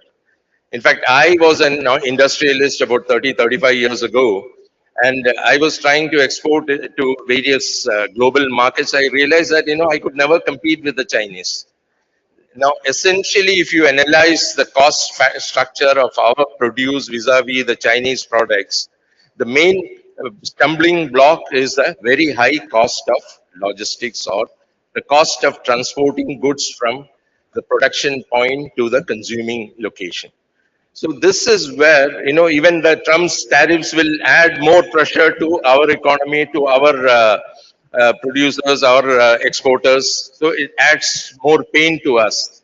Now, this is where the improvement in the logistics sector becomes key.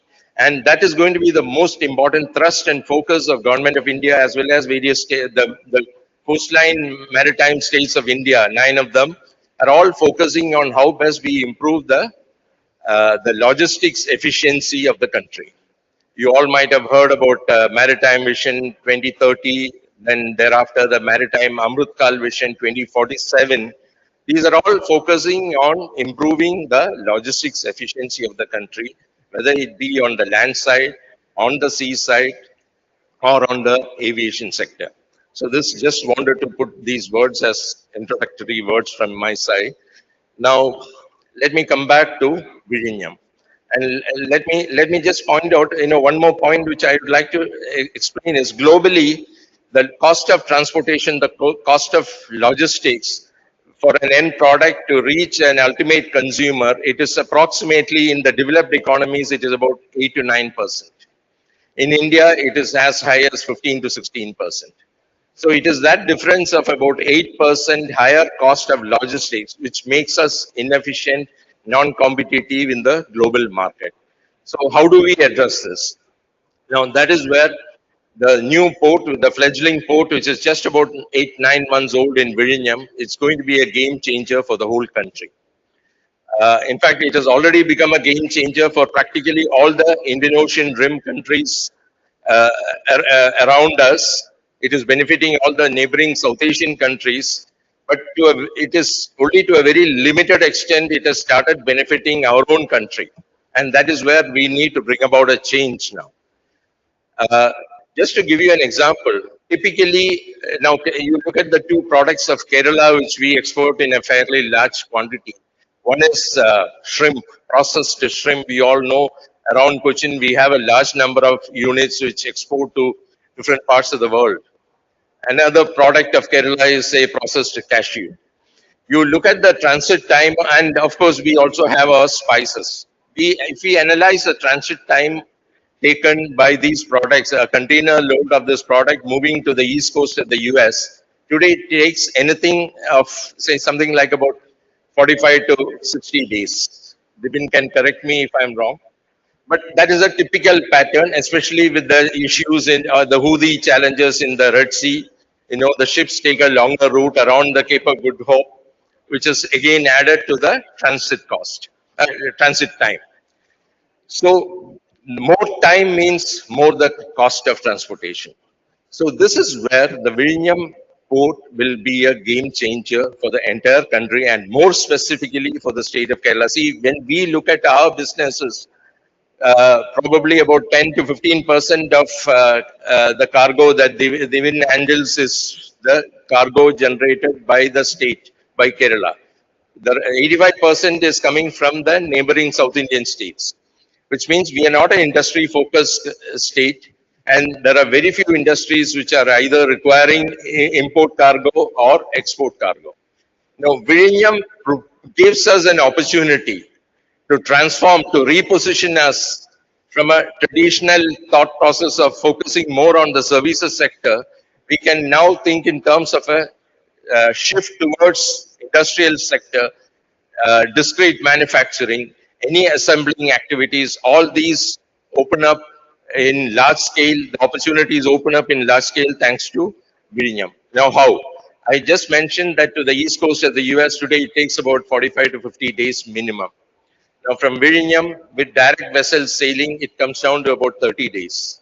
So you can imagine from a businessman's perspective, from his working capital requirements, it's a huge saving, which makes you more competitive in the global market. To the west coast of the west coast of Europe, it takes about 21 to 22 days.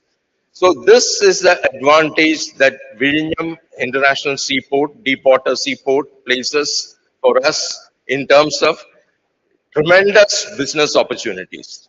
Now, I will put these now, of course, I need not go into the reasons as to why Viഴിഞ്ഞം brings this quality change. Probably you'd all read in the media, but I'll just briefly say the two USPs of the port.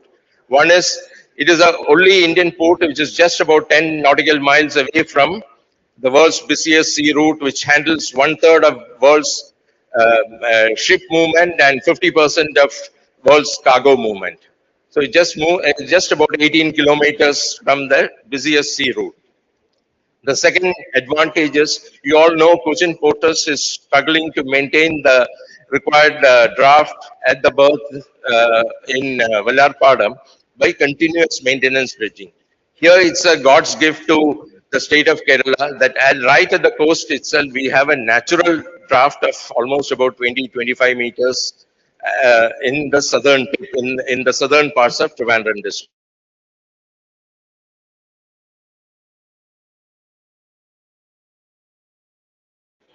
Now, with these advantages, these strengths, now how does what is the current scenario? Last 1 year, the port has been in operation. In the last couple of days, you might have seen newspaper reports saying that the port has already crossed that 1 million TEU capacity, and it could probably in the next financial year it could do at least about 1.5 million.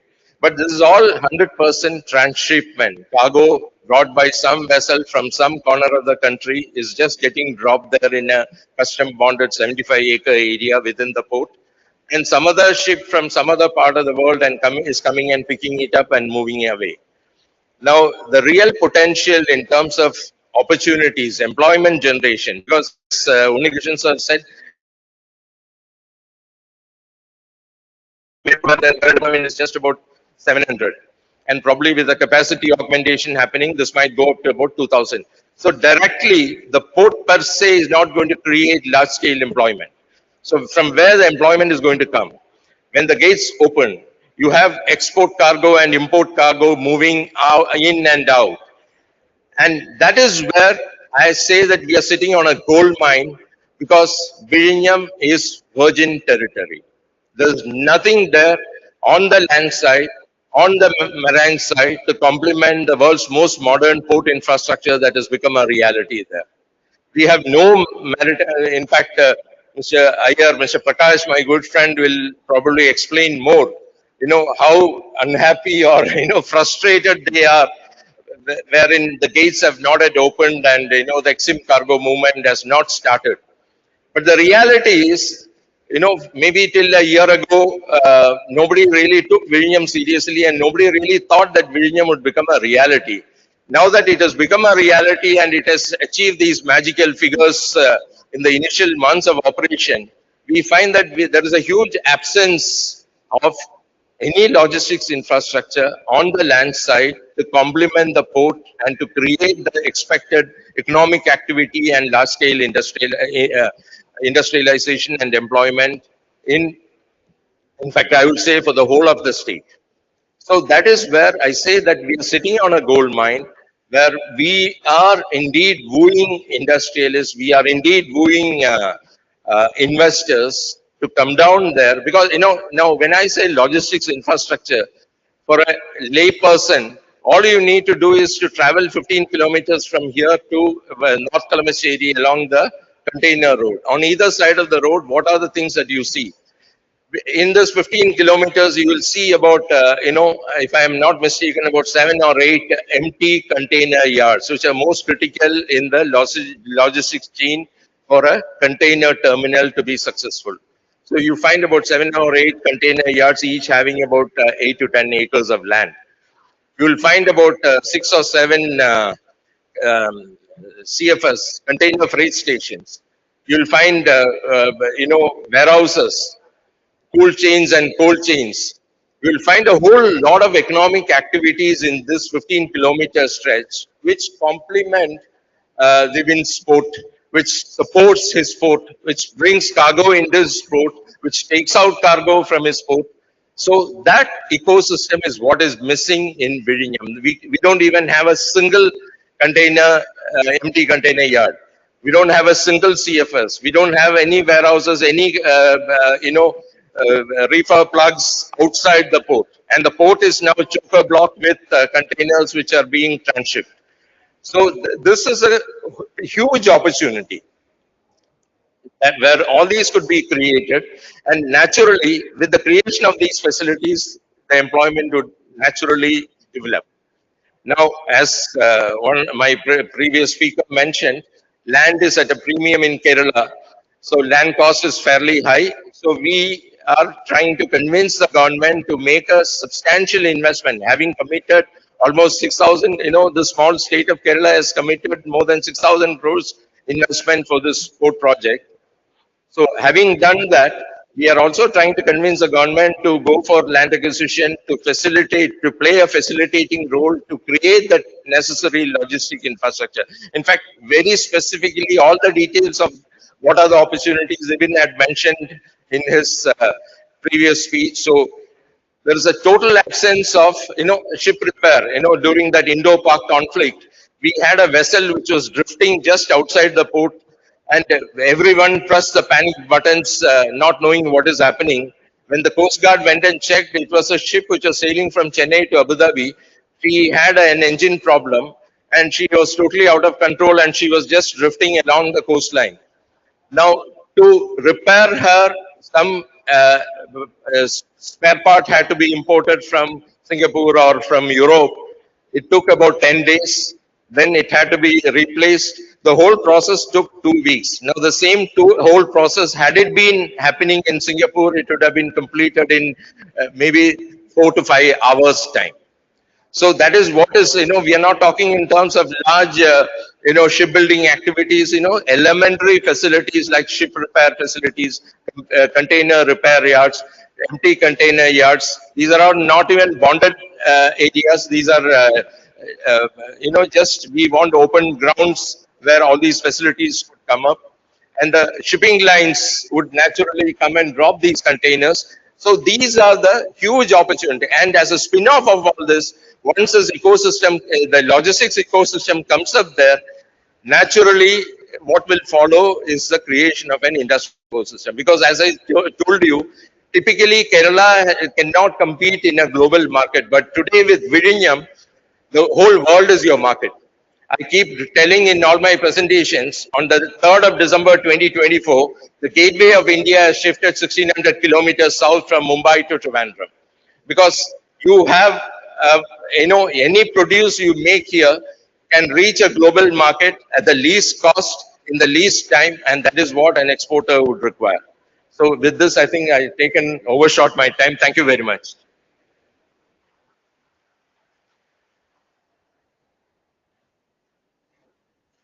Thank you, Sri Kumar sir, for that very, very exciting and enlightening roadmap to create employment around and taking advantage of the great port like Vizhinjam. And he has opened up, the avenues of opportunities. In a smaller area, I remember while working in the Bombay Jawaharlal Nehru Port, one day person who was just a matriculate, one day he came up to me and asked me for a lease of about 5 cents of land. And looking at his seriousness, I gave him the lease for 5 cents of land. 6 months down the line, when I went to see that what is happening in that land, I saw him importing paracetamol, the basic chemical from China, creating kerosene, and then exporting to African countries. So that is the potential of having a big port near you. And it has been amply created, well enlightened by Mr. Sri Kumar. Thank you, sir. Thank you very much. And now I call Mr. Prakash Iyer. Prakash Iyer has 3 decades of experience in the shipping fraternity of Cochin. So he is very familiar with the business around the shipping business. He could enlighten us about the skills required for the persons to join a shipping business, the shipping company, and what is their career growth and the internship and so on. Over to you, sir.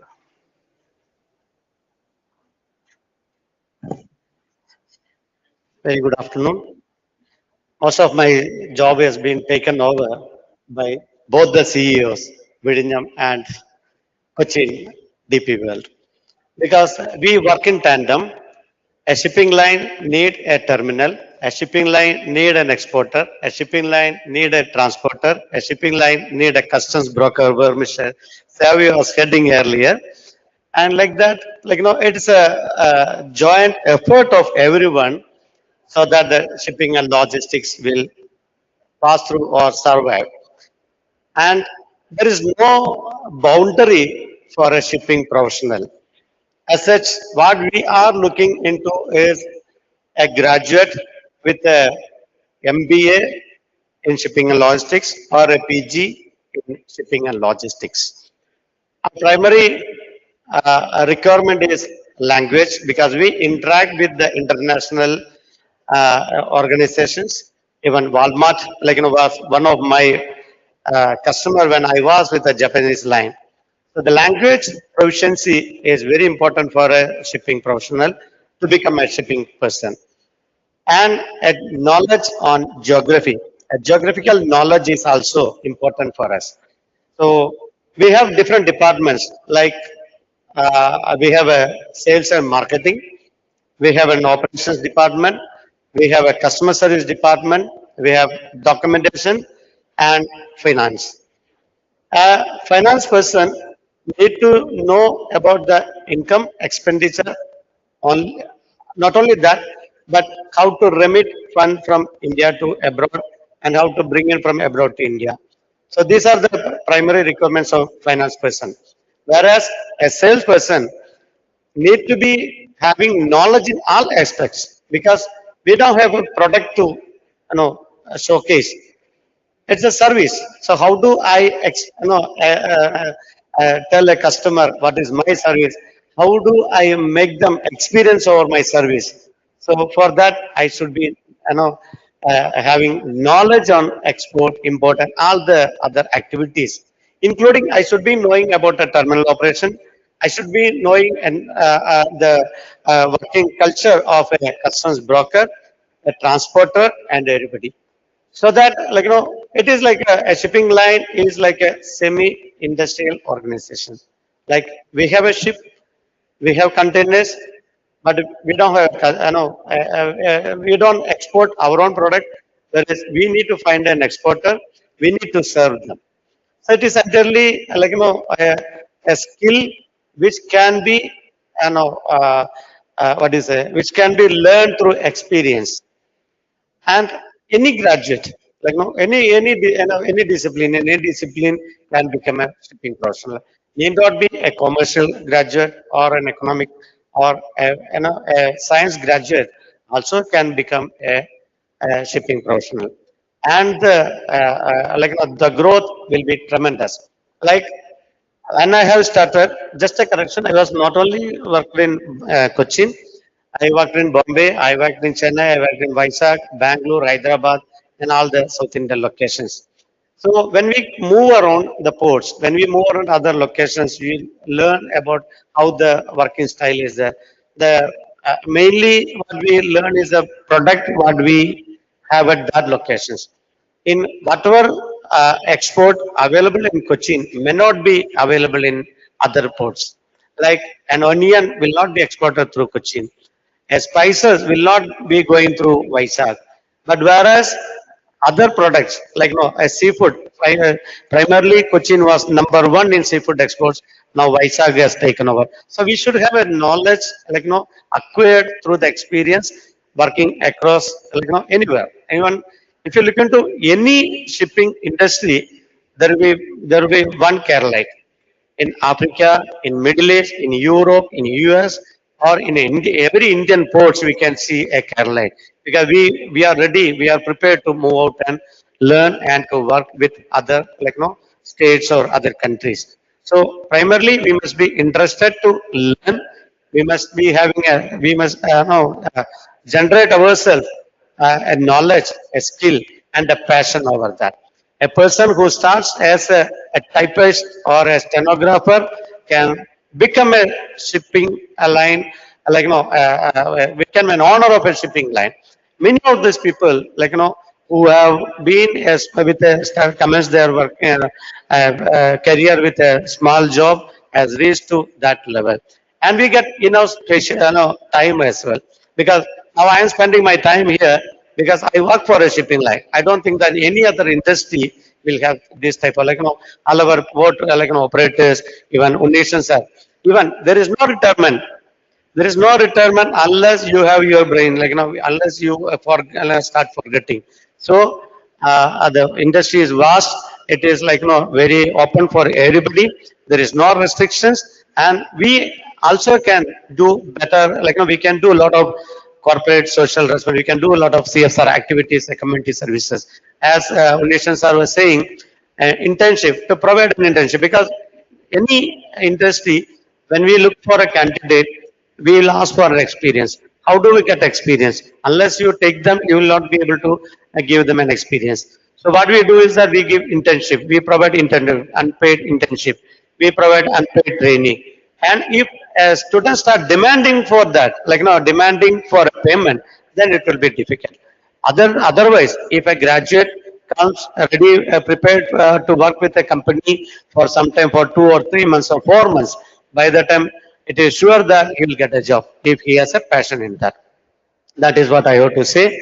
And rest, no, when the moderator asks me, I'll answer. Thank you.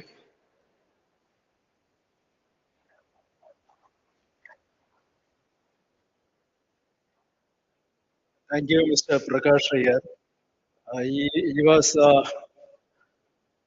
giving great stress on language skills and the skills, general knowledge, transport, geography, etc., and the power to withstand shocks, the resilience that an employee in an officer or an executive in a steamer agency, a shipping agency company must have.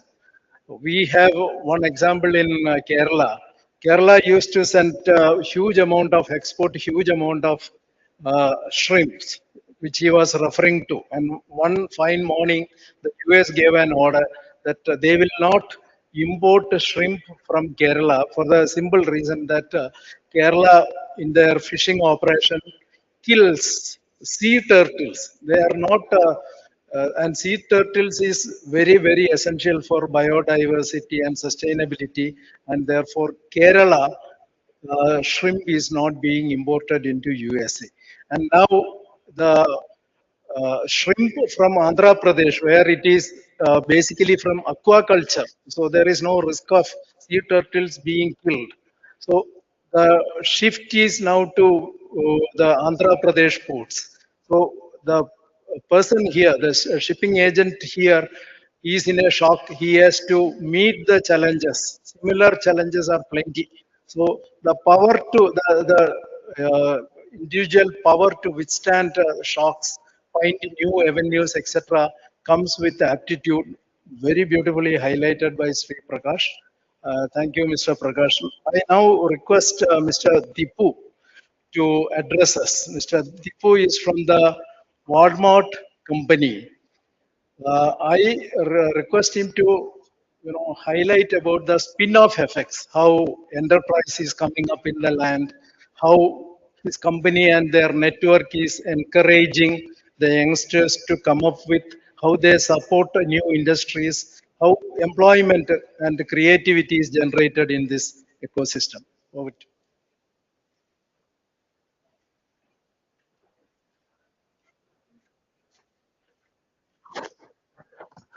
Thank you sir. Myself Dippu, മലയാളിയാണ്, പാലക്കാരനാണ്. ഇരിക്കുന്നവരെല്ലാം ഒരു 90% മലയാളിയാണെന്ന് പ്രതീക്ഷിക്കുന്നു. So, Flipkart, I mean, Walmart comes into India by the acquisition of Flipkart. So if you look at Flipkart, we have multiple companies. Flipkart is one. Second is Mindra, which is the largest fashion wala one. Third one is ClearTrip. ClearTrip, we deal with all the what you call travel bookings. And fourth one is Yatra.com. We also deal with Yatra. So all these companies, and also we have a UPI, which is called PhonePe. So all these companies presently comes under Flipkart Group in India.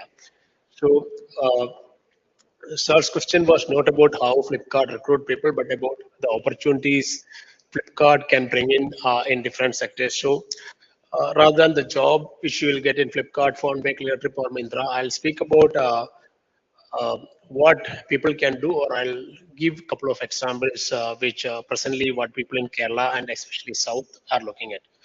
So, uh, I mean, our CEO DP World is from Kannur, so I'll give you an example of Kannur.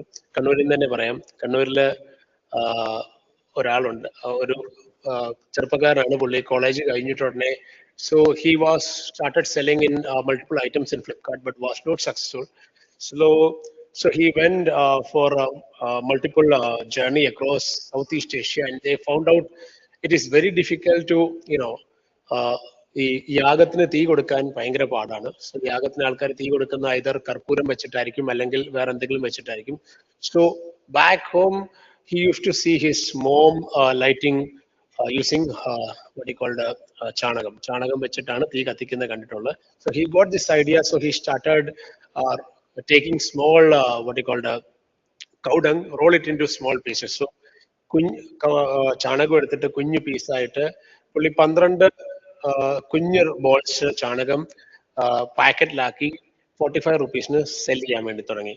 So first few months it was not doing good, but ഇപ്പം he is selling around 1200 per month packet sell ചെയ്യുന്നത്. ഒരു small idea തുടങ്ങിയതാണ്. UP, Gujarat അങ്ങനെയുള്ള സ്ഥലത്ത് they find it very convenient. They just need to buy this, take a small bowl, put a karpuram on top, and just start the fire. So it was very good, and he is selling like hot cake right now in Flipkart, and he is also selling in other platforms.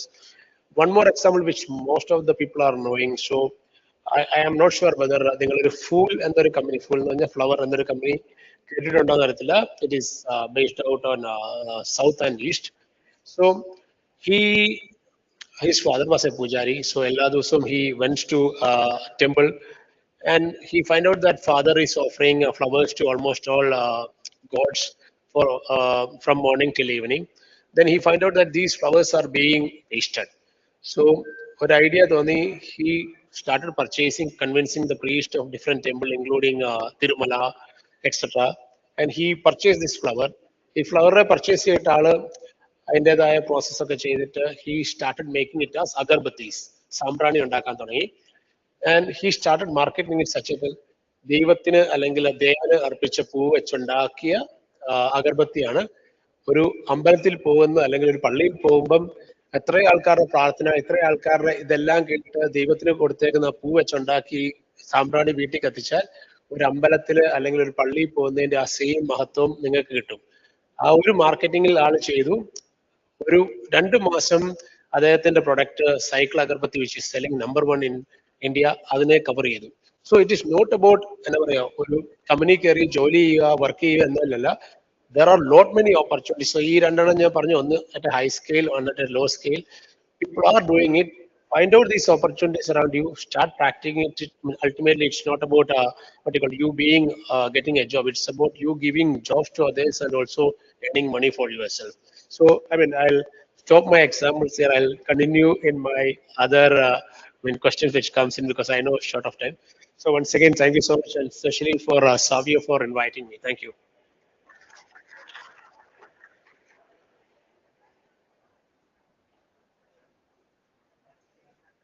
In the second round, I will request Dr. Dibu to speak a couple of minutes about the warehouse and the opportunities in the warehouse also. His company, spearheaded by him, is into various initiatives like I think there is a business school competition called Wired, which is promoting the talents of the business school students. So great initiatives from his side. Thank you, Dr. Dipu. We now go to Dr. Jayan from the Indian Maritime University. He's a professor with the Indian Maritime University, Kochi campus. They are running courses like BBA Maritime, BBA Logistics and Retail, and MBA Port and Shipping Management, MBA ITLM, etc. International Transport, Logistics Management, etc. Of late, they have modified their curriculum and syllabus.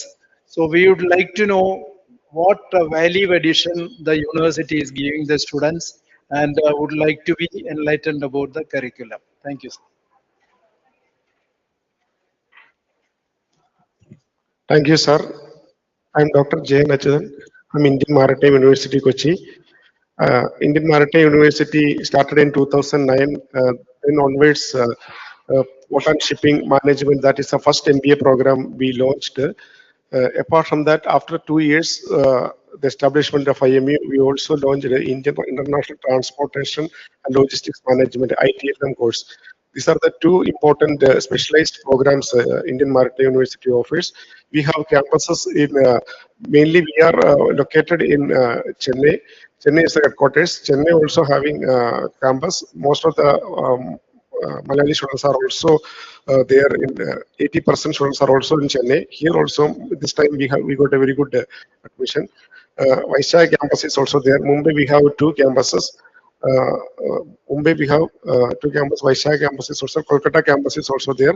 Kolkata campus we have one program, that is ITLM program. Apart from that, recently we launched Maritime Logistics Embedded Apprenticeships. That is also in Vaishak campus. Apart in Palakkad, there is a ship technology. They are also affiliated to that course. Also newly they are starting maritime logistics, that course. Just like another any MBA program, we have a 2 years MBA and a 3 years BBA program. As Nikrishna sir mentioned, BBA logistics, e-commerce, and retail. These are the course which is highly focused in industry. Here, if you look at port and shipping management, this program imparts specialized expertise in port and shipping sector, comprehensive understanding of key industry dynamics. When it comes to international transportation, that is to meet evolving demands of domestic and international transport management, the program equips students with cutting-edge logistics knowledge to excel dynamic business environment. If you look at the program objectives, apply management theories and practice to solve problems, a business complex business problem that is also very much relevant in this modern time. Demonstrate critical thinking, leadership, ethical decision making. That is also you can see in the revised curriculum. That is also industry is looking for. Apart from that, when we interacted with many times with the maritime industry experts, they exactly looking forward soft skill training.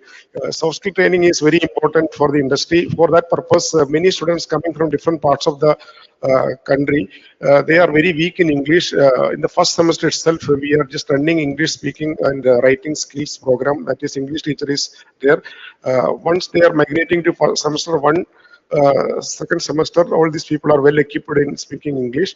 And the third semester, they are going internship in the different industry logistics company, many ports around the country, and they have to submit the internship report. In the final semester, they have to make a project and the revised syllabus looking into the industry needs. We made the capstone project that also focusing on the real life world examples and kind of simulation games type of things, and they have to make that practical exposure to their project. That is also making them very important decision maker at the end of the day. Apart from that, problem solving skill also they develop. And we also added elective courses in the third semester onwards. That is also highly specialized areas which focusing on port operations and dangerous cargo, IMDG, all these things are providing dangerous cargo. That is quite relevant in modern times. That is also specialized course. When it comes to skill, all these soft skill areas we have mentioned, the most important skill is IT skills. That a student should equip with that IT skills. For that purpose, they should, even industry also just looking forward, that is Excel skill, Excel sheet knowledge is also very important. For that purpose, we have some maritime analytics, that is business analytics course is also providing at the end of the semester. And the Excel sheet is also very important in the sense that here supply chain visibility really matters. On time, real time tracking of data in modern times is very important. That's why IT skills really matters in the maritime sector. There is no doubt about it. Even smart sports are also very much there is this even warehousing also focusing on highly advanced IT skills. They are also, this is a technical area, maritime, that's why chartering is also very important area. Then we have this, already I mentioned about English speaking. Geography also plays an important role. As industry people also focusing on geography. Okay. This is the things just I want to highlight. The most important thing is at the end of the day, students will be able to equip with a decision maker and a problem solver. Thank you, sir.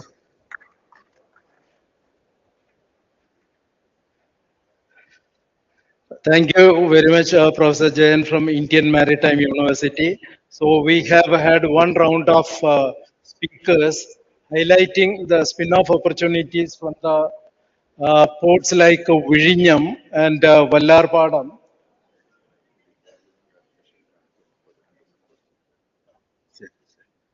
Basically, we were highlighting on the innovation, the room for innovation, the room for building up industries, taking advantage of the proximity of the port, and the students' career growth into the sector.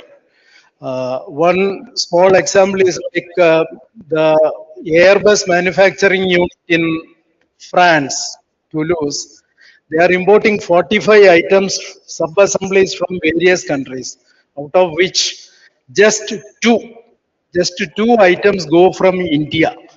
And the main reason is not the manufacturing cost, but the logistic cost. So if we are able to take advantage of our port infrastructure, take advantage of Vizhinjam and the ancillary industries around, bring up ancillary industries around, the employment potential, the regional economic activity that can happen is highly it's a big amount. It's a large scale canvas that is before us. Before we go further, would I throw this subject to the house, would you have any questions to ask the panelist on Vizhinjam potential, on Vallarpadam potential, on the warehousing potential, on the potential of innovation around the port, on the academic aspects? If any member of the house would like to ask a question, please do. Yes, please.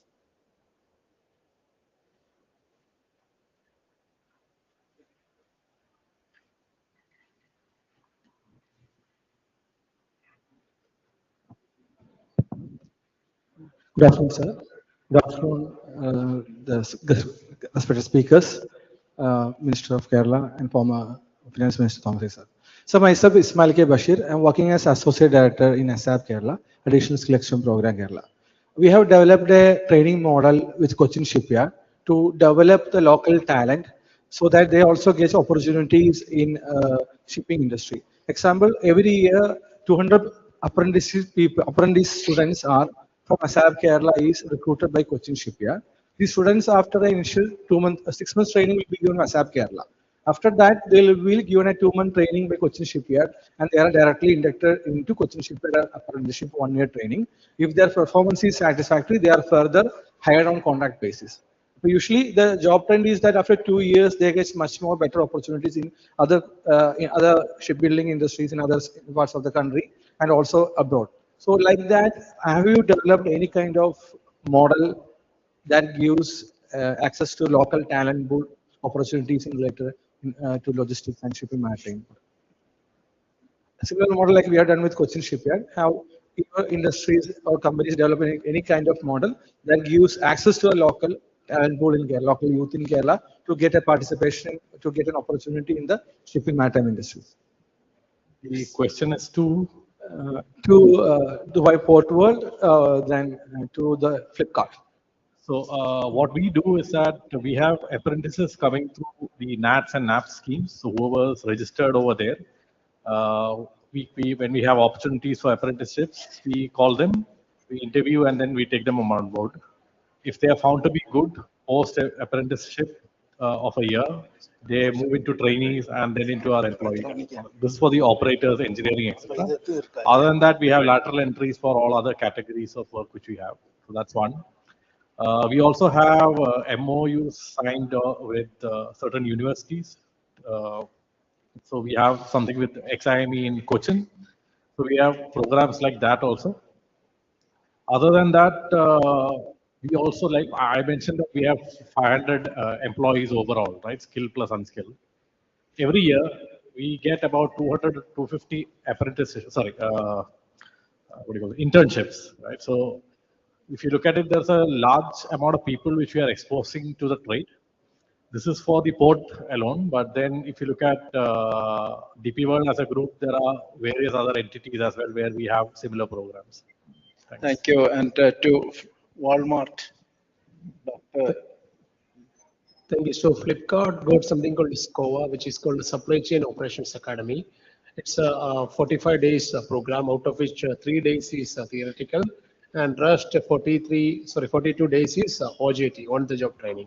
So in which we usually pick local talents. For example, Kerala, we pick from Kerala, predominantly from Kochi and nearby areas, because our largest facility is in Alua, Mannam, and the upcoming is in Kalamassery. So any graduates who has a 50% of mark, or there is can apply for this program, they have to undergo this training program, and out of which we will absorb 70% full-time job in Flipkart.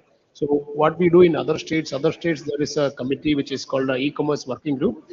Whatever people who, 70% we absorb, and the rest of the 30% will go to other e-commerce company, because they wanted to hire those people who are already trained by any of the industries. So we have that program which is ongoing, which is called SCOA.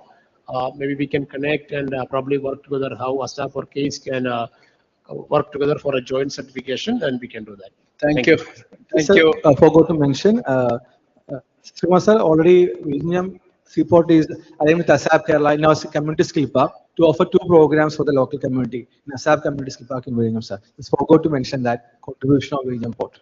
Thanks, sir. Thank you. Thank you. We have a professor from the Nilambur College. That's the last question that we take because the next program should begin in, yeah. Thank you, sir. Thank you for mentioning me. I'm Sarnam. I'm from Nilambur. Nilambur, it's located in the valley of Western Ghats, a rural village. It's not a village. It's a small town. Um, means minority concentrated block. It's a kind of place it is, but we are providing certain courses there, just like skill courses. Logistics management. We are one of the center of excellence over there. But one of the biggest trouble that we are facing is connecting companies. So my question was this. You were telling that you are giving apprenticeships and trainings in your company, but I'm damn sure that companies can't accommodate these much number of students because now logistics is one of the booming means academy. So definitely many numbers will be coming. So you can't accommodate everyone there for giving apprenticeship and training. But we have got a training center over there. We got funding from central government, 9.5 crore, and we have a facility there. Thank you, Professor Sarnam. Your point is very well taken because at Nilambu they find it very difficult to place students on internship. But that's an excellent infrastructure, excellent college. The matter is placed before DP World. My question is very simple.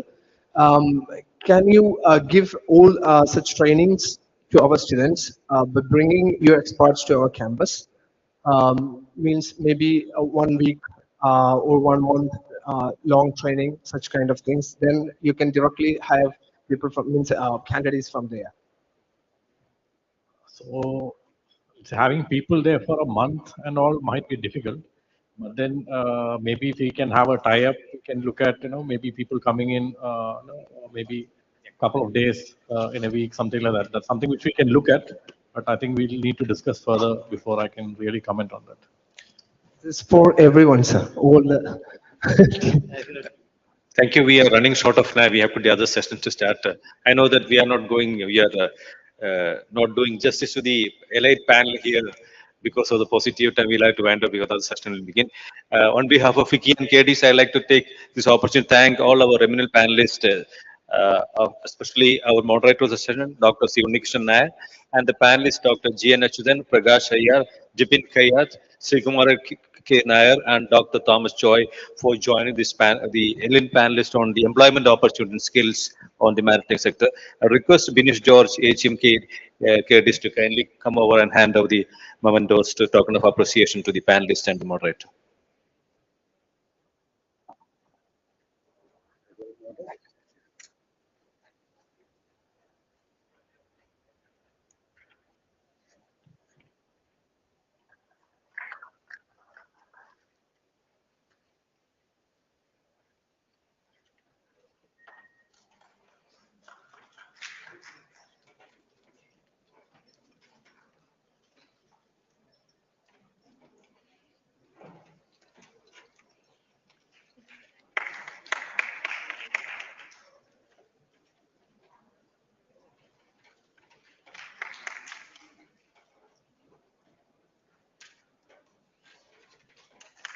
Thank you. That completes the panel. And I would request all the panelists to please come over and for a group photo.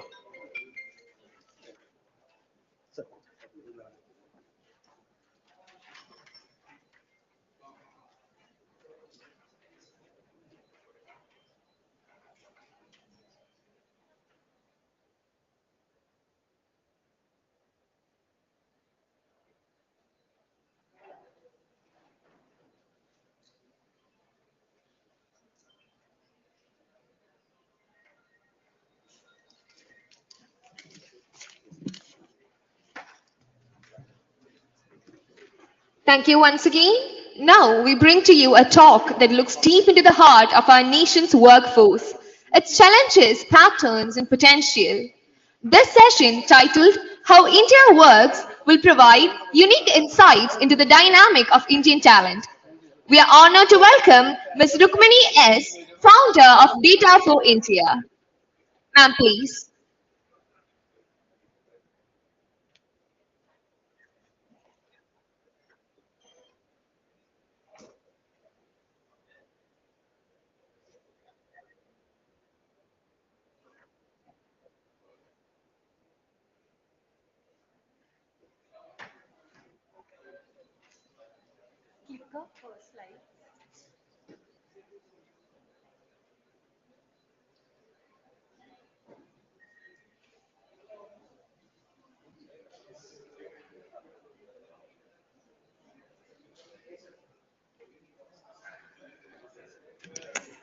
Thank you.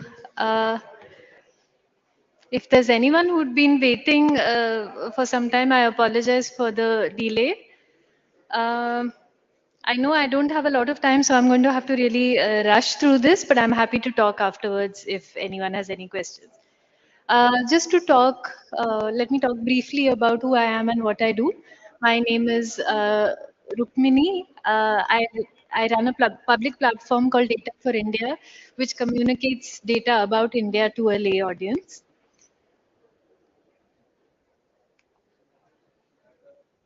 Okay, so a little bit about why should we, what data is it that we look at and why should we look at this data?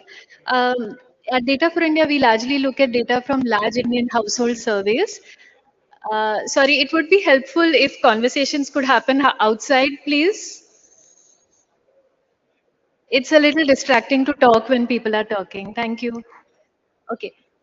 So at Data for India, we largely look at data from large Indian household surveys. Uh, you might wonder why we are looking at this data in particular. And there's a couple of key points I'd like to make. One is when people look at data that comes from the EPFO or from other payroll data, it misses a lot of what's going on in the informal sector. Uh, it also is the case that India does have good data, and we can talk a little bit more about how good this data is. But there are reasons that Indian data around employment is relatively good and is worth looking at. A lot of conversation around workers and the workforce happens using very unrealistic picture of Indian workers. And what we're hoping to do is to really bring back, center this conversation with a sense of who Indian workers really are. So that's all I intend to do over the next 10, 12 minutes, which is talk about what does India's workforce really look like and a little bit about what Kerala's workforce looks like. So these are the three key themes that I intend to talk about, and I'll just get into them one by one. Um, Here, I'm just going to go through 5 or 6 key points about what India's workforce really looks like. Just to give you a couple of lines about the data, and then I won't repeat myself. This comes from large Indian household surveys. These are conducted by India's National Statistics Office. They conform to standards set by the ILO and others. They are representative. They cover millions of people across the country. So I'm not going to keep saying where the numbers come from, but this is their rough background. So first is if we just try and understand who is in India's workforce. And immediately what you see is that the majority of Indian men are in the workforce and primarily employed, while the majority of women are out of the labor force. These numbers differ by state and they have changed over time, but this is the overwhelming reality, especially when it comes to women in the workforce. And then when you try and look at what it is that people in the workforce, what sort of employment are they in? One of the things that we see is that salaried employment, although it has grown, remains a relatively small component. And self-employment between rural and urban is the majority form in which most Indian workers are employed. We also see this huge dominance of informality that remains in India's workforce. Here, we are not even talking about agriculture, we're talking only about non agricultural enterprises. But we still see that the dominant mode of employment is informal. The private formal sector that takes up so much of our thinking, conversation, media discourse, really is a very minor player relative to the large informal sector. None of this makes it less important or less aspirational, but it's just useful to put it into broad context. I think one important feature also is uh, what has happened with the transition away from agriculture. So we do know that agriculture contributes a declining share to overall value added, as happens across the world when countries industrialize. But the share of agriculture and employment, although it has fallen, still remains relatively large compared to other comparable countries. So of course we see this massive decline. The uptake in it has come much more from services than from industry, and we can talk about that a little bit more. So the definition of unemployment is something that I think, and I talked about it earlier in another session, but I'll repeat the point because I feel most people, including me, when I started looking at this data, don't realize what the definition of unemployment really is. And it's this. If you worked for 30 days, whether you got paid or not, by the way, if you worked for 30 days in the last 1 year, you come you count as employed in India's labor statistics. There's another way of looking at it, which is current weekly status. If you work for 1 hour in the last week, you count as employed. Now, it's not a normative point whether this is a good or bad definition. It comes from the ILO, but I think it's useful to start by understanding what does employment mean. Even by that definition, we do see that unemployment is extremely high among the youth in particular, and it is relatively high among graduates. And when you put the two together, you see that graduate unemployment among young people who've just graduated, is extremely high, really at levels that should cause some concern about social cohesion, about impacts on democracy. This is particularly a concern for some states rather than the others.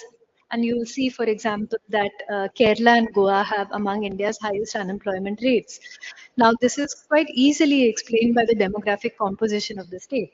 Kerala has among the highest rates of students completing graduation, among the highest rates of graduating students, and that drives up the high rate of unemployment. There are other factors, of course, and I know that unemployment has been discussed a lot over the last 2 days, but graduate unemployment really is one of the large factors driving up unemployment in some of the richer states. So that was just a broad look at what we know about basics of about how India works. I want to talk about another few points related to employment data that I don't think we pay enough attention to. One is, of course, about the low rates of labor force participation for women, although they have grown from how low they were in, say, 2017-18, so or the early 2010s.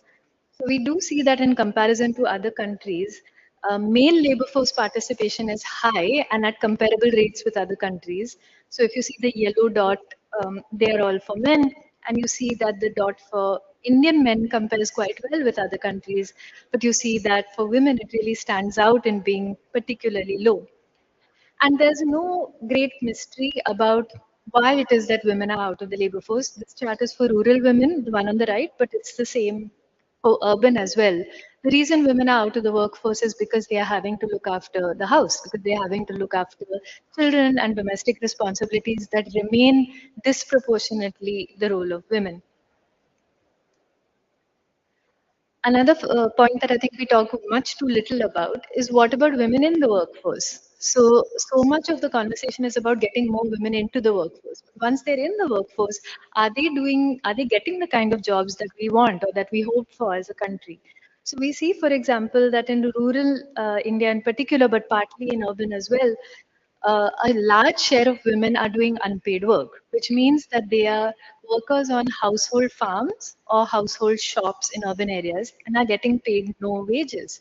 Now, this should really matter to our understanding of women's employment. It means there's no cash in hand. It means that the agency that should come to women as a result of work is not coming. The other aspect that I'd like to about is self-employment. Now, we see a lot of discourse that equates self-employment with entrepreneurship. So if you say growing self-employment, you see it as, the rise of maybe the startup economy or entrepreneurship. But what does self-employment in India really look like? And we see, for example, that if you think of self-employment as someone running a small business, now that's what I do is that the Indian story? Is that the most common story of self-employment? Very much not, because what I do falls into that purple line. And look how small it is. The share of people in self-employment who run organizations, who run companies that can hire another person, and this can be informal as well, not just formal, is extremely small. The vast share of self-employment is one person working for themselves. That's self-employment. And in the case of women, of course, as many women work for themselves as work for someone else in the household, but again with low wages. So that's again a reminder of what self-employment in India really looks like. It's also important to understand what salaried jobs look like. So I think salaried jobs for many people do not conform to our notions of what salaried jobs mean. So if we think of salaried jobs as one having either an official contract, being eligible for paid leave, or having social security benefits, we see from the periodic labor force survey that a large share of this of salaried employment has very little to do with what we think of as salaried jobs. And finally, I just want to talk about a few other themes that have to do with work and the world of work. But these are indicators that are allied. They are not about work alone. They are about the broader structure that makes up the world of work. So I come from, I live in Chennai right now, and I think one clear issue that states, including Tamil Nadu and Kerala, have to confront is the question of demographics. By 2031, which is not that far away at all, Tamil Nadu will be India's oldest country with the oldest state, and the median age will be over 40. With Kerala not will be close to 40, with Kerala not far behind. There is a decadal gap in the median age between the poorer states and the richer states, and this gap has actually slightly grown because aging is happening much faster in the southern states than in others. So there are clear demographic issues that we have to confront. And the other issue we very clearly have to confront is if we want workers, where are the workers in India now? By 20, even if you look at the lines just by 2025 over there, you will see that the working age population is not growing in the southern states. It has already hit the point where it has stopped growing. And in fact, if you look at, there is a faint decline in the lines in the southern states, very faint, we'll see it more pronounced. The working age population continues to grow substantially in the northern states. Now, of course, this poses multiple challenges. The working age population in the northern states is not high skilled and is not highly educated. So it's not a direct replacement for jobs in the southern states. But if we want to think of things like a care economy that will become essential when we think of the previous slide and this one together, we have to think of where the working age population will come from. And let me make just one related point when it comes to the working age population. I think now, hopefully, the conversation around migration is maturing in some of the southern states where we're talking about, say, tolerating migration. I think it needs to move far beyond tolerating migration. This just by tolerating migrants, we are not going to have enough workers in the southern states, and perhaps we need to have a really important and soul searching conversation about our attitudes to migration in the southern states. I'm going to end with a couple of slides around skills and access to technology, because one of the elephants in the room always nowadays is about the role that AI is going to play in the jobs of the future. And I think when we talk about being an AI ready country, we need to think about the current state. So again, I have no prescriptions, but I think we should all just be more realistic about the current state of skills. And the current state of skills is that 1 in 5 women does not use her own phone. And for both men and no, for women, many more women use a shared phone, but even for men, that number is quite high. So exclusive usage of a phone is not universal by any means at all. Usage of computers or the ability to use a computer is extremely low. Now, I think in the last 5 years, we have all become so transfixed by the uptake of phones that we've stopped thinking about computers, right? You think that people do everything on their phones. Do they really need a computer? But if we are talking about the kind of skills that we're talking about for the future, these are not activities that can be done on the phone, and I'll talk about them in a minute. The share of Indian adults who are able to use a computer is extremely low, and it has hardly grown in the last 5 years that we looked at the data. Of course, it is much higher in richer states, including Kerala. Excuse me. This has to do partly by ownership of computers, which is extremely low and again is flat. It has not grown at all in India. So the share of Indian households who own a computer is in the single digits, and again it has barely grown over the last 5 years. It is much lower than comparable countries and probably much lower than where we would want it to be. So just the previous presentation, the previous panel discussion, one of the skills that one of the presenters was talking about was essential for maritime and logistics was the ability to use a spreadsheet or do Excel.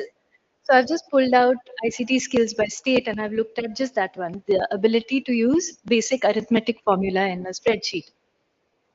And again, it's in the single digits in most Indian states. It's a little higher in the southern states, but it's extremely low right now. So we are talking about a very small base currently. Even among, particularly when we look at very high, high-end skills. So I'm not saying that the ability to write a line of code is a universal skill, but it's much lower again in India than it should be and than it is in comparable countries. So just to sum up what this presentation was about, let's be more realistic about what our workforce really looks like and how Indians actually work. And when we think about policy or discussion, let's talk about the workforce we actually have rather than the one that we're picturing. Sure, there's a workforce we can aspire to, but let's acknowledge the huge gaps between where we are and where we'd like to get to. As I mentioned, the public platform I run is called Data for India, and all of these chats are there. Please feel free to reach out to me if you have any questions, and including if there is data in particular that you'd like to see. I think we're short on time and shouldn't do questions. What do you think? Is that, I mean, there's very few of you, but if someone has a question, I'd be happy to take it.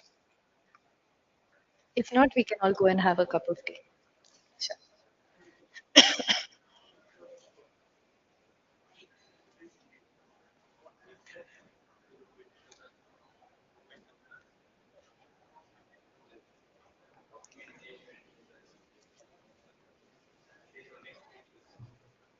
Thank you. That's a great question. The question was, we know where we are right now. What can we do to improve things? For example, with ICT skills, what could we do for the next 3 years? Now, these, of course, have to be cascading steps. You have to start by getting every child into primary school. They have to remain in secondary school. They have to get to high school. Then simultaneously, you need to be doing tech skills. You need to be ensuring equitable access. We really need to think about why device usage has not gone far enough.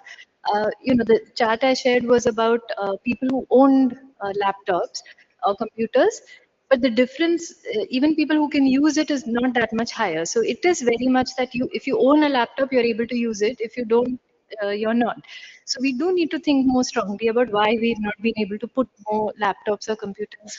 Maybe we've not made it seem important enough. I really do think we've allowed phones to derail the ICT conversation in some respects. So I think southern states already have that first mover advantage of having got the education and the higher education GER kick-started. The focus needs to be much more specifically on ICT skills that are industry related. But then I think there also just needs to be greater focus on digital and data literacy for themselves, as skills for themselves, which are not purely tied to skills and to work, but also skills that are going to be important for people to just participate in this new economy. So yeah, a combination of, I think, education and thinking better about device ownership and usage. Okay. Okay, well, thank you. If there aren't any more questions, I can wrap that up. Thank you.